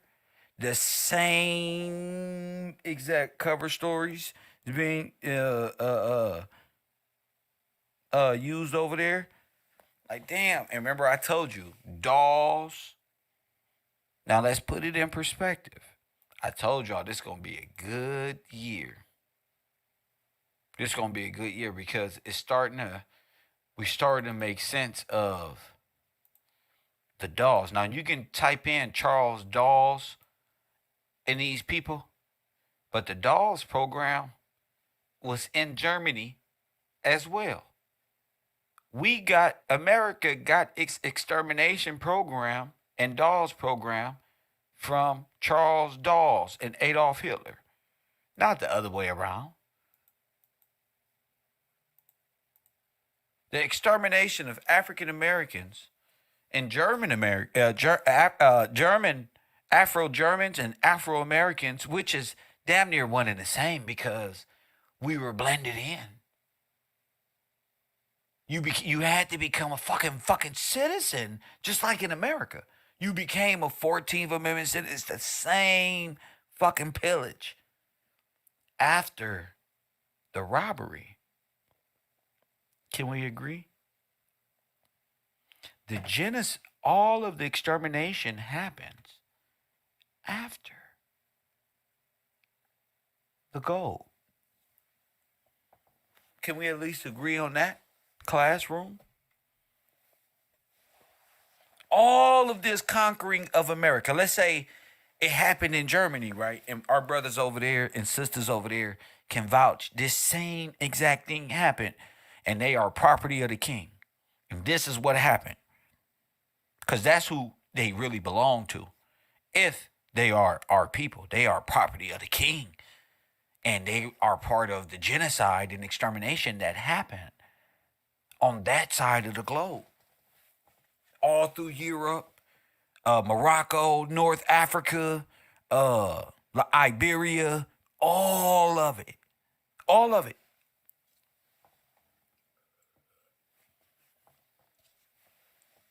So I'm beginning to I'm like, damn.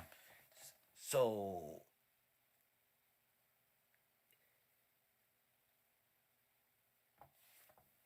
who's the president at the time of Adolf Hitler? Because I'm already thinking that it's all the same individual, from Woodrow Wilson, Pope Pius, and his connection to the Holocaust and extermination of Afro Germans. Look,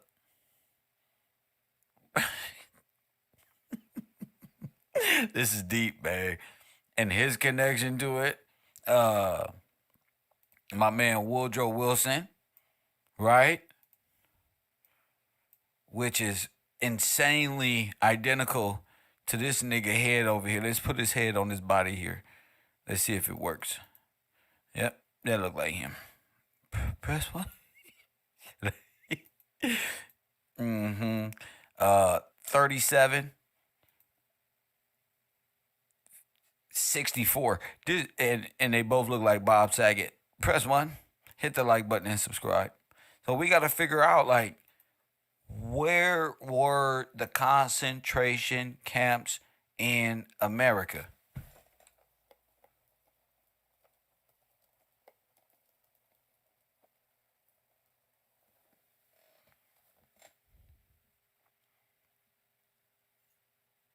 Because the only thing you hear about is Asian concentration camps. But what I just saw was black people in concentration camps. Now, internment camps and camps where the military is bringing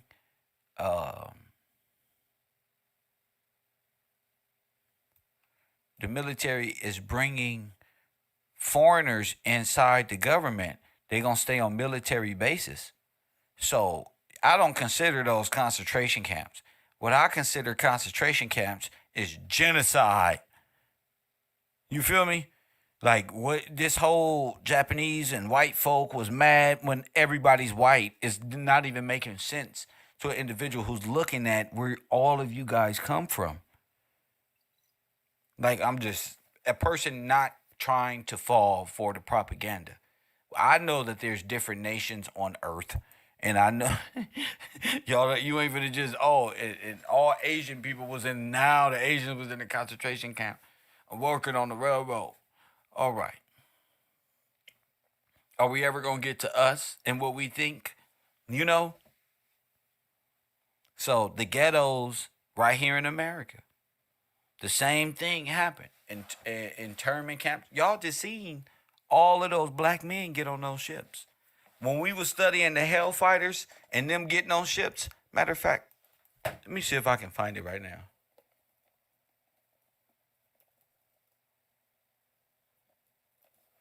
You feel me?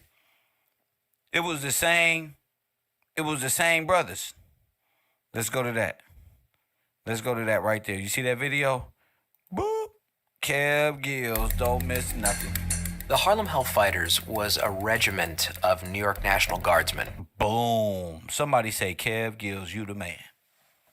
Kev Gills gotta be sent by God.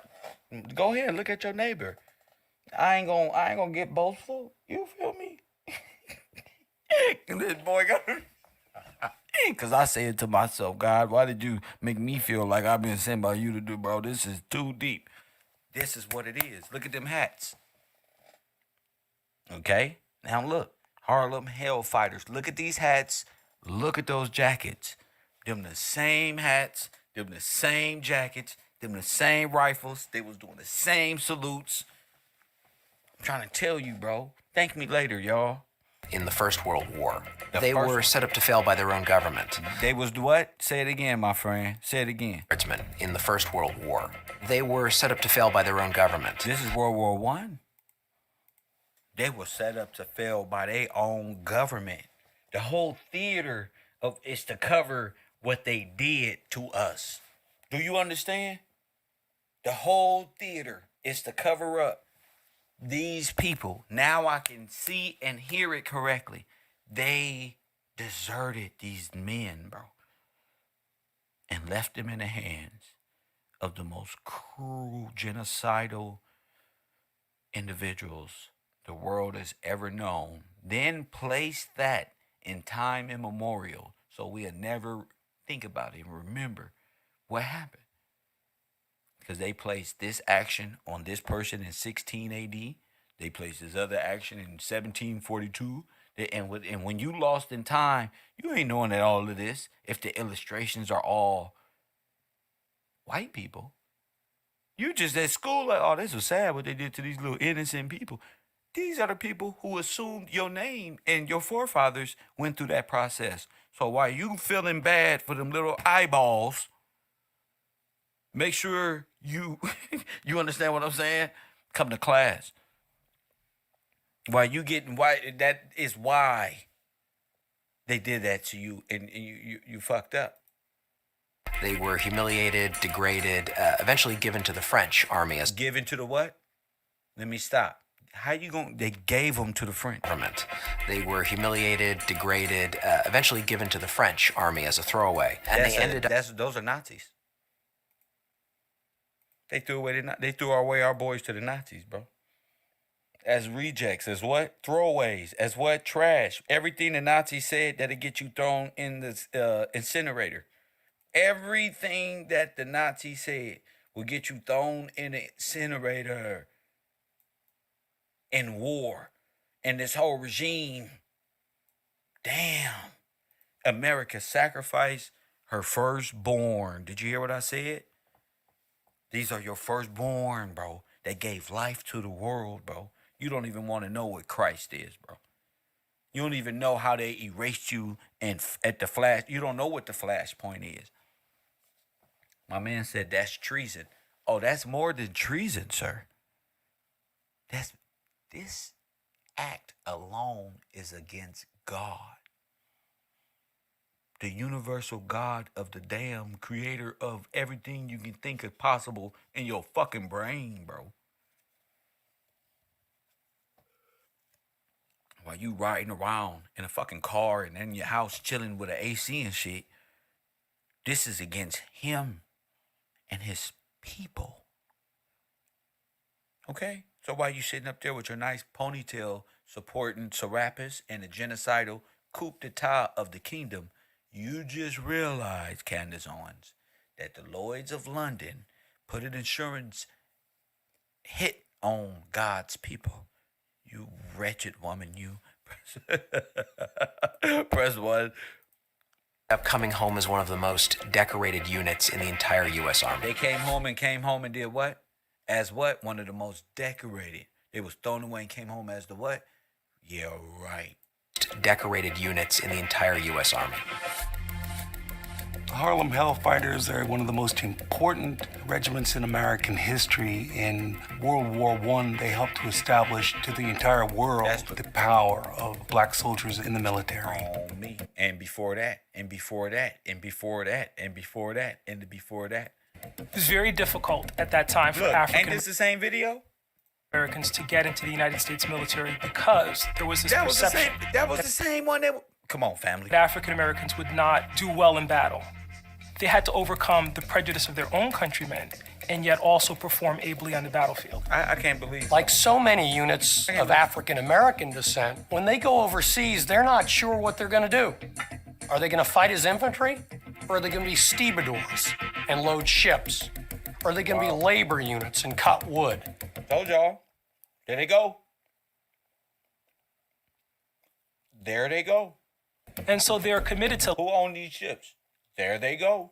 Labor duty, they're unloading ships, building the trains, those type of support services. Building what? Building the trains, building up everything. And as you can imagine, these men have been trained and they're willing to fight, they're ready to fight, and this is stressful for them. They were finally given to the French army, which in a way was an even greater insult because in the First World War, when the United States entered, General Pershing, the commanding officer, was very clear that American forces would not be fed piecemeal into the French and British army because the French and British wanted reinforcements, and Pershing said absolutely not. When Americans join this war, they will fight as an American force under an American flag led by an American general. ...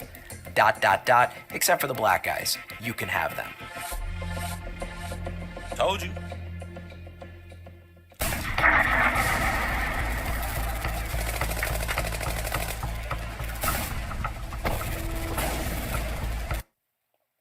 What is this? That's a train with a cannon on the front, just like I told y'all they was doing in America. This is a train with a cannon on the front of that motherfucker. Henry Johnson is perhaps one of the most remarkable black military heroes in U.S. history.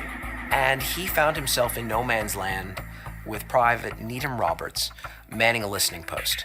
And Needham Roberts hears click, click. Now look, if y'all ever seen that movie, the Manchurian Candidate, all the men know this film. Now go back and think about Denzel Washington and Roberts and their connection, and realize that never happened in that movie. Remember that when you listening to the Hellfighter stories of the same hero doing the same thing all the time. You feel me? It's always some hero that performed and he did this and then that, and then that hero went off to become great in the return home from Iraq, and that was Roberts, remember? And Needham Roberts hears click, Watch this. click. And he realizes somebody's cutting the wire. It's potentially a German raid. And so Roberts is passing him grenades, and they line up these grenades, and the Germans actually do come across the lines. Roberts is hurt, and now Henry Johnson is left to defend their position and to stave off this attack. And then he makes the mistake of jamming a French cartridge into his American gun, and it no longer will work. And the Germans are on top of it. He then used his rifle like a club, and then he ended up fighting with a knife against the Kaiser's best and turned them. He's wounded in the fray. He's struck, for example, in the foot, and has a debilitating injury as a result. And he fights them off, he says, for what seemed like an hour. The Germans ran shrieking into the night, all because of one man. All the Germans. It's not until the next morning that people realize what a tremendous act this was. They discover 4 bodies of dead German soldiers. And they also realize from the equipment and other things that are left behind that as many as 30 may have been involved in this altercation. As soon as he drove off those Germans, the French awarded him with the Croix de Guerre, a great honor. Unfortunately, it took about 75 years for the U.S. government to give him the Legion of Merit. Not like this. Not like this. Had he been white, he would have walked out of that war with the Medal of Honor. It was called the... It wasn't called the Medal of Honor, sir.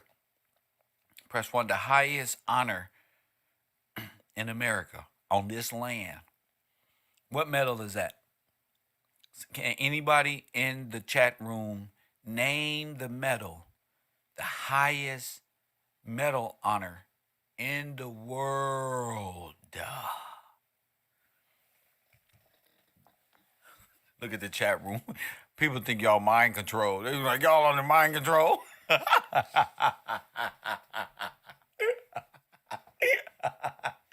People be like, they under mind control. Look at these motherfuckers. They fucking say anything he says. I'm just asking, what is the highest medal? Hey, Brian King, they don't know like me to do shit, bro. Trust me. Look at this chat room. They're under fucking mind control. He got mind control over Debo. Press 1. It is the Gillespie medal. You guys are correct. Press 1. Wrong. Wrong. Not the Purple Heart. Wrong. The highest honorable medal. Wrong. They mad about the Gillespie medal. Hit that like button and subscribe.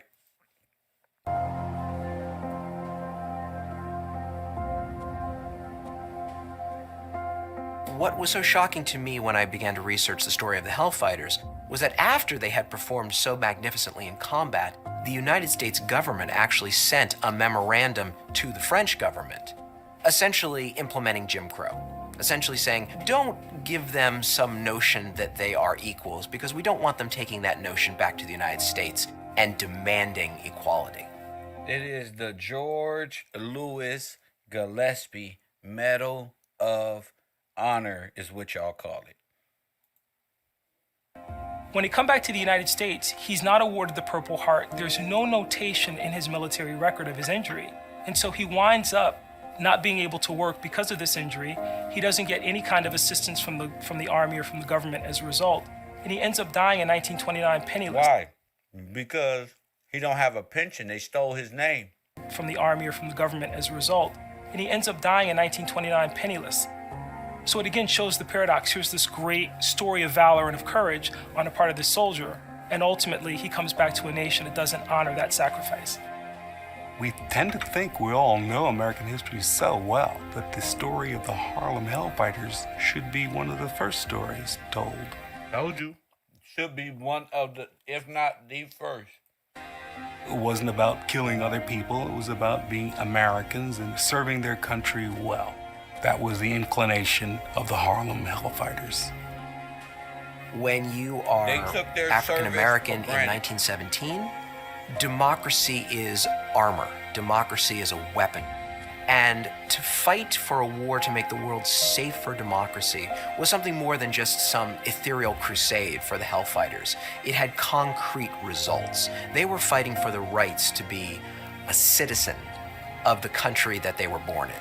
Bam!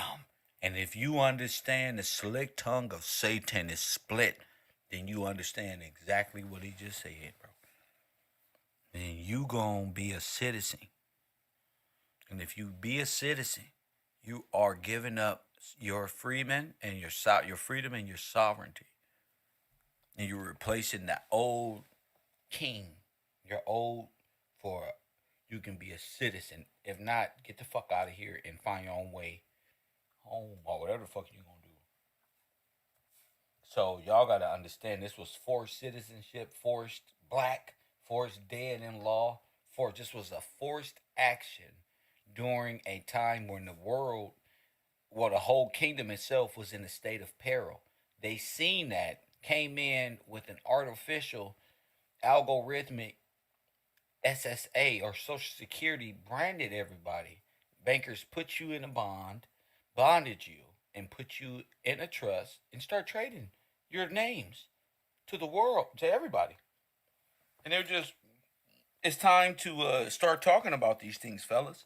Hit that like button and subscribe. 424-209-9506. I'm going to leave the phone lines open. You got a few. Hey, man, it's a lot of knowledge out there. Do your research.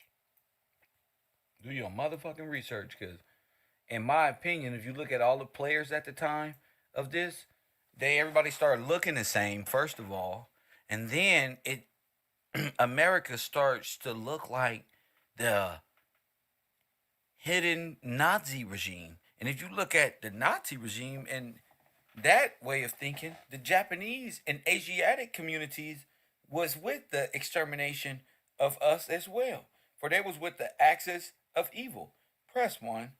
So we fought against them. Again, where is the gold that was given at the time during the Dawes? How did y'all gonna flip? Y'all like, damn, this nigga Kev don't stop. Who gave up the gold to give to Germany, to give to France? Press 1 to give to create Jew homeland in Palestine. Where did y'all get this gold from? Did you get it from America? Press 1. That caused the panic. Adolf Hitler's gold, the trains full of gold, Adolf Hitler, while America believing in ship stories. Was it really the train, Wells Fargo, who were stealing people's gold and silver? Damn, Kev, don't do them like that. I'm a straight gangsta, Los Angeles thoroughbred. Fuck what a nerd said. I'm a gangsta. Damn, that shit sound fresh, huh? That's going on the track. Coffee. I just made a beat, nigga. I'm a gangsta. Coffee and Kush TV, you on the air, whatever. Peace, Travis Todd's calling in from Georgia, What's man. up, man? I feel good. I was thinking of Nipsey when I said that. That was smooth right there. Go ahead. Yes, sir. Yes, sir. Hey, bro. Man, bro, it's like, all right, I was doing research. I fell asleep last night, but I had to catch up on the video. So off of that, what I realized here in Georgia, and it's going to tie back into what we're talking about today. Here in Georgia, there was a U.S. Mint in Dahlonega, and that's like North Georgia. That's going up 400. Thank you, sir. I was lost. I was like, what the fuck is Granada? That sound like, but go. I'm so glad you cleared that up. Yeah, it's in North Georgia. Go ahead. So it's just north of Forsyth County in Dawson County. Okay. That's where Lake Lanier. That's Lake Lanier. That's Oscarville, the town that was flooded after they came and said, "Hey, these black children, you know, they raped the lady and they killed her, and then they flooded out the whole town." Now, I never realized, other than the fact that they said it was a very prosperous town, but the purest gold in the world was found all throughout North Georgia, especially in Dahlonega, and that's where everything was being minted at. So it makes sense how they ran all the Americans out of those areas, so that they could have not only, you know what I mean, the businesses and the land, but the actual gold and everything. Yeah. So that just made, I never realized it was an East Coast gold rush. That's not something that's here in history. We talked about the one in the Carolinas. There was a few gold rushes before San Francisco. The thing about San Francisco is the state was so large. You see, it's so big. Mm-hmm. The whole state itself, let alone Frisco. But Frisco was a cold gold rush for a specific reason. Go ahead, champ. Yes, sir. And that coincides right around the time of the California genocide. And the same way they took the victims of the Holocaust during World War II and gave the reparations and everything to a different group of people themselves, they did the same thing with those Pan-American people, Pan-Asian people that came over here on the west side. Reminded me of like the men in the high castle, how they came from both sides, bro. And, that one map where they subdued both sides of the states. Go ahead. Because you go ahead. Also looking like the Louisiana Purchase in the U.S. Naval Flood maps. Yes, sir. Right. And you also know, if you do your research on Wells Fargo, that the Asian community on the West Coast were the first with that. So they were doing a lot of transporting gold back to the East Coast. Go ahead. Right. And then the guy, George Long, he was with the post offices, and like yesterday, you was talking about the safety deposit boxes. That's where everybody was depositing their boxes in the post office. The post office. And that's why it was so much gold that was on the ships. The postal wars. Were the post office only able to operate offshore?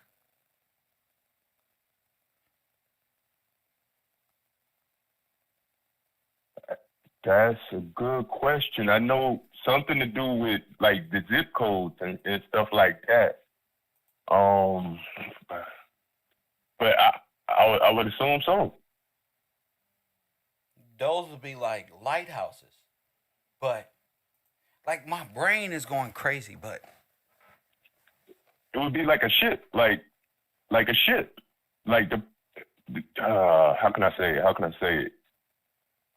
Like Wells Fargo. Like a township. Look, somebody said Wells Fargo was also a post office. Go ahead.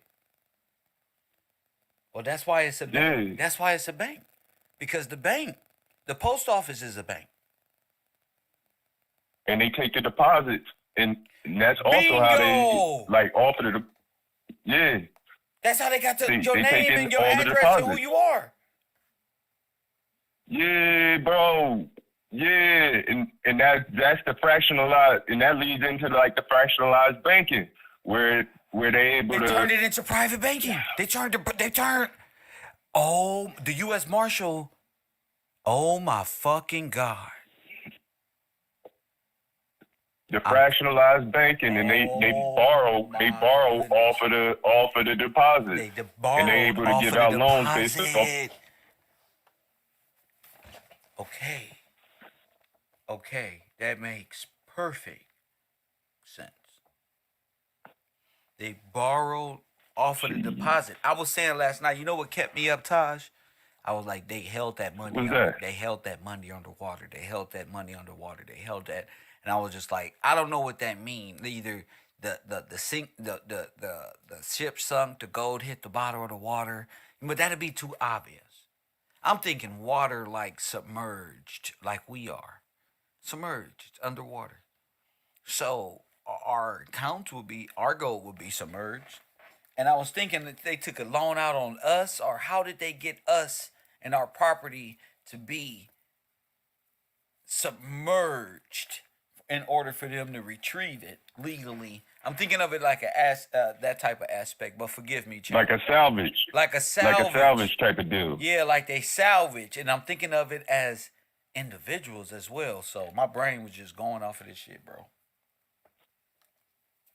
Yeah, because I remember not too long ago, Amanda had brought up the riparian rights. Yes. And my mind going right now, bro. Like what you just now said just now sent me somewhere else. What you mean? What I say that fucked you up? Somewhere. What I say? Just talking about the submerged, everything being submerged, and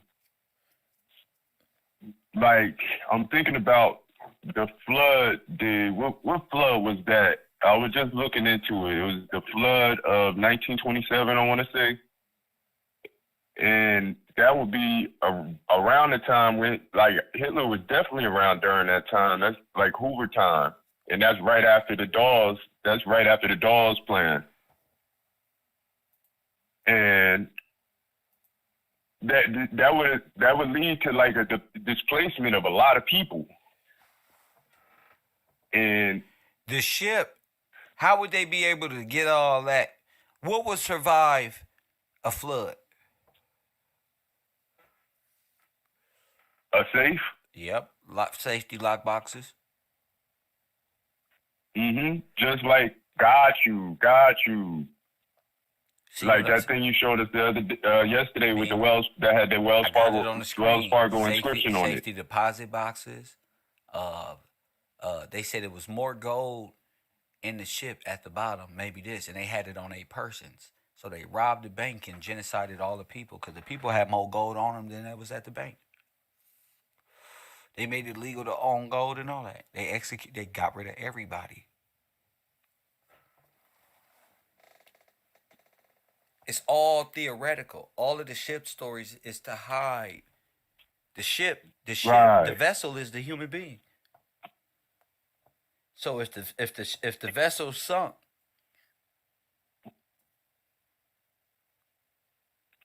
then that goes into the SESQV. Now wait a minute. Of course, now because that's already legal. That's Magna Carta. That's already legal. Now this is how they tricked you. This is how they got you. Who you said you live by what lake? What is that? Lake Lanier. And what they do in that lake? Everybody is like a recreation site at this point, but they flooded out Oscarville. And murdered everybody. Murdered everybody, ran them off, and took the land. They did more than take the land. That's federal. What did they do? They took what else?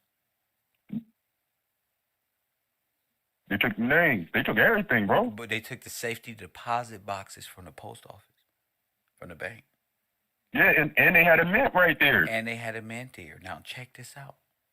They took all their property from inside their homes, all their shit, all their safes, all their shit. That would be in the safe deposit boxes. That would be in the safety deposit. The deed. And then you got the deed. Now you got the land. Everything will be in the safety deposit boxes. Everything. And they parceled it out. And they at parceled it that out point. They after they parceled it out. Damn. And they was having like lotteries. They were having lotteries. They also have a town up in land lotteries. And where is this? It's in Precise County. It's something called Freeholm. And Freeholm, they basically were just like, that ties back into like the Palpables and Manifest Destiny. They were just giving out like pretty much houses and land for free. On loan. They call it free home, so I don't know. I'm not even sure if it was on loan. I think they were giving out people's houses on free, just flat out giving it to them, importing their cousins and everything like that. And that goes back to like when we were talking about the Great White Fleets, and then moving forward at the end of World War II. That's why I put expatriated in the chat earlier, because they repatriated different people. And those people came over. That was Operation Magic Carpet, and that has to do with the Marshall Plan as well, because that's how they populated the state of Israel, and that ties back to the Dawes Plan. And when they took the money, Germany got the money, they paid France, and that ties into like the what is that mandate Palestine. So France that was is World War France I, and is then moving in on America at the same damn time, with the money that they lent out, Indeed. with the money, with the shit that they taken and stealing. They're actually moving. Oh my goodness! So, wow. The Nazis won World War II. The Nazis won. Or the Great War. Or the Great War. And the And then United they moved States in and Marshals they created are the in United Nations. violation of the trust. They're in huge violation because they privatized private bankers. They allowed private bankers to impede on my sovereignty and freedom. That's why. Mm. And they have one duty. Is to protect me from foreign and domestic traitors to the king, traitors to the sovereigns, to the freemen. They have one duty. They have one contract. That's your job. That's your oath. Not to privatize policing to the FBI or Los Angeles Police Department and policies after policies, and not Right. that. You are to enforce, unless murder or any crimes versus persons occur, then are you authorized, but you're not even allowed to do that.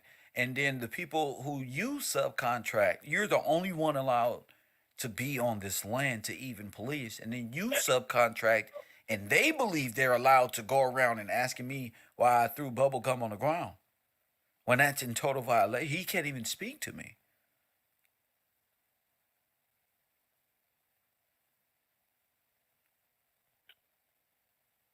No. When you're you can't. You have no jurisdiction to say anything to me. Got you. And but they are able to do that to 14th Amendment citizens. According to what they're subcontracted out to do. It's illegal for you. Does the 14th Amendment citizen supersede the United States contract, the Constitution, or override the Magna No, Carta? because you can't change it. You can't amend it. You're not supposed to amend it. Bingo. I'm not even arguing if it's true within them. They can drink coffee and look at each other and see that. Oh, man. They can say whatever they want. But at the supreme level, it's against the law. No victimless things, but like not having a job during the 13th and 14th Amendment. What would that get you? If you were incompetent, you didn't have a job, and so forth, and they caught you walking the street when you're supposed You're to be a criminal. You're going to go to the asylum or jail. Now, You're a vagabond. could you get a job if you didn't convert to be a 14th Amendment citizen, a dead man? Got you. So Got you automatically what? A dead man. You're a dead man walking.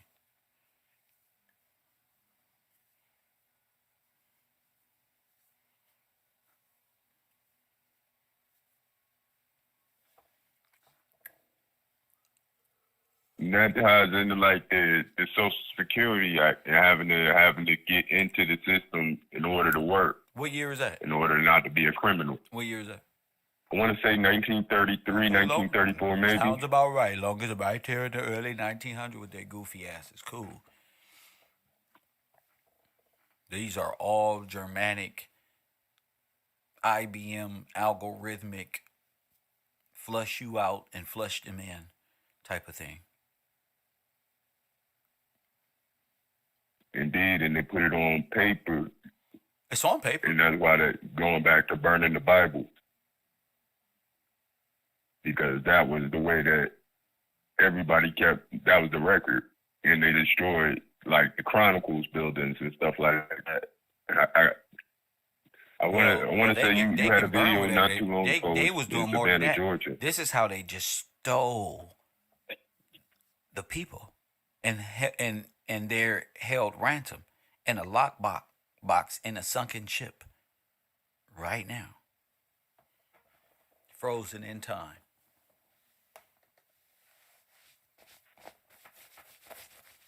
Your ass on the damn Titanic, dead. Some damn weird. Underwater, submerged. And you been on that little dumbass submarine this whole damn time. Going to court in a ship, barred from superior law, which is justice, what comes with constitutional right.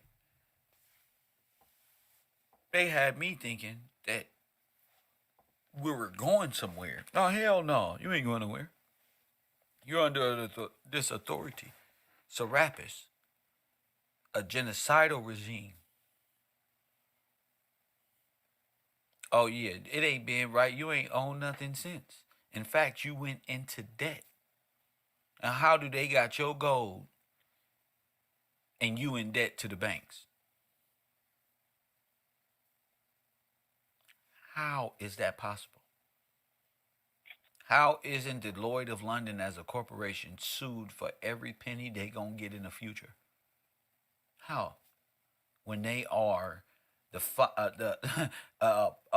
they have already accepted that they're slave traders, but they're also genocidal, homicidal insurance fraudsters who sunk in many ships and put them underwater for insurance money and their gold. So not only did they get the bodies and get insurance on, they got everything that was insured, including the insured items.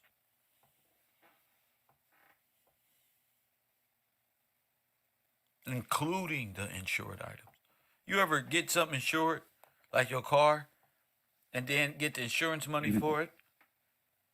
And then your dumb ass is still driving, and now your sister driving the damn car. You don't reported the car damaged and flipped over and stolen, is destroyed. Next week, your sister got the car. You don't got the insurance. Those type of schemes, yeah, nigga shit.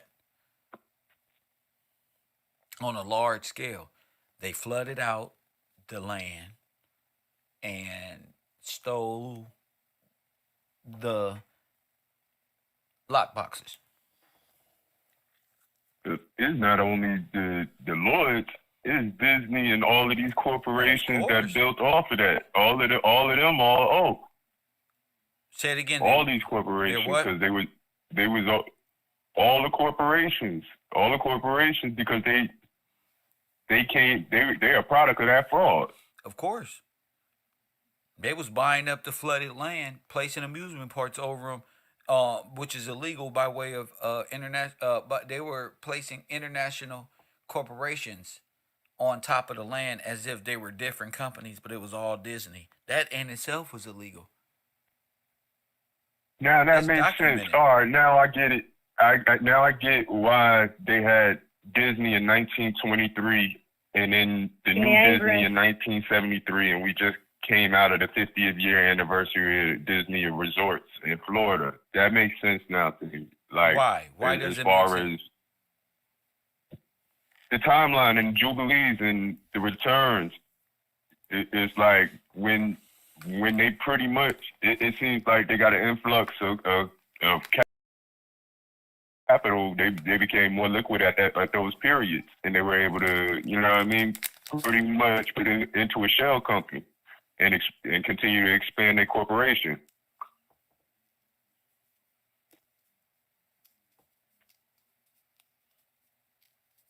So pretty much the entertainment companies end up being the same people who was running government. No, Indeed. they were running. They were the actors. Let me stop. They were running a foreign, international, illegal, treasonous, genocidal government underground in all those bunkers at Disney resorts all over the place, and using the cover as a attraction for amusement, but really covert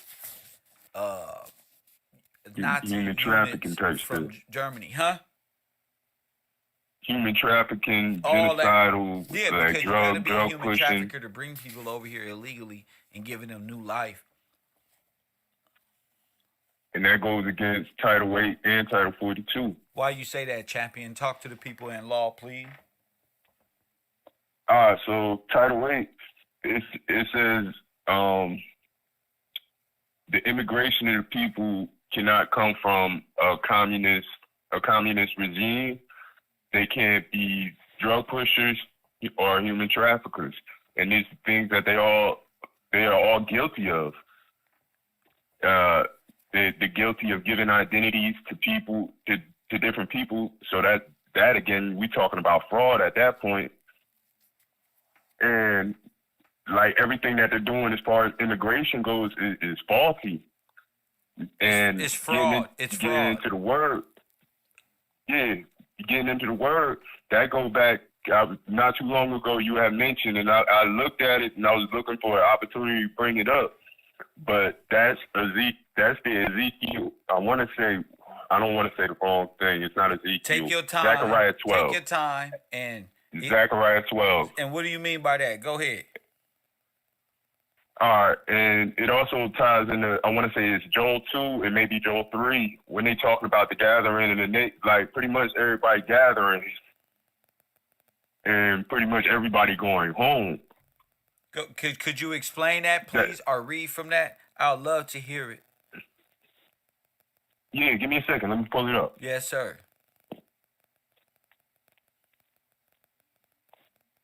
And Kev be hollering at the people. Hit that subscribe button. Hit that cash app. My cash tag is Gills Gang. Shout out to the people who are already there. All right. I got it, Kev Gills is coming in on a hot Sunday. Oh, and if you want to play poker tonight, make sure you on a correct tier. We're going to play some poker for a grand prize. You feel me? And you can buy in at any time that you want to. So make sure you're going to play poker tonight. I'm going to try to get it in by 9 or 10. I'm about to drop the link, as a matter of fact, right after this program. Go ahead, champion.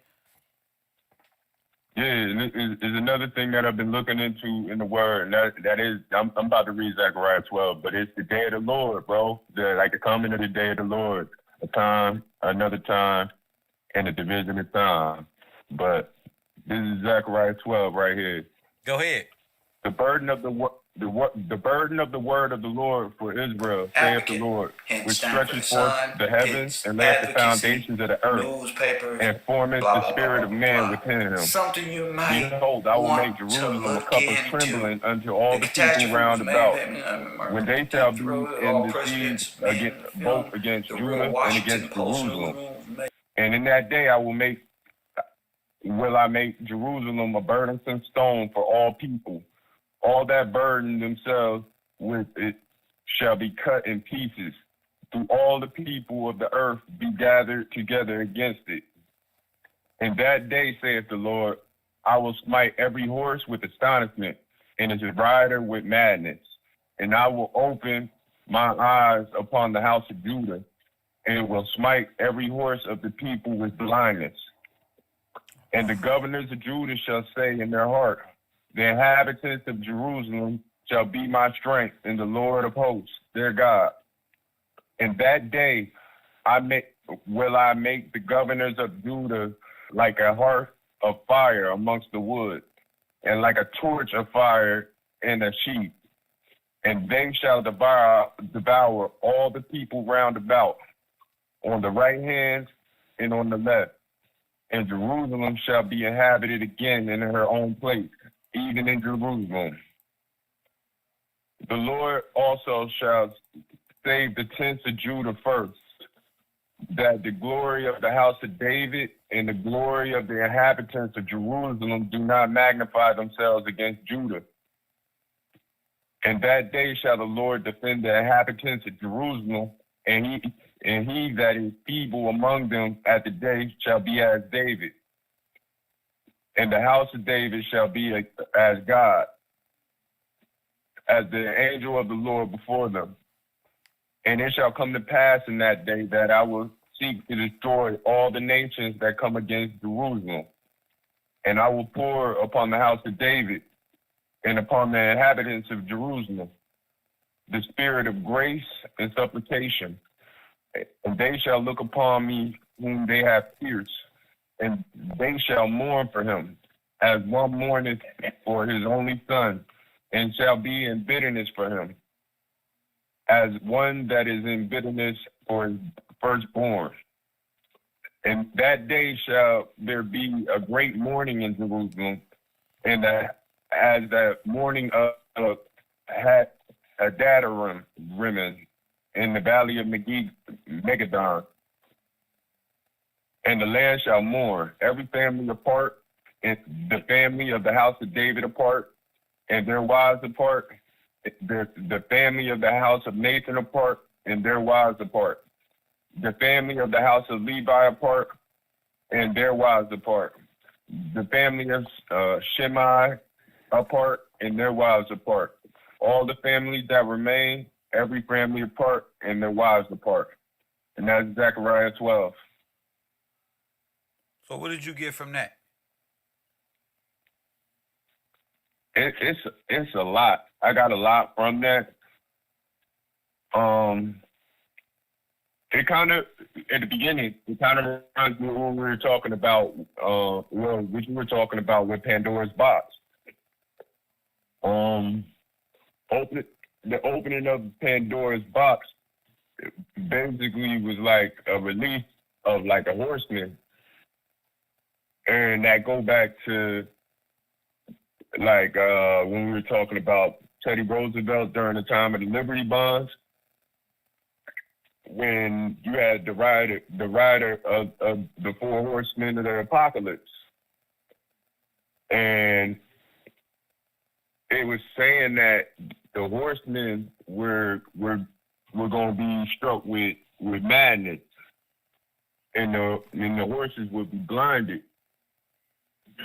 And what I'm taking from that is basically like a reversal of the curses, because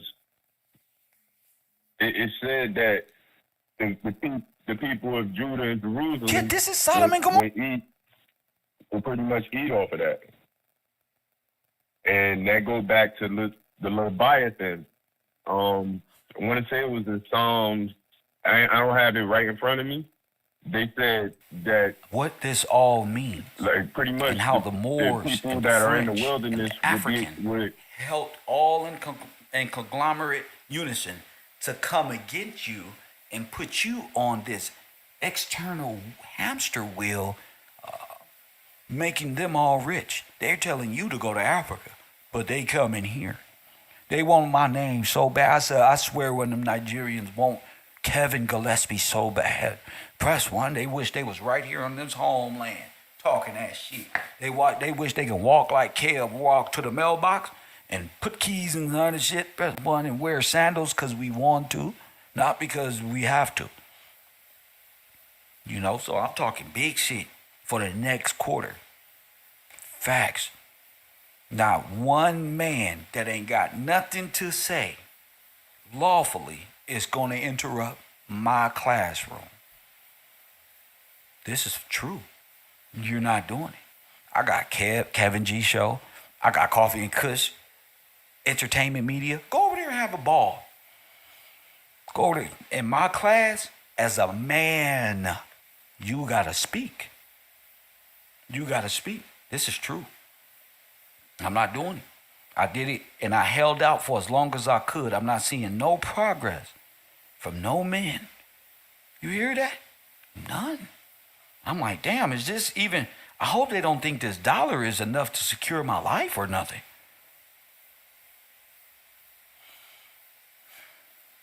I hope that ain't what niggas is thinking, because I'm about to block niggas off of Patreon. I don't want it. If you're not here seriously, I don't need you. This is serious work here. Coffee and Kush TV. B from Texas, you on the air. What up? Yes, sir. Kill, man. Had to call in on this topic. Go ahead, champ. About the French protectorate. I didn't know what a protectorate is. Yes, so, right. You gotta look it up in the 1828. Now, wait a minute. Okay. Wait a minute before you look it up, because that's how I like my students to run, just like that. Kev, only reason why I'm disrupting you is because guess what? I got real information from the 1828. I'm not here to even talk about no goddamn body. Let's start the show. Go ahead, champ.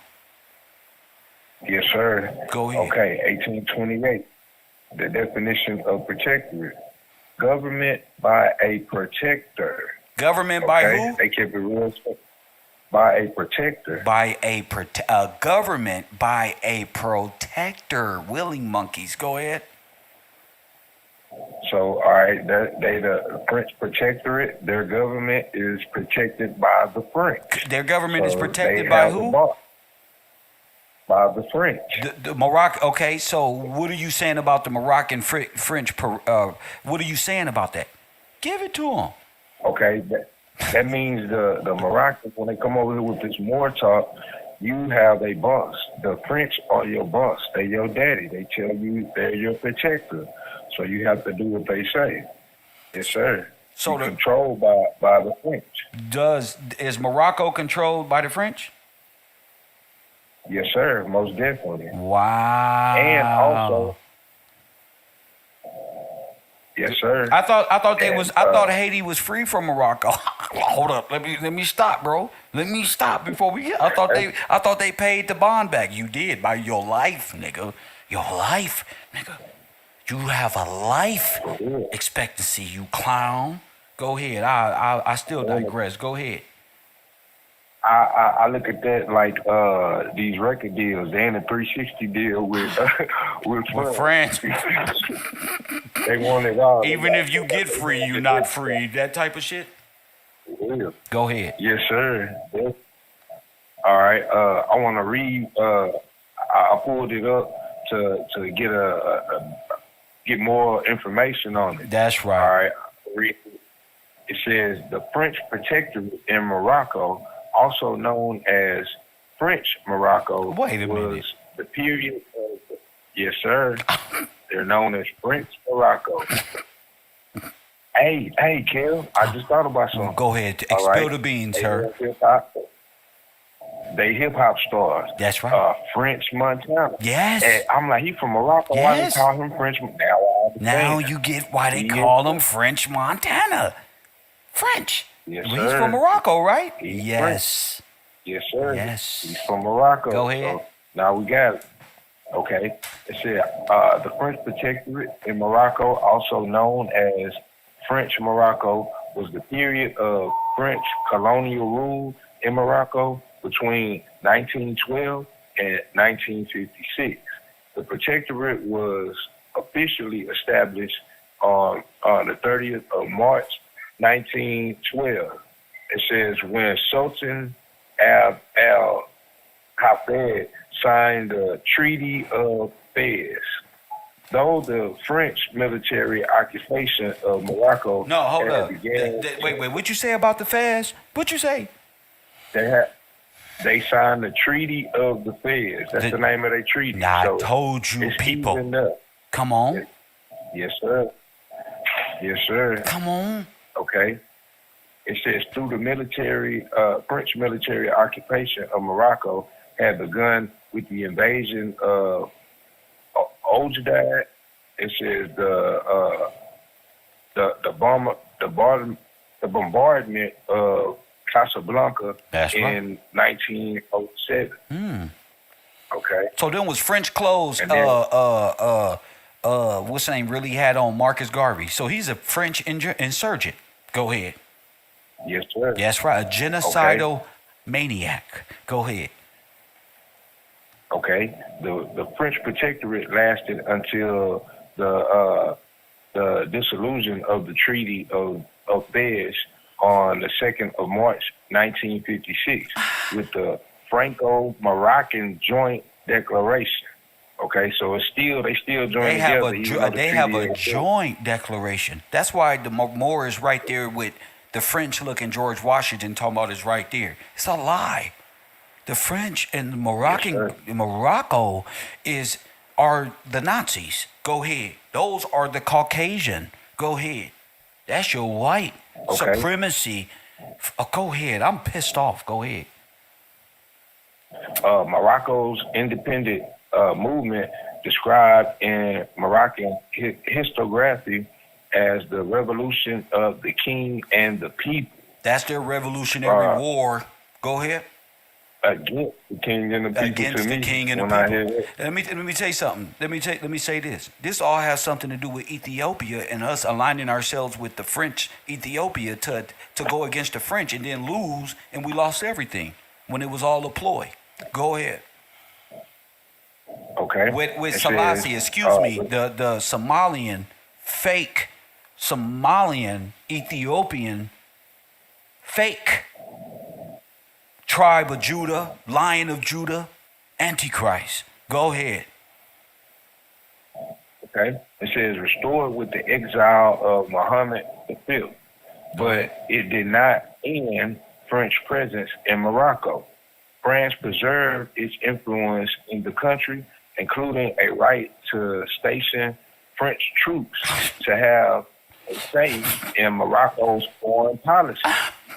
All right. So look, that's their daddy. Hey, these troops gonna stand around with these guns while y'all make decisions. Is that okay? That's right. Go ahead. Yes, sir. French settlers also maintain their rights and property.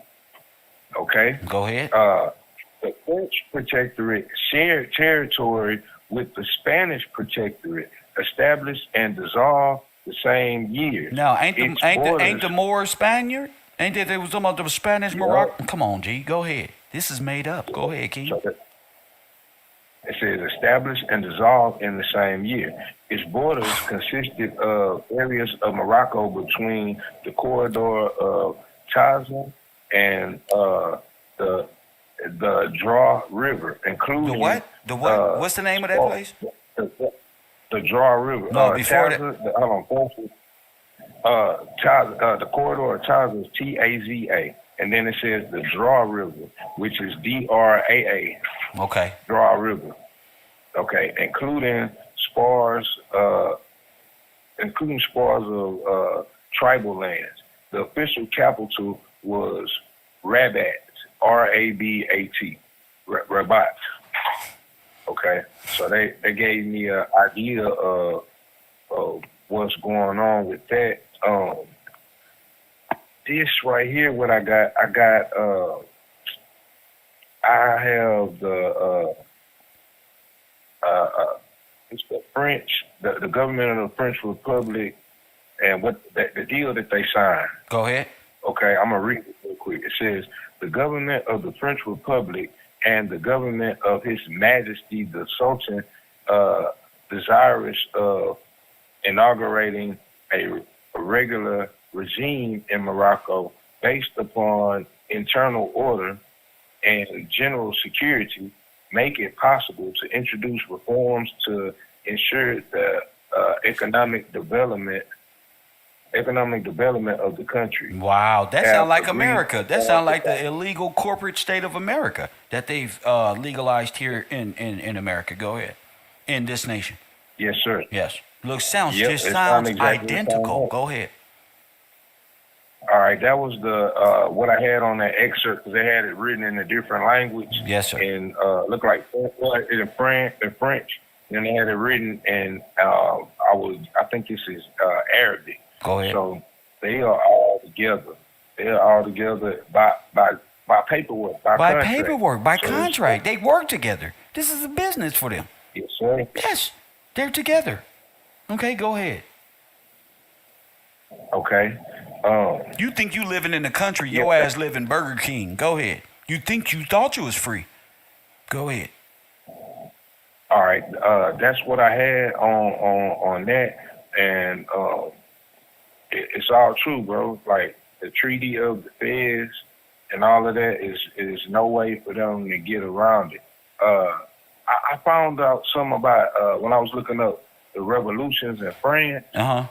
They had three of them. It says the three major revolutions in France occurred in these years: 1789, 1830, 1848. It says there is the French Revolution of 1789, which brought down the majesty and the ancient regime and restored in the beheading of Louis the 14th and his famous wife Marie Antoinette. So now that sounds like a nigga, don't it? Yeah.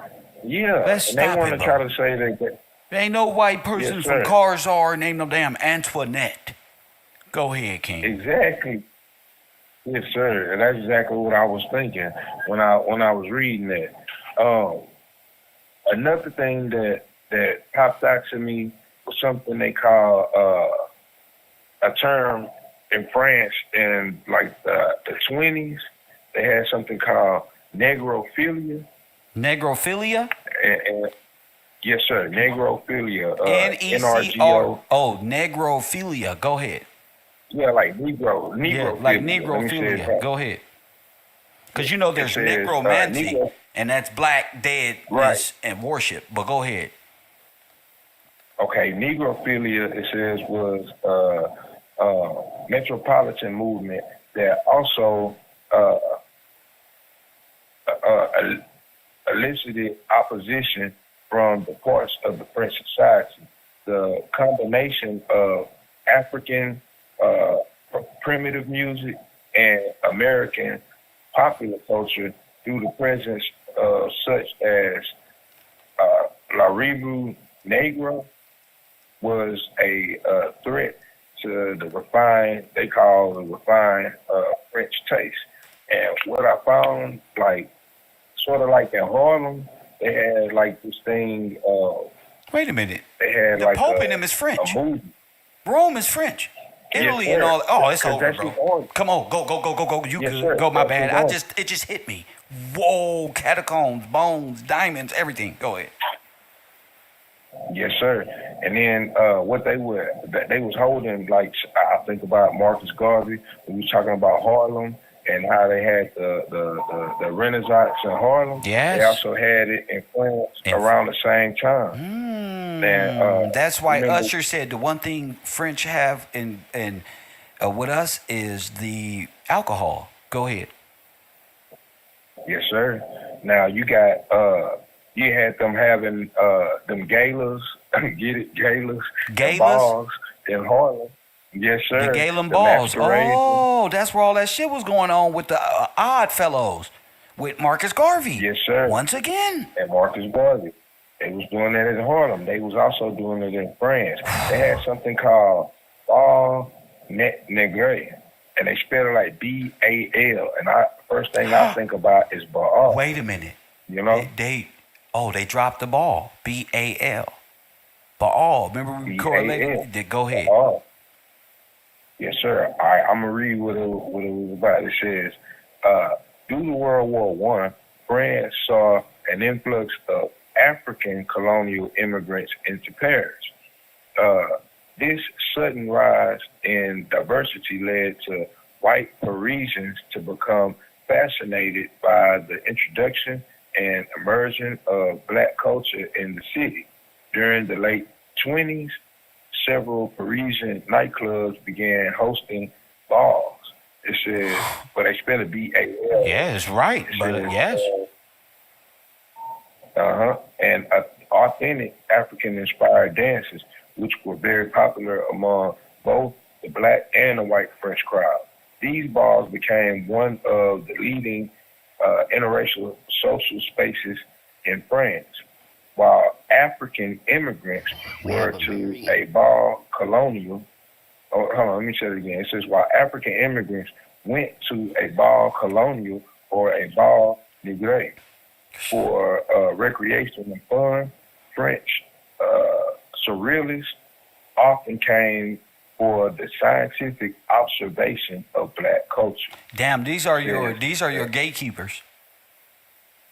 Yes, These are your Eastern stars and the men. These are your high society German and French blacks who was to uphold this. Go ahead. Yes, sir.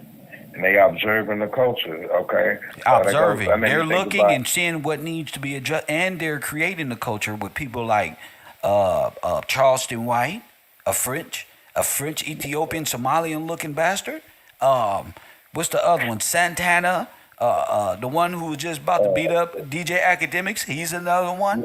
Whack, another. All of these people. We found out. I said this. That Slim 400 before he was murdered, he was a German.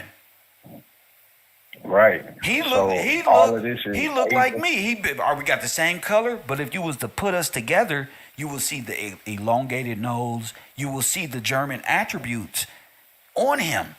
So that's crazy. Go ahead. Sir. All right. Now it says, what was I? Okay, it says, this appreciation of the night lifestyle of black Africans and African Americans in France was really the French sexuality and fetish. So they were all homosexuals. Yep. Yep. Yes. And then they made what I noticed with that statement. They made a clear distinction between black Africans and African Americans in France. Go ahead. So that proves the point again. It says the balls were also one of the most prominent areas for interracial exchanges and relationships to occur. So we wasn't even supposed to go into business with these LGBTQ. These are all. Forgive me a little bit. I started a movie. These are all. Yeah, this is Sodom and Gomorrah. Oh my goodness! And you wonder why America has turned gay? Because you French. It's because the inception was to get rid of God, the Magna Carta, the laws of God, so you can usher in a homosexual identity and new nation filled with boys and girls who are anti-family, anti-you, anti-Bible. In fact, we're going to interpret the Bible for you now. Yeah, we all gonna feel good. This is about feeling good. This ain't about historical record and your God and your forefathers. Now it's a religion where all people, even Muslims, can come live for free and claim Muslim in God's kingdom and with his people. So they're really trampling on the saints, and wow, they're really a nation of bisexuals and Caesars and 300 and Greek and fascist. Go ahead. That's why they want your kids, because they want a whole nation of fascists, Marxists, and people who are anti-God and have committed the one ultimate sin that will have you, if unchecked, doomed and damned for the rest of your life. This is critical. Coffee and Kush TV. Go ahead, bro. Okay. All right. It says the balls were also one of the most prominent areas for interracial exchanges and relationships to occur. Yes. Hidden in the dark of the night, young French and African adults could socialize and interact in ways that were highly controversial. That's right. In they will European meet up in these society. Bible clubs and Bible. Could you imagine you waking up one day and they talking about Puff Daddy? No. What if all of them are French and they all go to these parties? Even the ones out there talking about Rick Ross, you can do better. Jim Jones, you can do better. Everybody signed. They're all French. Everybody's trying to get accepted into this specific lifestyle. God said, honor the rainbow to remember the covenant.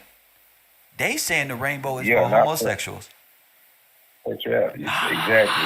They're against the patriarchy. They're against the patriarchy.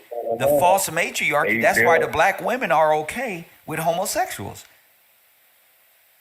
Because everybody thinking they down with the liberation. So if you down with the matriarch, you're down with the legal system and how it attacks your sons, and you're down with the propaganda that turns them into thinking they want to be females.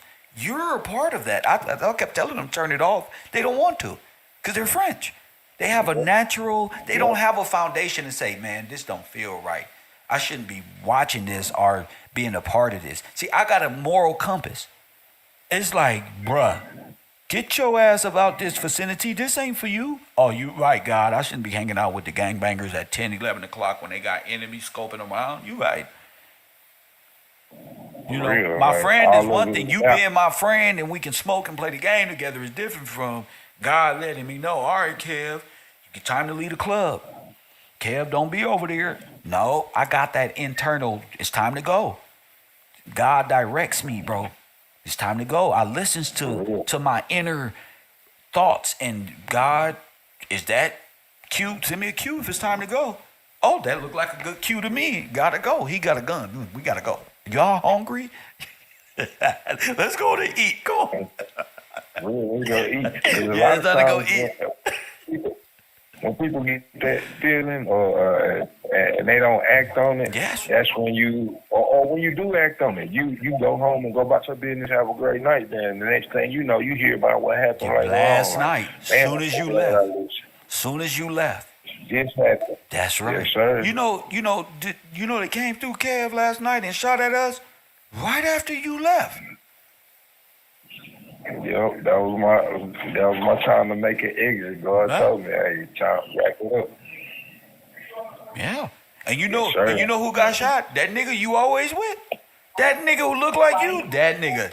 Damn, he okay, but I'm saying, damn, bro. That type of shit. So you gotta learn how to like. And these are for men who are connected to God. I ain't talking about y'all little spiritualists and ancestors. I'm talking about people who really are good, God-fearing people who know what I'm talking about. Go ahead, King. Yeah, excuse that noise. Hold on 1 second. I don't want to commit shit. Yeah, I ain't tripping. All right, I'm going to continue. Okay.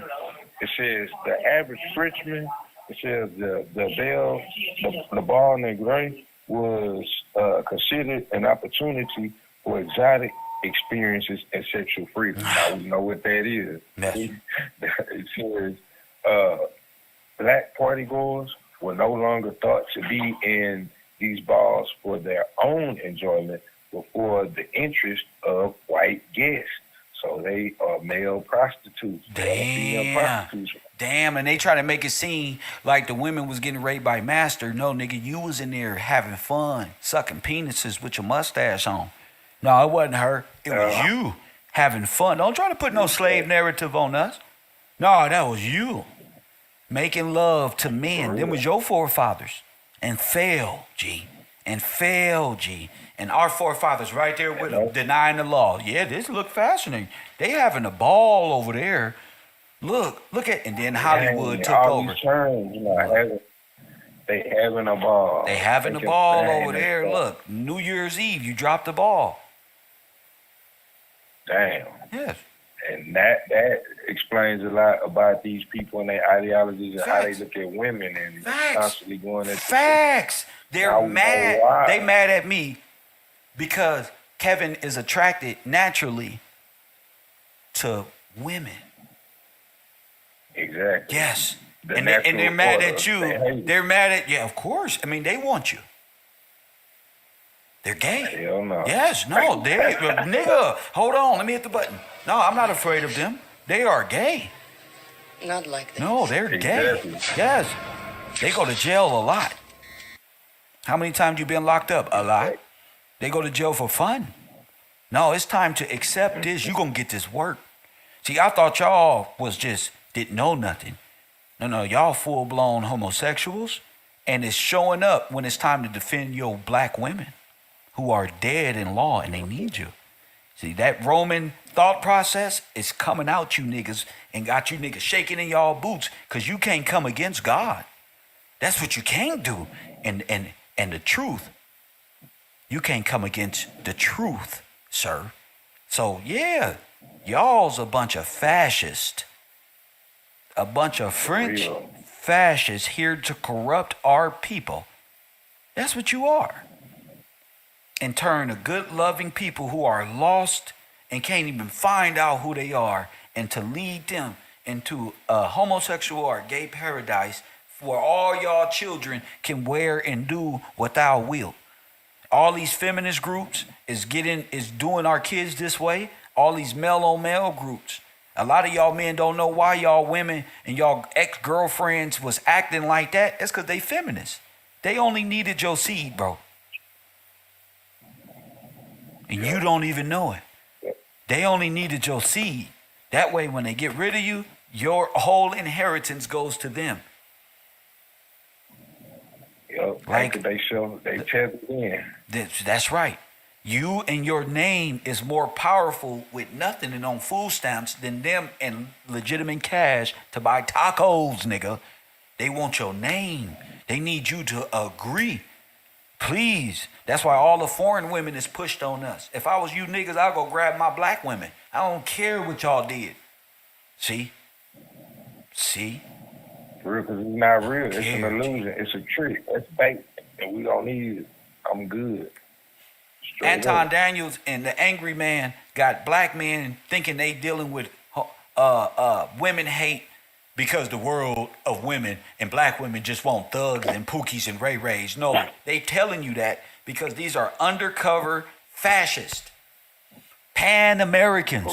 And I can smell it. They don't like me because I'm real. Give me the microphone. Let my sweater go because I'm real. They don't like me, B. I look them in their face and let them know they're French fascists while their wives are sitting next to them, nigga. Press one. And my thing is, like, dang, bro, that's all you do? You don't got no other topic but to diss black women, bro? Yeah, Like, yeah. They need us to conform and turn away and see the horrible thought process that they think of our women. They want the women to think that we're going off to Cuba to get some other foreign women. And now we looking at each other like, well, you doing what you doing, and y'all foreign, and black women can't date foreign like we date. They talk a lot, but nobody want our women because the objective is to destroy him. They only need you to destroy him. They don't want you. They don't know how to treat you. They don't come from where we come from. They grandmothers and grandfathers' heritage ain't ours. These are second and third generation Americans. Nigga, yous were here when George Washington found this bitch. Go ahead, King. Straight up. All right. It's facts. Okay. Hold on. What was it?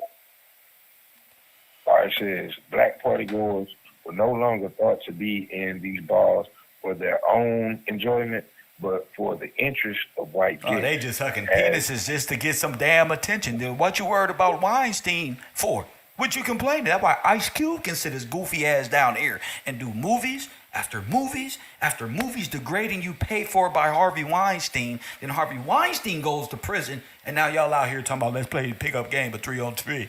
Go ahead, King. It says, as the appeal of exoticism rose, the opportunity for white people to interact and dance with black people became very attractive. And then complain. Then they gonna get out here and complain about Elvis Presley stole our song and stole our hip movement. No, he didn't. You was right there shaking your hips right with him that night. Go ahead. Yep. It says this promise of exotic experimentation. They said a promise Oh man. They said a This what? They promise said a of what? A exotic- promise. The promise of exotic experimentation may be Fight Club. That's the experiment. They was sticking something in them. What I tell you? They compartmentalized the mind. They split the atom when they split them cheeks. I know that was funny, but that nigga B said, "Oh my goodness, Kev." Hey, they split the atom when they split them cheeks. Let me tell you why. See, because a split-minded man, what?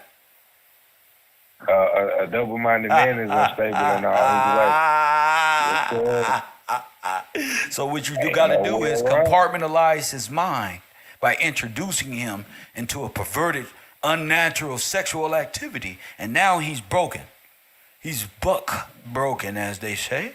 Press 1. Now he's taking part, and now he think he a girl, and now he think he this. Now he think he a girl who can tell men and who can tell women what men don't like, or vice versa. Now they're split-minded. Now they're all over the place. Now you got one walking around with a full-blown mustache with makeup on and heels, talking about, "Come see me, I'm about to fight." This is what you did to yourself. Go ahead. That's unstable in all they ways. You ever seen them? Don't you better not fight one of them. DJ Academics will be a fool. I see why he was crying. I was watching YouTube videos of. Even if you win, okay. Would you say even if you win, it's a wrap? It's a wrap, bro. You lost, bro. Don't do it. Don't just walk away. Go ahead, King. That's different energy. Unstable in all your ways. You thought you was about to grab him like a girl. Nigga, back there squared up with you. Heels off. Them is football ankles there. Sheesh. Damn, bro. Okay, it says the promise. So a promise is an oath to you. Oh, so that's the promise. This promise. Oh my goodness. Exotic experimentation. I'm going to God. I'm going to God with this. I'm embarrassed for them. Go ahead, sir. Okay, it says this promise of exotic experimentation made these nightclubs very popular with the French bourgeois. The what? The bourgeois? The what? The how you pronounce it? BOURGEOIS. Bourgeois. Bougies? Bougie? What the fuck is that? BOURGEOIS.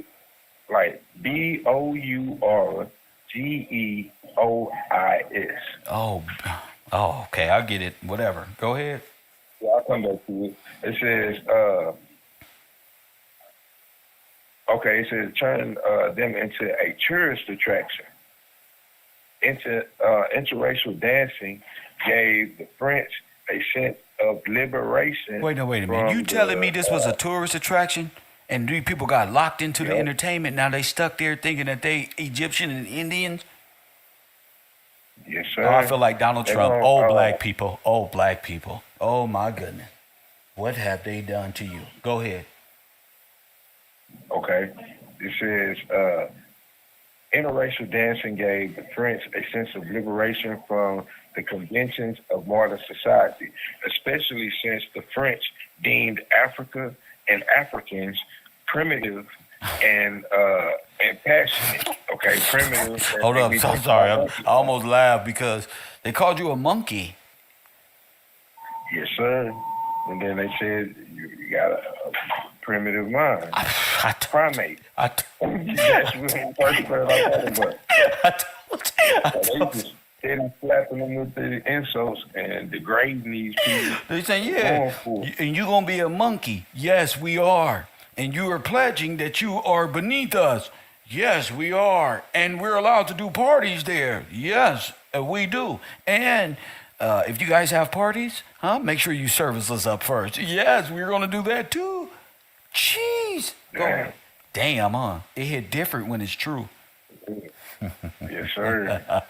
All right. It says these progressive interracial relations did not surpass the walls of the Parisian nightclub. So it's secret. Oh, my goodness.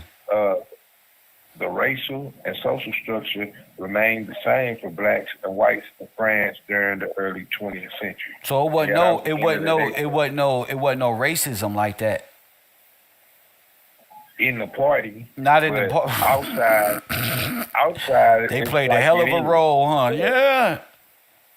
Oh my and then when they go to the party, it's a secret. Not all the secret stuff they're talking about. It ain't so secret no more. We understand it now. Oh my y'all signed up for it. So don't put that on all of us. Yes, bro. That's you. Y'all signed up to be monkeys and scientific experiments for fascists, bro. That's not us, bro. Yeah. That's y'all. And you doing all these activities, perverted activities, and you're not gonna put that on us and try to make us believe that that's how we are. Right. That's you. That's you.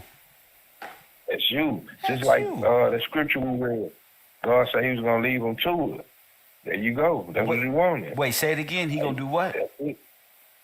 You remember he was saying like people with all these, I can't remember the scripture, but he was saying something to the effect of that's what they want. He gonna leave them to that.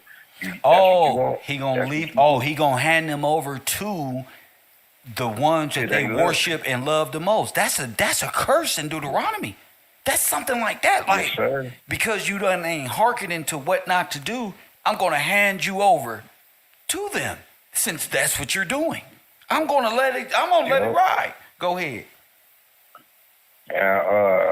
What he say? He gonna sell a boy as a harlot. Now you a harlot. Straight up, you a harlot.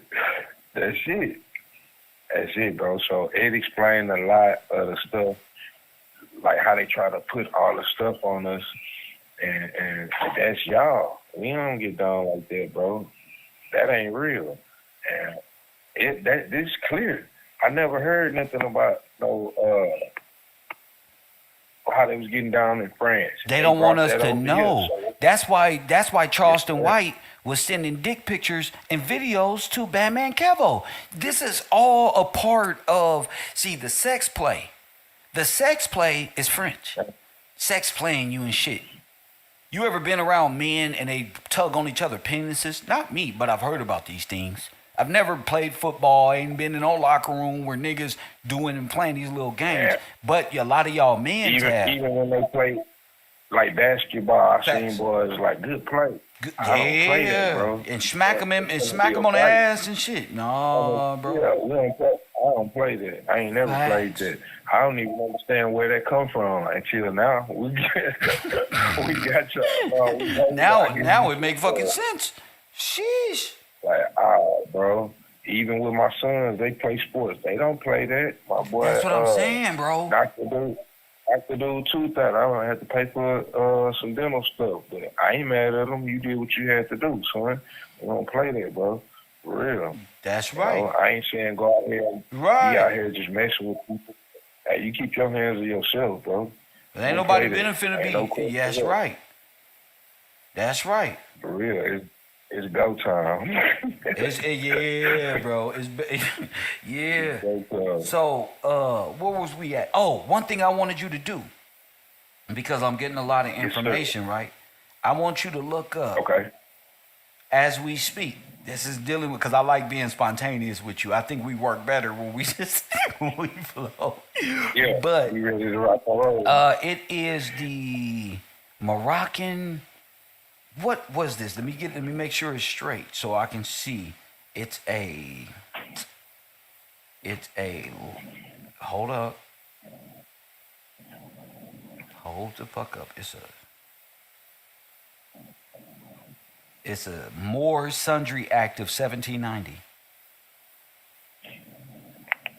What is it called again? Moors, Moors, Sundry, like Sunday, but Sundry, Act of 1790.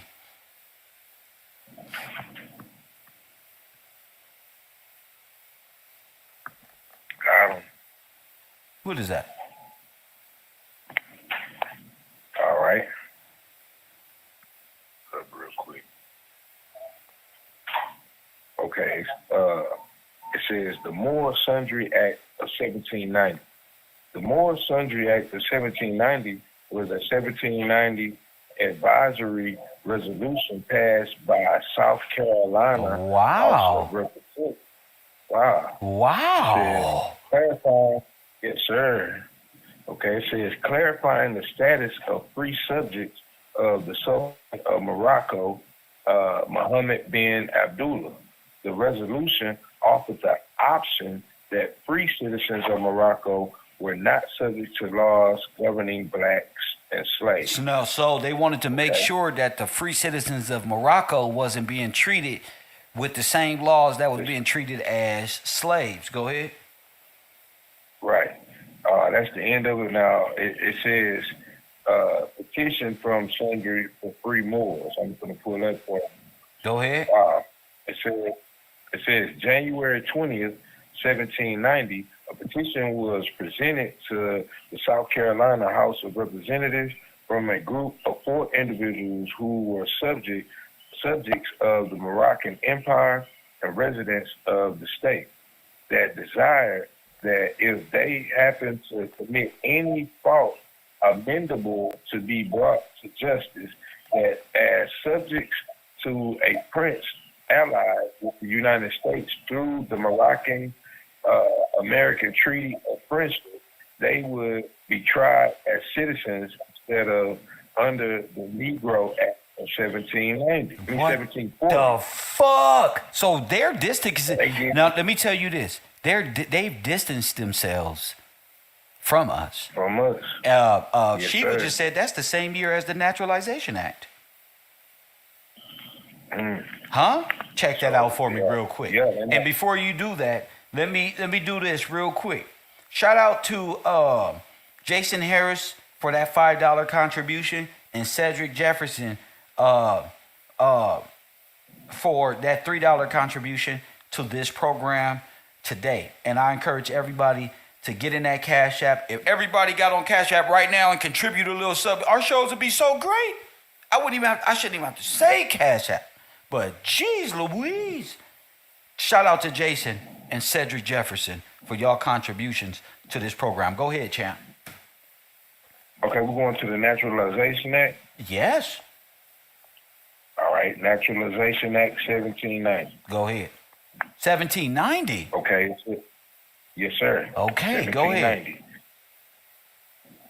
Hold on one second. Pull on that. Okay. Naturalization Act of 1790, enacted on March 6, was a law of the United States Congress that set the first uniform rule for the granting of the United States citizens by naturalization. Wow. So they begging at the same time, Naturalization Act, this whole white person is being created here and made natural. They're naturalizing and they're foreigners. Go ahead. Okay. It says the law limited naturalization to free white persons of good character. Now stop. Ain't that something? Yes, of sir. good character. So they're saying, yes, sir. Well, we are white people. Right. Go ahead. That's what I get. Okay, it says, thus excluding Native Americans, indentured servants, enslaved people, free black people, and later Asians. This eliminated ambiguity on how to treat newcomers. Now wait a minute. All these are newcomers.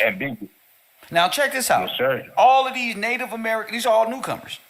Now, they can exclude whatever that they want. But then because they later claim that that's who they are, the Native Americans to the land. So they've been playing not only 2 sides, but 3 sides this whole time. To be honest with you. Yep. They're you when it's beneficial, but they're white when it's time to be arrested. They're sovereign in this one, but they're all foreigners by way of treaty.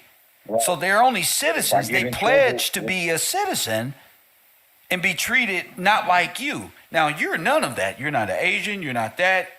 You are a person in the POW camp at this time. You've just got fucked up and raped and pillaged the Virginians. Yep, definitely. Damn. So now we can see it. So they're and with then them. That friendship treaty. They like, if I get in trouble, remember I'm your friend and I'm white. I'm just playing a role. Yes. They're like, remember. And they're trying to bring you under the governance of some sultan in Morocco who are French. When they say, come sign up to be a Moor, you're denationalizing yourself and uprooting your heritage here, and you don't became a foreigner by right of pledge. You pledged betrayal against your own people. This is real, champion. This is real. Yep. This is law. This is what they put down. This is all the stuff they put down. Go ahead. Sir. Okay. It says this eliminated ambiguity on how to treat newcomers, given that free black people have been allowed citizenship at the state level in many states. It says, in reading the Nationalized Act, the court also associated whiteness with Christianity and thus excluded Muslim immigrants. That's right, because white are believers in Christ. That's why all the white people say, I'm a Christian. Right. I'm a Christian, yet they are foreign and like lukewarm. Because to be white is to be holy. And to be holy is to be Christian, or to believe in the coming Messiah who's coming to redeem the nations. Not some, I'm white, sovereign, and I want to. That's why it excluded Muslim. Because you're not white. Yep. I mean, you're not blemishless and pure. You got blood and manipulation on your hands. You haven't lived a clean life. You haven't accepted Christ in your life. So you got all of these black or evil or dark-minded, statistically on paperwork, who are what? Anti? Who are all these foreigners? What do they believe in? Right, they bring in all their false gods. That's right. Go ahead. Okay, it says, and thus excluded Muslim immigrants from citizenship until the decision, it says, ex parte Maurice recognized citizenship for a Saudi Muslim man in 1944. So what? That's the Nationalization Act. Yes, sir. Okay. Okay. It's hold on. I got another part. It says Congress modeled the act of the. Oh snap! It says Congress modeled the act on the Plantation Act of 1740 of British Parliament. Come on. That officially tied to an act for nationalization, such as foreign Protestants Protestants and other therein mentioned as are settled or shall settle in any of His Majesty's colonies in America, and use its provisions concerning time, oath of allegiance, the process of swearing before a judge, and it says, etc. So when they says His Majesty's colonies in America, that's right. We know who they are. Who you're mad? That's King George III. That's a black man. That's George Washington, a.k.a. Mr. Gillespie, who founded Washington. The real Washington, not incorporated state full of United Nations who created a bank to overthrow the real Washington and give them a French Moorish, and give you guys a French Moor lie of revolution rather than our plight of revolting. Go ahead. Wasn't that Turner? Okay. When did Nat Turner start his revolt? I don't know the exact year. We can look it up. Yeah, all right. Hold on, Nat Turner. You ever seen that movie, Nat Turner? They treated that like he was a Christ. Like he was a Christ figure. Like, wait a minute. His body was turned into what? Relics and oil and things that they can bless themselves with, G. This is bigger than Nat Turner, bro. This is a theft of a trust. George, the Great. Go ahead, King. Okay, Nat Turner Rebellion. It says Nat Turner Rebellion, historically known as the Southampton Insurrection. That's right. Was a rebellion of enslaved Virginians that took place in Southampton County, Virginia, in August of 1831. What's the date? What's the date on August what? Kill. It's the 21st. That's to the right, 23rd, nigga. You gonna remember me, champion. Go ahead. Wow, man. Yeah, man. It says, led by Nat Turner, the rebels killed between 55 and 65 white people, making it the deadliest revolt in U.S. history. That's right. Wow. So, yeah, like, wow. Wow is right. That's what. Dang. Say you need a heart. They don't have heart, champion. Weak. They don't got heart, nigga. They watching me and ain't busted up. They ain't said nothing, G. They don't even hear it, G. Yeah. They don't even hear how lawful I really am, G. They think I'm here to get on the screen with them and be like, oh, let's do homework and regurgitate.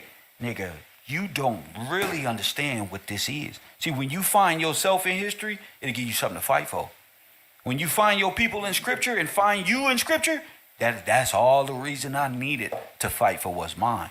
And all the rest of this is just filler in. I didn't know none of this. Just get on your journey, get on your marathon and walk. You know? Yes, sir. And with no fear. With no fear. For real. With no fear. Take that fluoride out your drink. They That's pour right. shots of fluoride outside. It's facts. For real. Man, I'm interested in what they was talking about, this Plantation Act of 1740. That's also another one. What you should be looking at is the Star of Ethiopia. How about that? What you know about that? Okay, let's go there. Let's go there right now. Let's just fool around real quick. Let's just bounce around real quick. All right, I got it. Go ahead. All right, Star Ethiopia. I looked up and I seen a picture of it, but I got a picture, but we're gonna look this up right here. Go ahead. Star Ethiopia. Now, wait, before you go, a lot of people ain't never heard no stuff like this. Ain't that much information out there. But I do want to give a shout out to Teresa with her $50 contribution, and Mrs. Hornick with her $50 contribution. And who else is this? Mr. Watson, shout out to you. Sir, good morning to you. And Pie Free Most them, whatever that means, most them. Shout out to you with that $2 contribution. I told y'all, if we all support this show, we wouldn't have to work this hard. Go ahead, King. Okay, the Star Ethiopia is an American historical pageant written by leading New Negro intellectual W.E.B. Du Bois in 1911. Okay. W.E.B. Du Bois look like that Russian czar, don't he? Don't he look like Lenin? Yeah, he say does. it. That's right. Nose, that's right. He's a German. Pretending to be black. Boys, wake up, boy. Your black leaders were created for you. I'm the only nigga followed by B from Texas, nigga, that's gonna give it to you like this. Go ahead, King. Yes, sir. It says, okay, outlining the history of African Americans throughout time.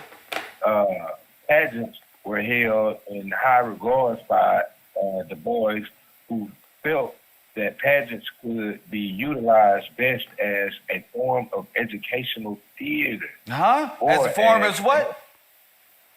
Educational theater, sir. Yeah, you see why I'm important. Educational theater, bro, is not real, family. Go ahead.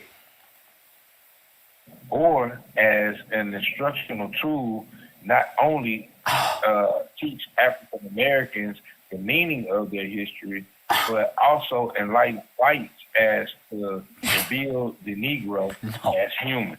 Hold up. Damn. Not like this. Not like this. Not like this. Go ahead, King.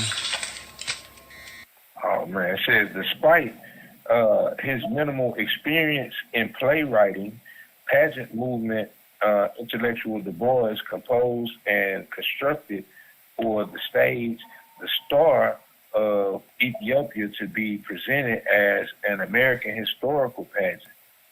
Serving as director of dramatic action was Charles Burroughs. Guess what they was teaching them? Yes, sir. Well, they were from Africa. And guess what else they was doing? Teaching. Yeah, they was teaching them they were from Africa. And it was supposed to be theater, and this one and that one. And this is your history now. Go ahead. Okay, it says Miss Dora Cole Norman served as director of dance with Richard Brown, Linwood Morris, as set decorators, including Mr. Augustus Granville Deal and J. Rosamond Johnson as director of music, experiencing critical and artistic success. The Star of Ethiopia open performance held in New York City on October the 22nd, 1913, was deemed an impressive spectacle. Wait a minute, is that the World Fair? 1913, I think it's around that time. I know New York was was it 33 or 38? Oh, that might have been Chicago. I have to look that. Go ahead. But yeah, they were having World Fairs around that time. I remember that, October 1913. We're going to look that up. Go ahead. Okay. It says, was deemed as an impressive spectacle, both from a historical point of view and as a forecast by the Outlook New York. The performance held in Washington in 1915 also had a well-received review, being called a remarkable spectacle of great educational value by Washington Board of Education. President Du Bois would write in The Crisis that the Philadelphia 1916 performance was technically the best, with a writer from the Public Ledger stating the intelligent interpretation which the thousand actors in the pageant gave of the author's thought was proof in itself that the Negro, not the mentally torpid individual that prejudiced white folks persisted in considering him.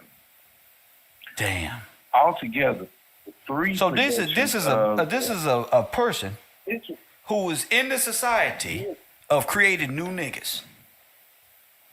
That's it, man. Through and they want me to look at W.E.B. Du Bois as my intellectual? He don't even look like us. He look like a Russian czar. Go ahead.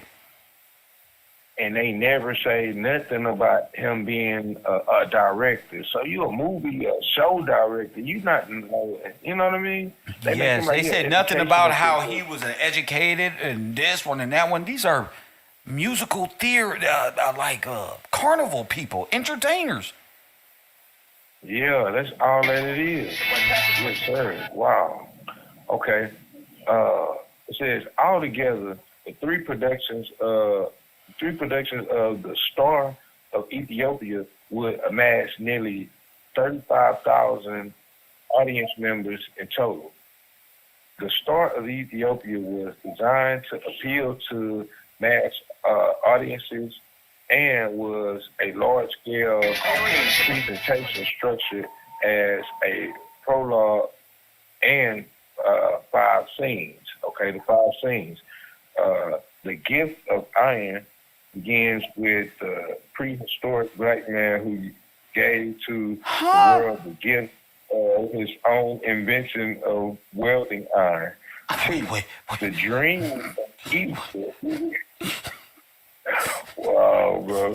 It picks Ethiopia as the mother of men, then leads the mystic perception of historic events past the glory of the ancient Egypt, showcasing Africa as the center of art and commerce with the splendid kingdom of Sudan and Zimbabwe. The Sudan, who are white people, they came by way of the Sudan. These are white people again. Wow. Okay. Number 3, the glory of Egypt, the evolution of human conflict. Number 4, the valley of humiliation, diaspora, and the tragedy of the American slave trade with the resistance to opposition. It's all fake. Wow. Number 5, the vision everlasting, highlighting African American and various professional roles up from slavery slowly. Says the black race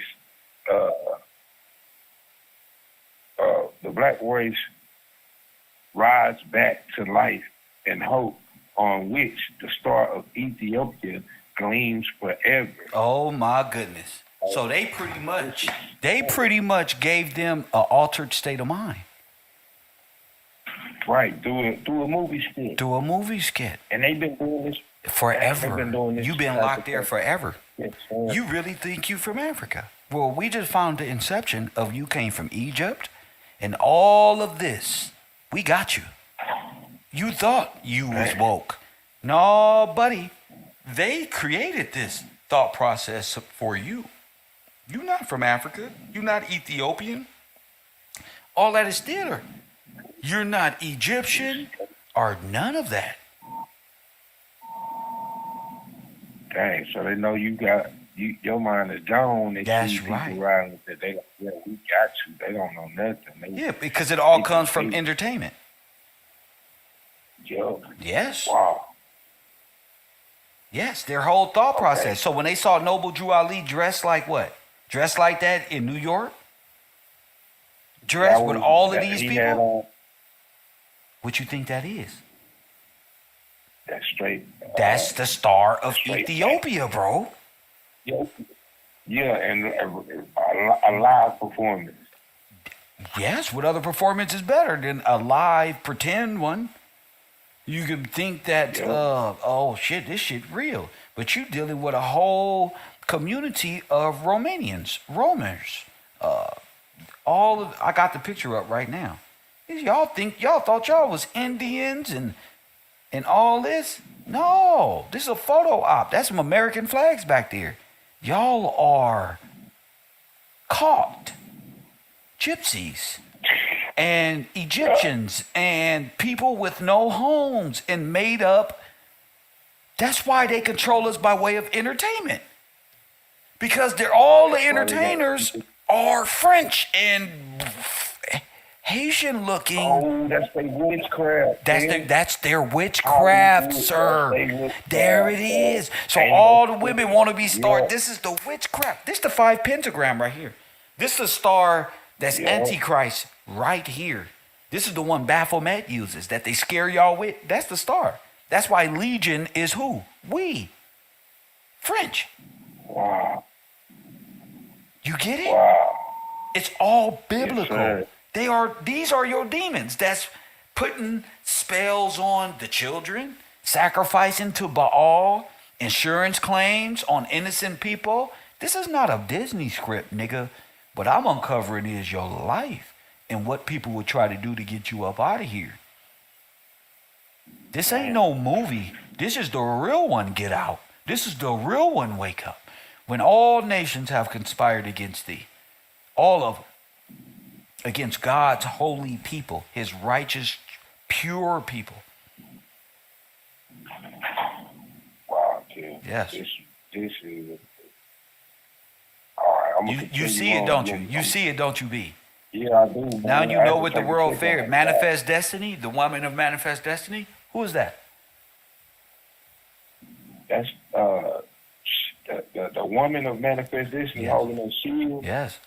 That's here. Statue of Liberty. No, that's the star of Ethiopia. Yes, sir. This is Candace of Ethiopia. Hence Candace Owens, a Lloyd of London. Is she American? No, she looks what? Somalian, Ethiopian. Yeah. Yes, sir. God.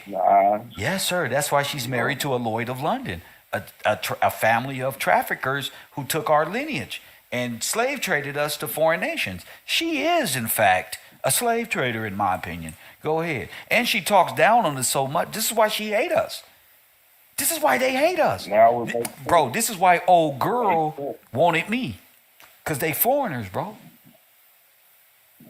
They not Canadians. They not none of that shit. They are Somalian, fucking Haitian, French, Legion, we demons, G. Here to destroy us, champion. And we got to wake up. The men have to be the ones to wake up and go to war with Candace Owens and her mindset in which she had babies with a man whose family is tied to our reparations. This is why she don't want it. They don't want us to have nothing. See, Candace can go create a bank, press one, with full of digital stuff, rather than give us fucking our reparations. They're trying to wire money everywhere and they can't do it. They can't do it.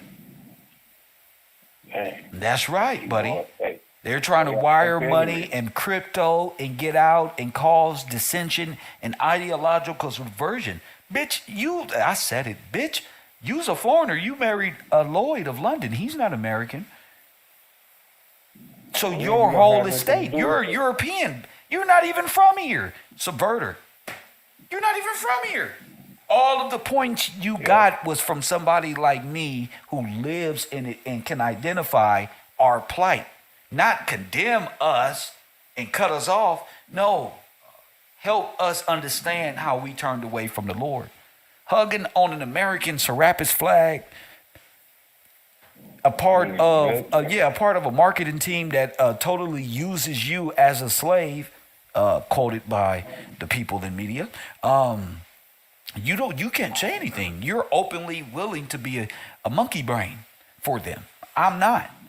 I can speak. I know I know why I'm his enemy, because he has all of my belongings. I'm not his enemy. You don't. Go ahead.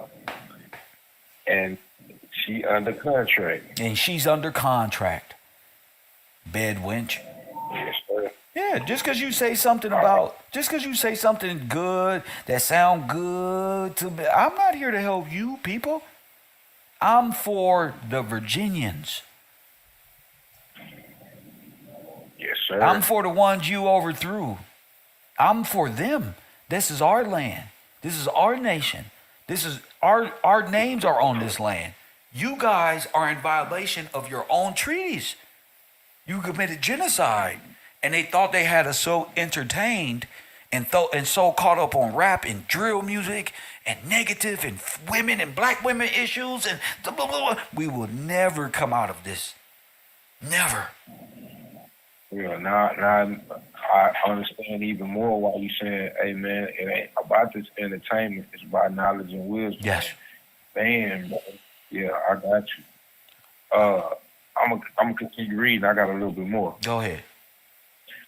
Okay, it says, referencing the arts for African Americans, Du Bois will write, this is the dawn of the day for the colored playwrights and the colored... For the colored what? Gay rights? Playwright. Oh, shit. And the colored athlete? Yeah.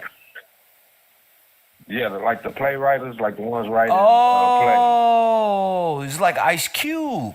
Oh man, we need a new deal, man. Can y'all help us make some more money and some more Boys in the Hood videos so it can say black owned and that people can support me for pumping propaganda that destroys generations of them? That's what Ice Cube is. He's a fucking foreigner. Playwright. Yeah, he's a playwright, bro. Go ahead. I live life for real. My life is a movie. Go ahead, King. Okay, it says, this is the dawn of the day for the colored playwright and the colored actor, but we must also be ready to foster and appreciate everything that can give us an entrance into the world beautiful of art. The world beautiful of what? Beautiful of art. Now watch this. Didn't George Washington Gillespie create a beautiful place that was like heaven, that people can come and live and be emancipated from? Yes, sir. What was it? Do you know the name of that place? It was Centralia. Centralia. It's heaven on earth. Yes, sir. It's almost identical to Thug Mansion and I Wonder If Heaven Got a Ghetto Tupac videos. A place where we can kick it. That's just for us. A spot where we ain't got to get up and get all Hollywood and shit. What was he saying, bro? We got to go back, bro. Yes, sir. Got to go back. Go ahead. Okay. It says the boys wrote and composed all musical selections with the assistance of J. Roseman Johnson, except two, which were from Giuseppe Verdi's Ada, that were interserts among the episodes. Pageants in general were not financially successful, resulting in difficulty ensuring suitable financial funding for the pageant movement as the boys had hoped. Writing disappointingly regarding the pageants movement, stated, the white public has shown little or no interest in the movement. The American Pageant Association has been silent. It wasn't for them. My own race. Exactly. It says within my own race, the usual petty but hurting insinuations of personal greed and selfishness. It says the total of 4 productions: New York, 1913, Washington, D.C., 1915, Philadelphia, 1916, Los Angeles, and 1925. Now, hold on. Really? Go ahead. Shit, this is like the Great White Fleet. Doesn't look like it's doing its wrong. Yep, east to the west. It's funny that all of these places are portals, are ports, entryways. You notice that? Wow, you right. That's right. New York, D.C. See, they not ready for us, champion. See? They can't deny They can't deny this, sir. Real, can't deny it. Yes. They just gotta admit it or quit it. Admit it and quit it. And quit. That's right. That's right. And what we delivering, you probably won't even understand what I'm saying till later on and tomorrow, and we'll let your brain settle. But me and B and my great team of researchers may have figured out and be able to explain why you don't have shit. Go ahead, champion. Okay.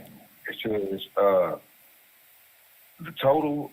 It says in total only 4 productions in New York, 1913, Washington D.C., 1915, Philadelphia, 1916, Los Angeles in 1925 were ever mounted on the Star of Ethiopia. Yes. All of which were directed by Charles Burroughs, for whom he publicly expressed his gratitude. Prior to the 1925 election, That's probably where the Hollywood Angeles, Star of Fame and stars come from. All of them could be like foreigners who helped with production and the arts. In the arts, baby. And they always trying to push the arts on the school too. That's right. Like, that's all we can do. That's right. Yes, sir. It says, who is this? Lucian B. Watson, who penned a poem published in The Crisis in 1918, dedicated to the pageant, also titled The Star of Ethiopia. So this was a whole psychological warfare, bro, right in our face. to the like highest power. Wow. So, yeah. being that, who was the biggest star in federal government American history? Marilyn Monroe. Yeah. A star. Everybody's a star. Yes. Wow, bro. Yes. They gave the whole history of us. That's the same, that all the points, the 5 points that was named, that's what they teach us in school. That's right. You know, there's 5 points in that star. Do you know what those 5 points symbolize? Yes, sir. It's a 5-pointed star. That's Wow. Right. Damn. They wicked. Well, damn. You do know the 5-pointed star: spirit, air, water, earth, and fire. The 5th element. The one. Yeah. But you also got to know the 5-pointed star was after Christ's death. It was the star blasted on all the Catholic churches, letting them know that they're the satanic kingdom running the earth. Did you know that? That's right. Behind every strong man are strong women, champion. Strong, smart. Straight up. Smart. I know this do this after. They can't fuck with us, champion. They can't fuck with us. All that stuff, it's fake. It's not gonna hold up. My team supreme, stay clean, triple beam, lyrical dream. I'll be that. You hear me? Press one. Yes, sir. Yes, sir. Yes, sir. They can't do it. Yes, sir. They can't do it. We too good. They can't. Man, all of their stuff, they try to hide it, put makeup on it. You're going to have to watch clean. We're going to see how ugly y'all really is. Yes. You know? What you think revelation is about? They thought it was a revolution. No, nigga. This is revelation. Revelation? Yes, sir. Revolution. Everything being exposed. I said John 16. He don't come for revolution. That's the ass and the gather up niggas. No, the spirit of truth here to break shit down in history so that you know God is real. And who did it? It's called the revelation of Christ, family. It's not the end of the world. Well, for their world, of course. But y'all don't believe in God. Y'all believe in yourselves. So there's nothing for you to look forward to anyway, Pan-Americans. Trust me when I tell you, you are, in fact, Satanist that the Bible speak of. Even Tazariak can't fuck with me. Humby, tell him. Tell him. He won't. That's what he can't. He can't. Boy. Why you over there? Why you over there? And then you got that star on your head. Yes. Kev broke that down. Yes. Hey, you got the star of Moloch on your head. That's right. No, that's the star. They got the star. They're pretenders. They really worship this. They got the square of Saturn on their head and disguising the star of David. Star of Saturn. Yes. See, they fucked up, bro. They fucked up. They murdered Christ and then set this up. And then they made a pact with each other to destroy God's holy people. See, I'm proving all things, bro. I'm not just up here running my mouth telling people to hit that Cash App and this one and that one. No, support this broadcast because it'll never be a nan nutter. That's why. For real. You out here Hulk smashing on all the ideas and the falsehoods. They coming down. It's falling. That's because I was born into a fake family, B. That's why. Damn. Yes, sir. People had me thinking they believed in God for real, champ. Same people tried to get me up out of here. Man, you see? Yes, sir. Damn. So God is real to me. He saved me and gave me this. They don't got this, B. Boy, they wish they had it, champ. Nobody in my family, bro. So all the evil niggas came against me, bro. Because I'm a good nigga, bro. Man, these people, I ain't gonna lie. Let me tell you, bro, these people saw what I had since I was a kid, bro. And I watched him in my life manipulate, rob, steal, kill. I always kept myself innocent. And that's what motherfuckers, that's right, motherfuckers in your own family don't like, that you lived your life innocent, bro. Innocent. And you was right there with him. You was right there with him. See what I'm saying? Don't tell me a rose can't grow from concrete. We right here, bro. Yes, sir. I was told something. Go ahead. Like this saying, like information you be bringing to me, Kev. Of course, you want to share with your people, but like you say, everybody can't go. No. Man, I was told, hey, you arrogant. Yep. Because I'm telling you the truth, I'm arrogant. Yep. Well, I'm gonna be arrogant for God. Yep. That's cool. I'm gonna be arrogant. Yep, that's what they told me. You think you something.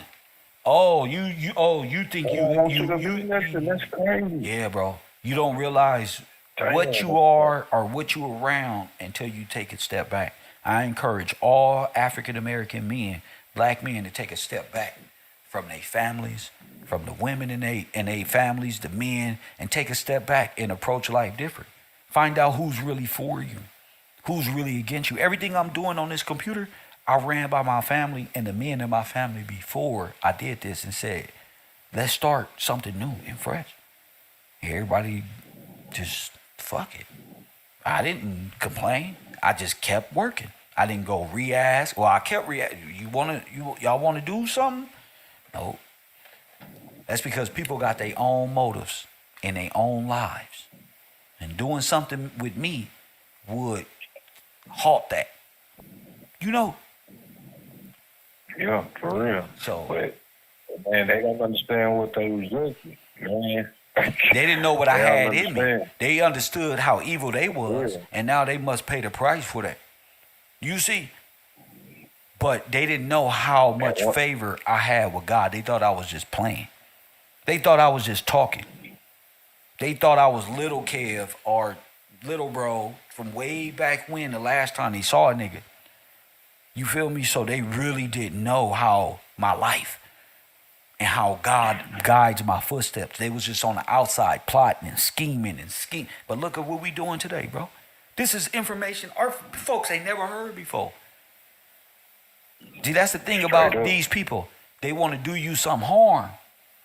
And they want to stop a truth they don't even know is inside of you. All this greatness is inside of me. Had they prevailed, they would have stopped all this. That's why God is good to me. They would have stopped all this information. God is lining me up. They wasn't there when God gave me this, when he took me. Only thing they do is praise Jesus' name and post memes, bro. These is witches and warlocks, bro. For real, bro. And then the thing too, to know what it, like you just talking about this stuff, what this like that's witchcraft, knowing what it really is. Yes. When you see what it really is, then you can see the people who really doing it. That's right. Wow, bro. I'm not saying you a witch or a warlock because I don't like the way your face look and you talking about stars. I know you for sure. And then when you tell them, they prove it. Every time. Every time. What they speak. Boy, you don't even know how I did these people. They all walk themselves down, thinking I was illiterate to even, bitch, I'm the one who caused the whole destruction. Why you sitting around thinking I don't know? I did it. You see? I play for real. You want to play? All right. God forgive them. Real. You feel me? Since you want to play and you want to stop this, my personal truth in my life, you want to stop that? Well, you deal with, that's right, you deal with the consequences and repercussions behind messing with one of God's chosen elect. I ain't talking about, I'm a child of God and I go to church. I said his chosen elect. You gonna find out while your friends is dying, fucking with Kev. You gonna find out real hard while your life is miserable, fucking with Kev. You gonna find out everything you trying to do and tried to do to Kev. God is gonna make sure you can take the same pressure that he took. We gonna see. We're going to see if you can stand away from your kids for 3 years. We're going to see that. If you could be on a run, have people plotting against your life, have you looking everywhere at everybody, G. We're going to see if you can take the unease of mind of that, and you're going to know, damn, how did Kev stay so patient with all that turmoil? He got his ass up here and still taught us, and his life is in jeopardy. Like ain't nothing happened. Like ain't nothing happened, Jim. Smiling with the best of them, Jim. Hey, bro, you know, I done had some things happen with me. You've been an encouragement to me. You got to stay faithful to God. Just keep walking. Until death, if that's what it is. If that's what it is. But I don't even lie, bro. A lot of stuff, like you think people, hey, man, if you need help, just chill. No, hell no. If you see I need help me, bro. I don't want your help. I'm cool. You would have helped me already if you seen that. That's right. And then be the ones who gonna turn around and switch up on you for no reason. You like, damn. They don't try to make it seem to the world that you in need, that you really need help. Yeah. That you see how that person is out here? You see, man, these motherfuckers thought I was down bad. Like I didn't really, like I'm not really a man. Like I really went home or some shit. No, nigga, I know how to live. Y'all got me fucked up. See, the thing is, I was on a... See, that's where they go wrong. They all hang out with each other. See, they hang out and say, you see what we did? Oh, you see how confused he is? Here, let me call him and see if he know. Oh, no, he still ain't on game. No, but he knows. He's gaming you, stupid. You want to hear how far you went. And see, I got these same individuals watch my show every day. They've been watching for a year. They know. And that boy Kev ain't nothing to play with. They be trying to send their little nephews and little brothers out to check my temperature. I be playing right with them. No, everything good. Everything's straight. Yeah, I love y'all. Press 1. You right there with them. That's right. That's crazy, though, man. People spend too much time with foolish, and you spend that energy on something good. Fact. You want to do Fact. See, they don't want to see you head on. They don't want to see you when you alert and aware. They scared of that. They need you down, and they need to conspire. What Pac say, niggas is really cowards. That's why they did it in the background. The niggas is scared of me. And then we know what the scripture say about that coward. You not getting in. You ain't getting in. You not getting in. Yeah. You ain't getting in. You not getting in. No. Straight up. So we talking about the Star of Ethiopia, and reverted that back to what? Satanism and the killing of Christ. We're going in law. We're talking law here, bro. When was Christ killed, bro? They just had it. They just had this movie. I just watched this movie about Nat Turner, and they talking about that's like a Christ and what they did to his body. You feel me? He was whipped. Sir. He was whipped. What that remind you of? The Shroud of Christ. What his back was beaten, bearing his cross when he was getting whipped out there. They telling an allegorical white French lie about Christ. It's an illusion. The Jah champion. The real Christ is born on earth with you. That's the thing about it. So all these nations of Islam, is nation of the devil. I'm sorry for your luck, champion. It's the one it is. Look, Shiva just posted birth of a nation. Yeah, birth of a nation. See? Yeah. See, that's the birth of a nation. Now, they had birth of a nation both ways. All right, they had the Nat Turner movie, Birth of a Nation, and then you had the KKK when they was getting the people together, had the Birth of a Nation. But the real, yes. Y'all together, bro. Like that. Devil that the Bible warns you about. Yep, they together. They confederate. They're confederate against thee. So who all the Frenchmen here? You are confederates against thee.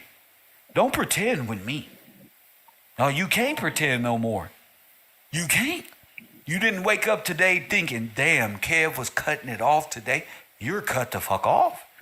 You're a French. You got a truth to tell yourself. Don't look for my bloodline. Talk about yours and what you and your forefathers done. Now that's how you make things right. Get over here playing with me. I live around real criminals and gangbangers. We will beat you up for that shit. You heard me, B. We gonna beat you up, bro. And call the police, bro. Yeah, bro. We gonna beat you up for faking. They'll beat you up in Chicago. If you fucking around with these young niggas and they freedom, bro, and it's fake shit. These niggas will get through with you. That's what get you beat up, though. That's what get you beat up. That's what get them beat up. When you be with the fake stuff, people don't like that. That ain't real. Like, why you ain't even gotta do all that? Just be yourself, like you be saying. That will get you beat up. That will, bro. Wonder why cats be anytime I was around killers, killers, you can smell it on them. Young, live niggas. Yeah.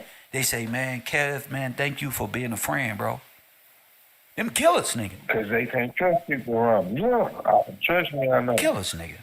Yeah, man, thank you, bro. Yeah. I ain't had nobody ever give me anything, especially a person I just met on my birthday, bro. Thank you, man. And then a lot of times, you've been in situations where it ain't even that serious. They heard about you, and you got to calm them down before they do something drastic. Bro. Just because you be a real person. Facts, like, bro. Nah, bro, you ain't got to do all don't that. worry about it. I'm trying to show you how God operates. Don't do nothing. I'm just telling you because you my friend. Yeah. You feel me? Don't do nothing. For real, bro. Oh, no, bro. They like, oh, they did what? Who? Believe me, I know. You feel me? I'll be like, nah, chill. Don't worry yourself for me, bro. Yeah, that's right. We don't take penitentiary chances on this type of behavior. I tell my friends this because I like my friends to listen to me when I'm going through something. You know? For real. Not to retaliate or to do nothing to nobody who tried to get Kev up out of here. You want to go, what you want to do? Nothing. God is good to me. You see, patience like that. Popcorn, that's right. You watch the fireworks. Watch the fireworks. You know, so I just try my best to get up here and do my research, deliver these messages, and going to try to employ the best people for this. I have no more time to like play with niggas, knowing what the costs are. What Nip say? Nigga knowing when you gonna tell the truth, they gonna come and kill you. That's why niggas is quiet. Scary. They want to kill you anyway, fool. Nigga, you going to die here, nigga. The fuck, you're dead now, bro. Your grandchildren are dead, bro. Already dead. They already dead, nigga. We gotta do what we gotta do. Nigga.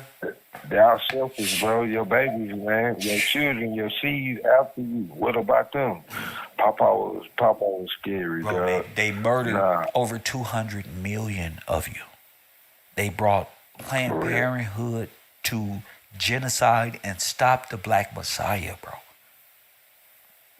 Yup, the Negro problem. That's the Negro problem. The Negro problem. When he comes born from one of these women, he's going to change them. It's called the 100th monkey syndrome, right? He's going to change them even if they don't want to change. He's going to change them. It's happening, G. I looked that 100 monkey syndrome up, and they got a whole, like you said, they got a whole science behind it to deny God, bro. That's crazy. They put us in Universe 25, right? Yep. That's right. Yep. They pumped our communities with drugs and stood back and watched. What Tupac say? Give them dope and crack, step back and watch them kill each other and play the observer. Yep. No, brother. God is good. Yes, sir. I was trying to warn my family of Joe Biden, and I wanted to see who was going to fight for us, black men, with the 94 crime bill and things at stake. My whole family turned against me. Whole family full of women. Oh, you going for Trump? Oh, bro. Man, I got family members, bro. Like, I told them about that. They had no understanding. They hypnotized, bro. They hypnotized with this foolishness. They sign up for their own foolishness. I'm like the 94 crime bill is why we grew up on 10th Ave in Hyde Park and had the gangbangers out there our whole life, bro. They voted on that, bro. They only know. They only want to listen to what quote unquote the TV tell them. What bro, celebrities say, bro. what All the women and celebrities, bro. All of them, bro. Yep. Believe me, boy. And you know, even with myself, I'm like, man, I'm thanking God that I ran into you. You know what I mean, bro? Man, hey, mine on a whole different That's right. plane, different level.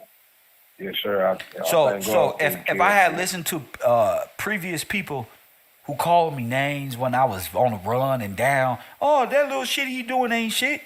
The YouTube page that I got ain't like everybody else's. So I already knew you can have all the views, but are you connecting with people? You know, do you have people saying what you just said to them? Bro, ever since I started listening to you, you helped me change my life and open up. Are y'all having that? That's my reason for doing this. Because people like B and others that's out there that's like, damn, this is some serious shit. Hell yeah, this serious. This the most critical information you can come across in dealing with you. Yes, sir. It's important to listen because we don't know as individuals what the next obstacle is going to be. And if I get all the information, and I'm getting the true information, I know it's true information, it's from God, okay? Now, when I come to that obstacle, and I'm ready for war. I know how to resist. I know how to say no to this and no to that. That's not right. That's right. But if I don't know no better, then I'll fall for anything, bro. You can't fight against it. And that's for real. You can't be brave against something you don't even know how to fight against it. David went and fought Goliath because he knew, I'm about to kick your ass, boy. Everybody else scared. That's right. That's why they came and got me, David. That's why. Because they scared. But guess what? They paid David well, didn't they? And David said, watch this one. Yep. And what happened with David? He anointed as king. Feel me? King David. I say all of Chicago cry out to King David, champion. Go ahead. Yes, sir. That's right. What's that song? I was listening to some old school. Down with the king. You say what? Yeah, bro. That song Run DMC, Down with the King. That's hitting way different. Yeah, because now you know. Look at what hip hop was doing. Look at what they were doing. The shoes, Adidas, German. Remember the Nipsey assassination. Remember the y'all got a peep game, bro. Yup. Dang, bro. Yes. From Reebok to Adidas. Yeah, those are the twins. But that's on another level. Reebok and Adidas, those are family members who own that. They're all foreigners, like German and stuff. They're pushing these gangs on us because most gangbangers are what? Foreigners. Adolescent, criminal-minded. And got a whole grid system. Yes. Yes, sir. A whole system, bro. Yes, sir. That was brought to us by you. Ain't nobody ever told us that, bro. Now I can understand why all these different things like it is. I can see it now for what it really is. I've never been one to be a part of a gang, but of course, growing up Universal 25, all your friends, you know, that's what it is. Gangbangers did all of the KKK's work. Yep.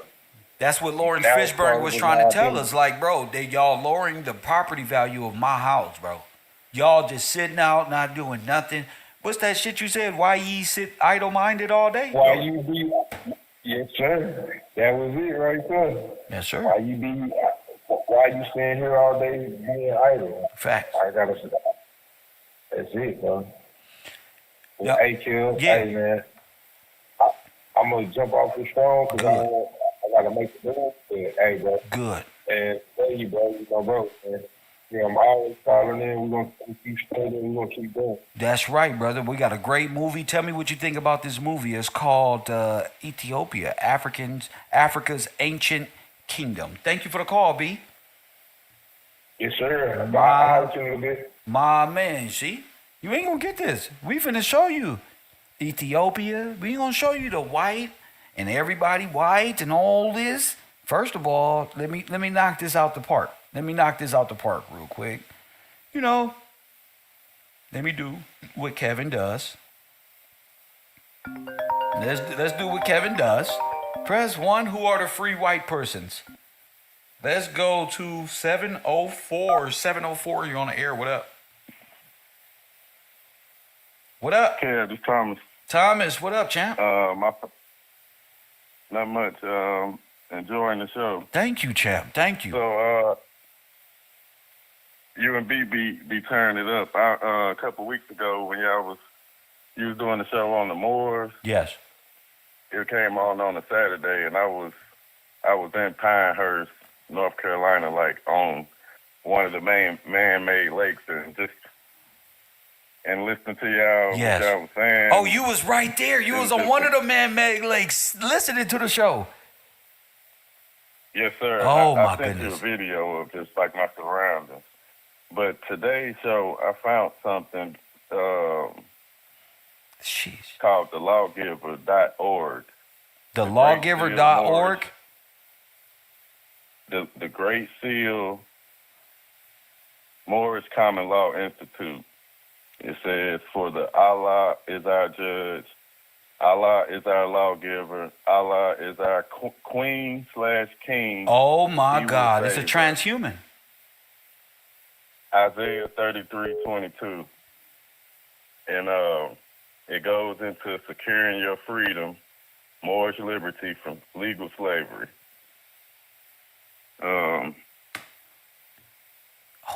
It says this research report is provided as a teaching ministry for good and lawful Moors according to the commandments of our Lord and Savior, Yahshua the Christ.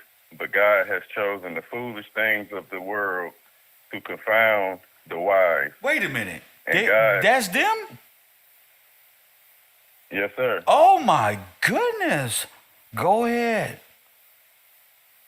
It says, and God has chosen the weak things of the world to confound the things which are mighty. 1 Corinthians 2:27. What are you about to learn is not what you have been taught by the status quo and license. ABA attorney or any other purported judicial officer, you will not find this information freely spoken of by those of the modern judicial system. Although the legal aspects of this material was verified as accurate by a group of current and former bar attorneys from 3 different states, this material is not a presentation of legal advice nor the legal practice of law. Okay, so it goes into saying, hold on one second. It starts off with all law is contract. Every interchange between people is contract. All commerce is contract, and then it says chattel. So, You know what I just found? yes, sir. I mean, no, sir. What? Our, in the beginning, on top of background, when it finishing off, it said there is no place for Christ in commercial law. So what the fuck? What the fuck? Yeah, I sent this to you in the email. I'm too. so glad. I know. That's why I pulled it up. I said, oh my goodness, this is great. So it also goes and this explains everything. The whole whole concept Their of whole modern philosophy. law. That's right. And you know they're running the fringe. They're with the whole slave trading, the illegal trading of chattel, using people as chattel. Oh, they with this. They with this shit. Yeah, I just found this. This is like 24 pages. I don't know if you want to go Oh, over I'm this, gonna go 'cause I over it. know Oh, most definitely. I'm gonna read through it, and then I'm gonna explode tomorrow with a new show on this silliness. So it's great. I'm glad you sent that to me. it's part 4 is how legalism took over the law. Yeah, I see. I also see what's critical to me is the fact that these niggas said there is no Christ in commercial law. So if God is not honored in commercial law, now you see why you're in maritime law. Everything is commercial, godless. So on the law of the land, they don't brought commercial law and commerce law on the land and brought the water up here. Yes, that's why they flooded it out. Yes, sir. This is insane. This is insane. Anything else, champion? That's it, sir. My man, I'm gonna come back on, of course, and hopefully you call in and be able to read this with us. This is actually like the whoa moment in life where reality is setting in. Like, damn, all of these black folk are our enemies. Literally, they're enemies of us. We're not enemies of anybody. But we'll get to it. Thank you for the call, champ. Thank you. My man, we're going to get to free white people at the current moment. This is going to be great. The term white folks. So let's bring this up real quick before...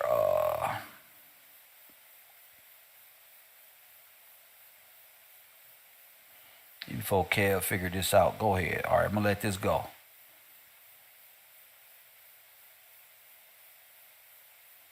Is the sound here? Let me see. Oh, there it is. It includes all European Jews, more or less intermixed with people of Celtic, Scandinavian, Teutonic, Iberian, Latin, Greek, and Slavic descent. It includes all these other people, Latvians and Basques, and Albanians, and oh my goodness. It doesn't, oh my goodness. Original free white persons. Now that has nothing to do with being Caucasian, right? Now let's say look it up in Black's Law Dictionary. Give it the whole form of this in the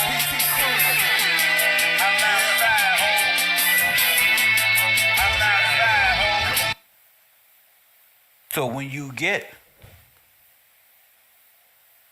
y'all got to remember too, there's Caucasian and then there's Caucasian. There's two different ones at the same time. It may not mean the Caucasian race, but it sure does mean the Caucasian. Shit. Read this together, you all.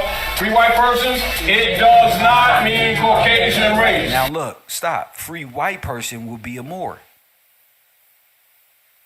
It don't mean the Caucasian race. There's no Caucasian. There's Spaniards, Portuguese, Celtics. It's all of them. So they're double speaking. It does not mean the Caucasian race. It's the Moor. Of course, you're a fucking French Moor. There's no such thing as no white race. There's white status, believers in Christ. The coming of the Lord, the Redeemer, who's come to give and replenish the land and retrieve what is his, which was paid in full blood, the whole world can attest to. See, Christ returns not to go to heaven and just say, bye, y'all, who coming with us? That's a lie. Christ comes to restore God's kingdom on earth as it is in heaven, so that the God that you serve may live amongst you. Because the people you serve will kill them. Your family will kill them. They family over there. Your mama ain't gonna like them. They daddies ain't gonna like them. You don't pretend you like them, because you're not. He gonna take away all of your Christmases. He gonna take away your Valentine's Day. He gonna take that weave out your head, and you're going to do it, because you're gonna know what it is. You ain't gonna. A lot of y'all ain't made to live without the weave. Y'all were bred for Universe 25. No, you ain't gonna be able to walk upright. You spend too much time playing. See, when the Lord comes, it's like a thief in the night. You won't even see him coming. They'll never see him coming. Like a thief in the night. Fast. When he pops up on the scene, you gonna think that's something else. Because your interpretation and your dreamland has given you a Disney aspect of law, God, lordship, the Son of God, the Redeemer, redemption. My family don't even know what that even is. I say, Jesus is supposed to come back and say, no, Jesus is waiting for me to die so I can. Oh, y'all some witches. Who made that up for you? That's why y'all jumping brooms. That's why the men are weak. That's why all of the men are like children. That's why they like mama. That's why they be like, oh, Kev back over here talking shit again, because they feel that mama the only one who can help them. They mamas can't even help them right now. Can't even help them. Repeat, y'all. So you can see. Okay, but check this out.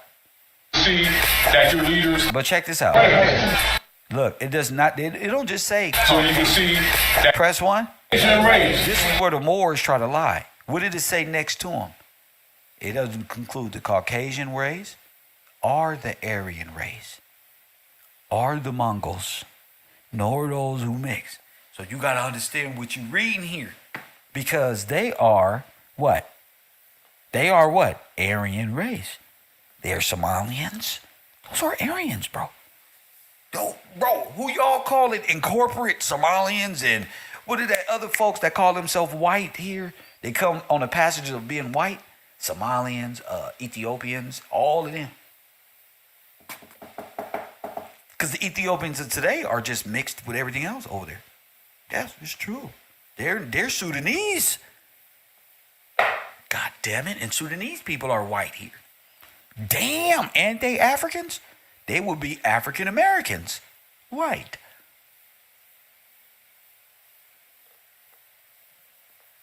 Repeat, y'all.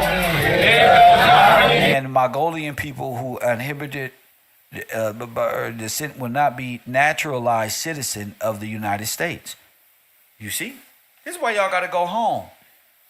Because y'all not naturalized. Nor under everything pre your little handshake with a dead state. You could never be naturalized. They are Indo-European language and nations. Good point. All of them. So when the Bible say eat them, he ain't just talking about no red man. Okay, they are red coats. All of them. All of the slaves movies that went and got Emmett Till, wasn't they French? Stop it right there. Wasn't that the French army? They came and got Emmett Till. Press 1. And then they crucified him. Press 1. Burn him up and hung him up and cut his bodies up and used his skin as lampshades and all the other stuff. Press 1. Hit the like button. Support this broadcast. Support this broadcast. That's what's important, is your support of this broadcast.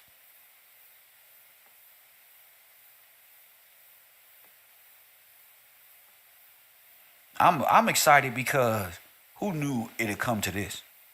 I'm thinking Moors and, oh man, our brothers and man, these dudes, bruh, is the reason. You hear me?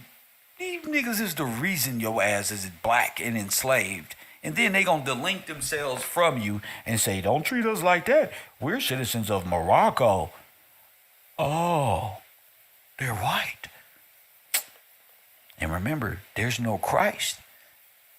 Commerce.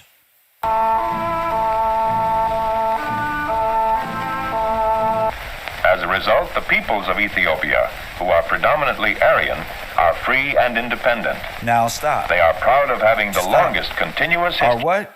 Are Aryan. Let's go back.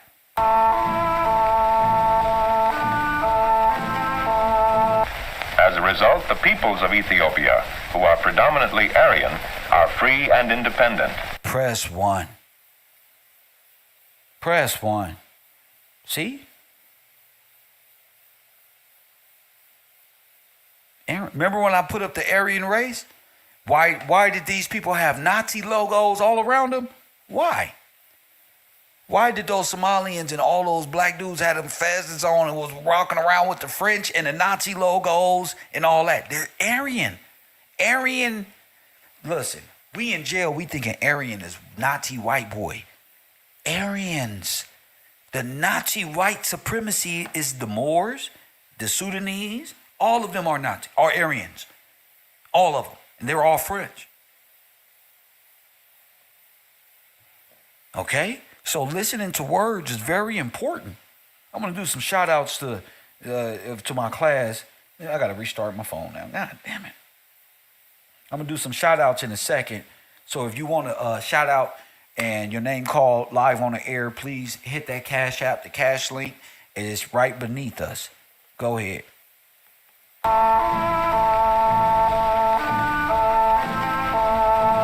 As a result, the peoples of Ethiopia, who are predominantly Aryan, are free and independent. Until the lions have their historians, tales of the hunt shall always glorify the hunter. Who's the hunter? Who's the greatest hunter of all time? Now, hold on. Who is the hunter? Who's the mighty man? Who's the hunter? Where's my chat room? Let me see where the men at. Who's the hunter? Nimrod, nigga. Nimrod, nigga. Who was a fucking Moor. There my fellas are. Hey, I woke y'all up today. I'm doing Q&A. You see that, Ali and Taj? Nigga, I came in ready for y'all niggas. Oh, yeah, multiple choice, bitch. Multiple choice. Nimrod. Men, Nimrod is the mighty hunter. So when the lions, guess what it say? When the lions what? Nigga.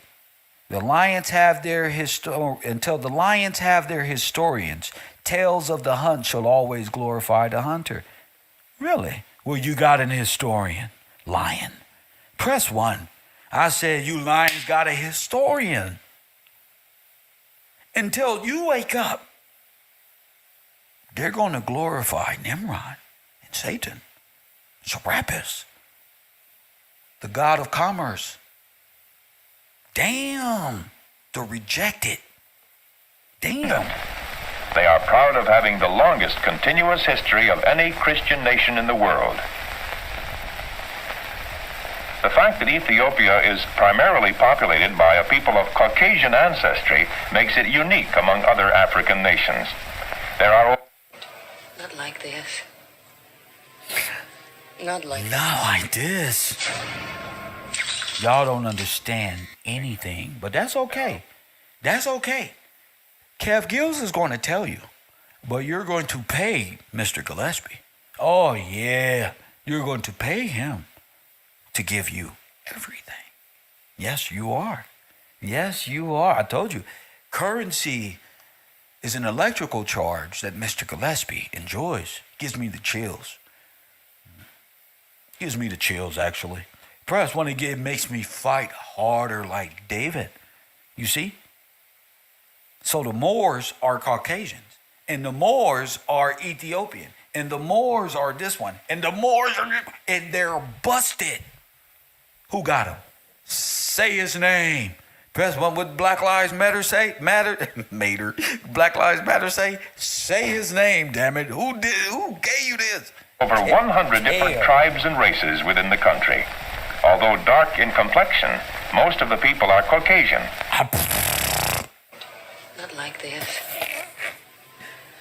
Not like this. Dravidians, press 1. I told you niggas. And are descended from the ancient Hamites and Semites.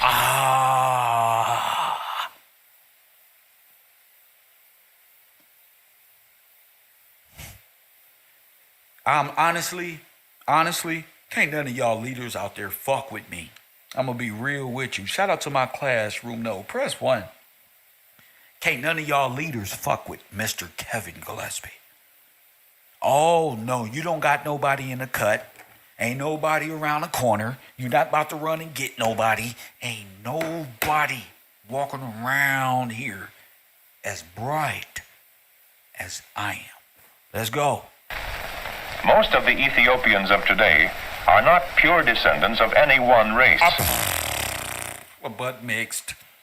The facial features of both women and men are likely to reflect a varied combination of Caucasian, Look, you thought that was your people. They'll bring them over here and be fumbling around talking about, oh, we was Ethiopian, bro. They black, man. They this one and that one. Nazis. Mr. Gillespie, I'm undefeated, President. Droid, Arabian, and Hebrew characteristics. I'm undefeated. Press 1, this is easy work. This is easy work. Press 1, it's too easy. I'm undefeated for a reason. Press 1. I'm undefeated for a reason. Hit the like button and subscribe. Fighting out of the red corner with trainer Roger Mayweather, wearing black, officially weighing 151 pounds. His professional record, a perfect one. 42 fights. 42 victories, including 26 knockouts. Easy. With 7 world titles in 5 divisions. Tonight, he challenges I'm challenging for number 8. From for Grand another. Rapids, Michigan, former junior lightweight, world champion, former lightweight, World champion. former super lightweight, world champion, 3-time welterweight world champion, and former super welterweight champion of the world, Lloyd Money. It's a beautiful day. It's the you. It's the you. Kev Gills, I got you on me. Got that. Yeah, man. Welcome to the U, have a seat. The only professor applying pressure When it's heat. Big cloud in the YouTube streets. I cheat like Wiz Khalifa. Call it in the You gon' speak. Press 1 when you checking in. I got the merch, cop a coffee, a kush shirt, support the brand. If you support the man, With the spirit of Steve Coakley, they can't hold me. Back down and fade away on them like I'm Kobe. Only straight shooter on this computer. Who else you know gon' bring it to your real truth? Hallelujah. More haters, more moderators. Get yourself timed out for making Throw ass outlandish down. statements. Yeah, ain't no playing. Bungalow 54 is where you go with the herd. I got no patience. Either for God Or you love Satan. Yeah, it's reclassification Over entertainment. It's the you. Everybody wanna have a school, but it's the you. Care less what a hater say or do. It's the you. Facts. Press 1 if you support, if you don't press 2, it's the you. Teach nothing over here but the living true. It's the you. Press 1. I love this shit. I love that shit. I ain't gonna lie to you. Shout out to my main man who made this hot track. I love it. Press 1. I'm taking a shower with that one. Press 1. In the shower. Soon as Tupac go off, it's the you. Go right on. Press 1. That's all I really listen to is the you and Tupac. A little bit of King Von, a little bit of drill, a little bit of this one, a little bit of that one. Hit that like button and subscribe. So, yes, they are white people. I told you they are white people. Not only are they white people, a Moor can't even lie and say, they talking about the cocaine button.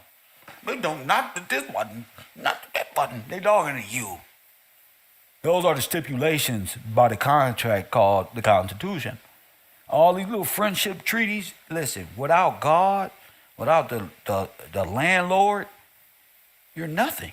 Donald Trump about to get rid of most of you little Somalians and the rest of you in a minute. It's nothing. And I didn't know how much of a coward men was until I started speaking the truth. You got to leave the coward little boy hiding under the bed, afraid of monsters, in the house with mama.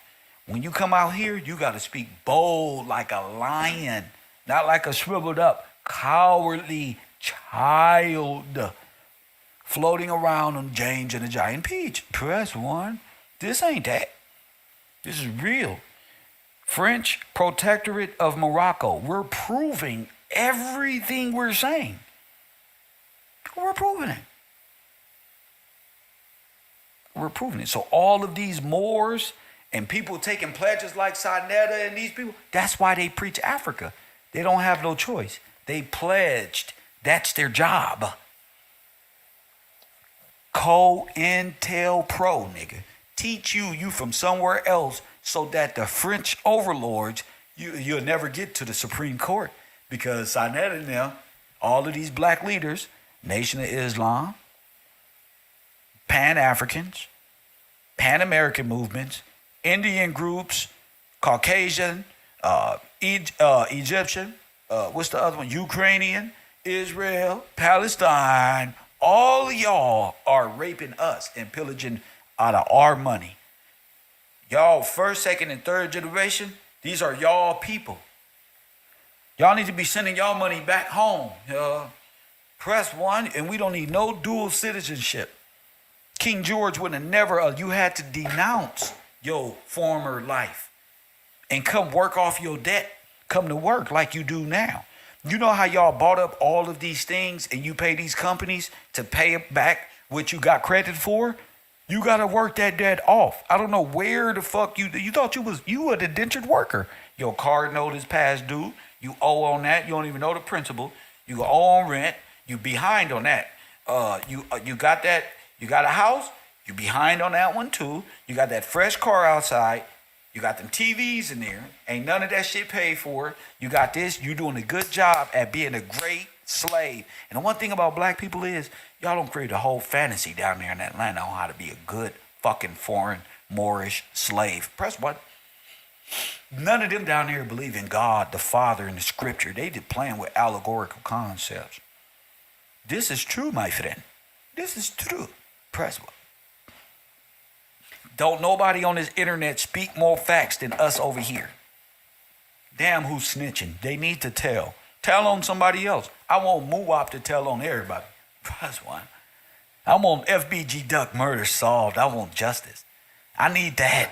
That's how I live. I like to see that. I like to see that. I liked FBG Duck. Yeah, I liked him. Press one. Wrong one, nigga. I liked him. Press one. I understood his plight. I liked him. Press one. All the people I like gotta go. You gotta go too. I'm start liking you niggas. Press one. I like Sarnetta. Press one. I need to reverse the curse. I like Sarnetta. That's what I really like. Take him. Take him. Don't take Nipsey. Take Tariq Nasheed. Press one. I hate these fucking niggas. Press one. Take Tariq. Take JT, the bigger figure. Press one. Take any of these niggas. Press one. Don't take the good people. See, but in this dark world, Nip gotta go. Tupac gotta go. Kev, Kobe. Everybody, bro. Everybody that got something good to say that fights back, bro, they gotta go, bro. That's why I ain't got no homies. Homies keep the back door open. You feel me? Ain't got no homie. Ain't no family members watching my back. We will pull up to your shit. I will come to you, bro. That's the cool thing about Kev. I will, what Pimp C say, I will come see you, Jack. You feel me? I will come see you, Jack. Shout out to my man Hassan. But I will come see you, Jack. Press one. Shout out to my man Hassan. But Hassan will tell you, Kev will come move next door to you. G. Facts. And mow his lawn every weekend. Press one. Make all your friends mine. It's nothing. And we going to beat you up. Press one. It's as simple as that. You need heart.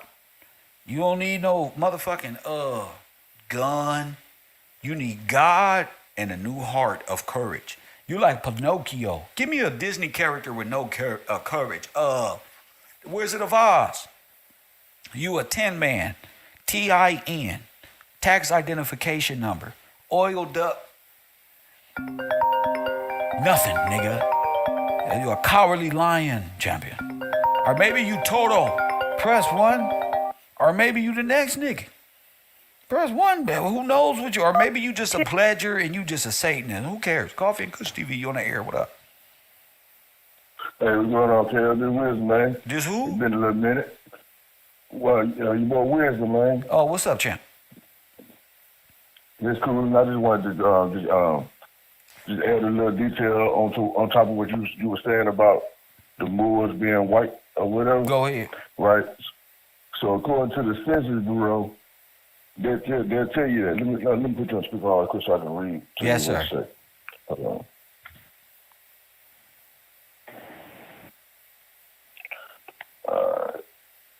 So it say person having origin in any of the original peoples of Europe, the Middle East, or North Africa. Now everybody knows that Mauritania, all those places that's considered North Africa. And just to add a little extra piece of information for the ones that don't know, I can't don't quote me on the exact year, but I know it's in the hundreds AD or whatever. That all that area was considered to be Roman African province. Yes. So all that was considered Rome back then too. But yeah, just to show, just to let y'all know, Kevin dead on about what he's saying. You know what I'm saying? Because North Africa is what you would consider the Moorish Empire and all that type of stuff. That's right. So, and the biggest Moor on the planet, champ. The biggest Moor on the planet is the Pope. That's the boss. Wow. Yes. That's the big dog. So when he wrote that letter, when he wrote that Moorish letter to Obama, yeah, he meant that. He said, "Get out of there." He said something big is coming, and they gonna hold us accountable. Get out of there. These are white men in America, and these demons out here said, "No, we got a little bit more to get. We got to send something to Ukraine." Pope said, "Get out of there."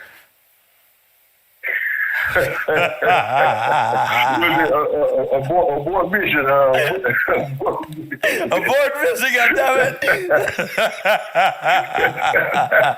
That's the beauty of it all. Oh shit, get out of here. They don't really understand. Hey, shit, listen, when I was looking that up, right?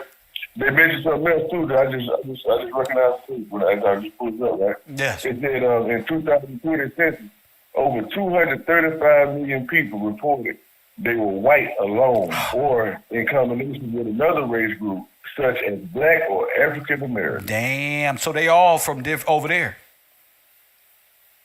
Shit, that sounds like they talking about, yeah, exactly. That's exactly what I was thinking. They like, Africans, Americans, white Africans, Black Africans, now they Americans. So that's dual, African American.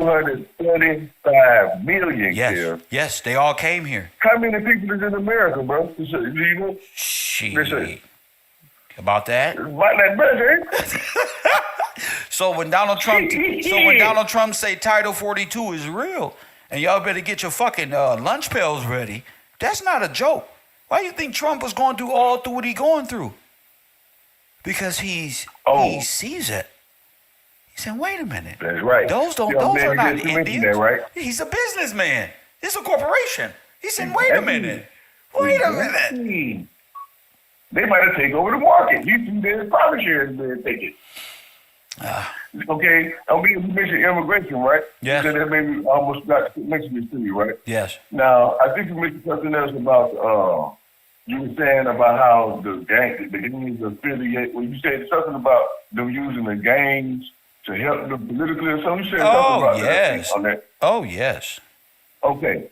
Now, I want to give you a little specifics on that, Kel. Take these notes right here from me, right? I know how you like to do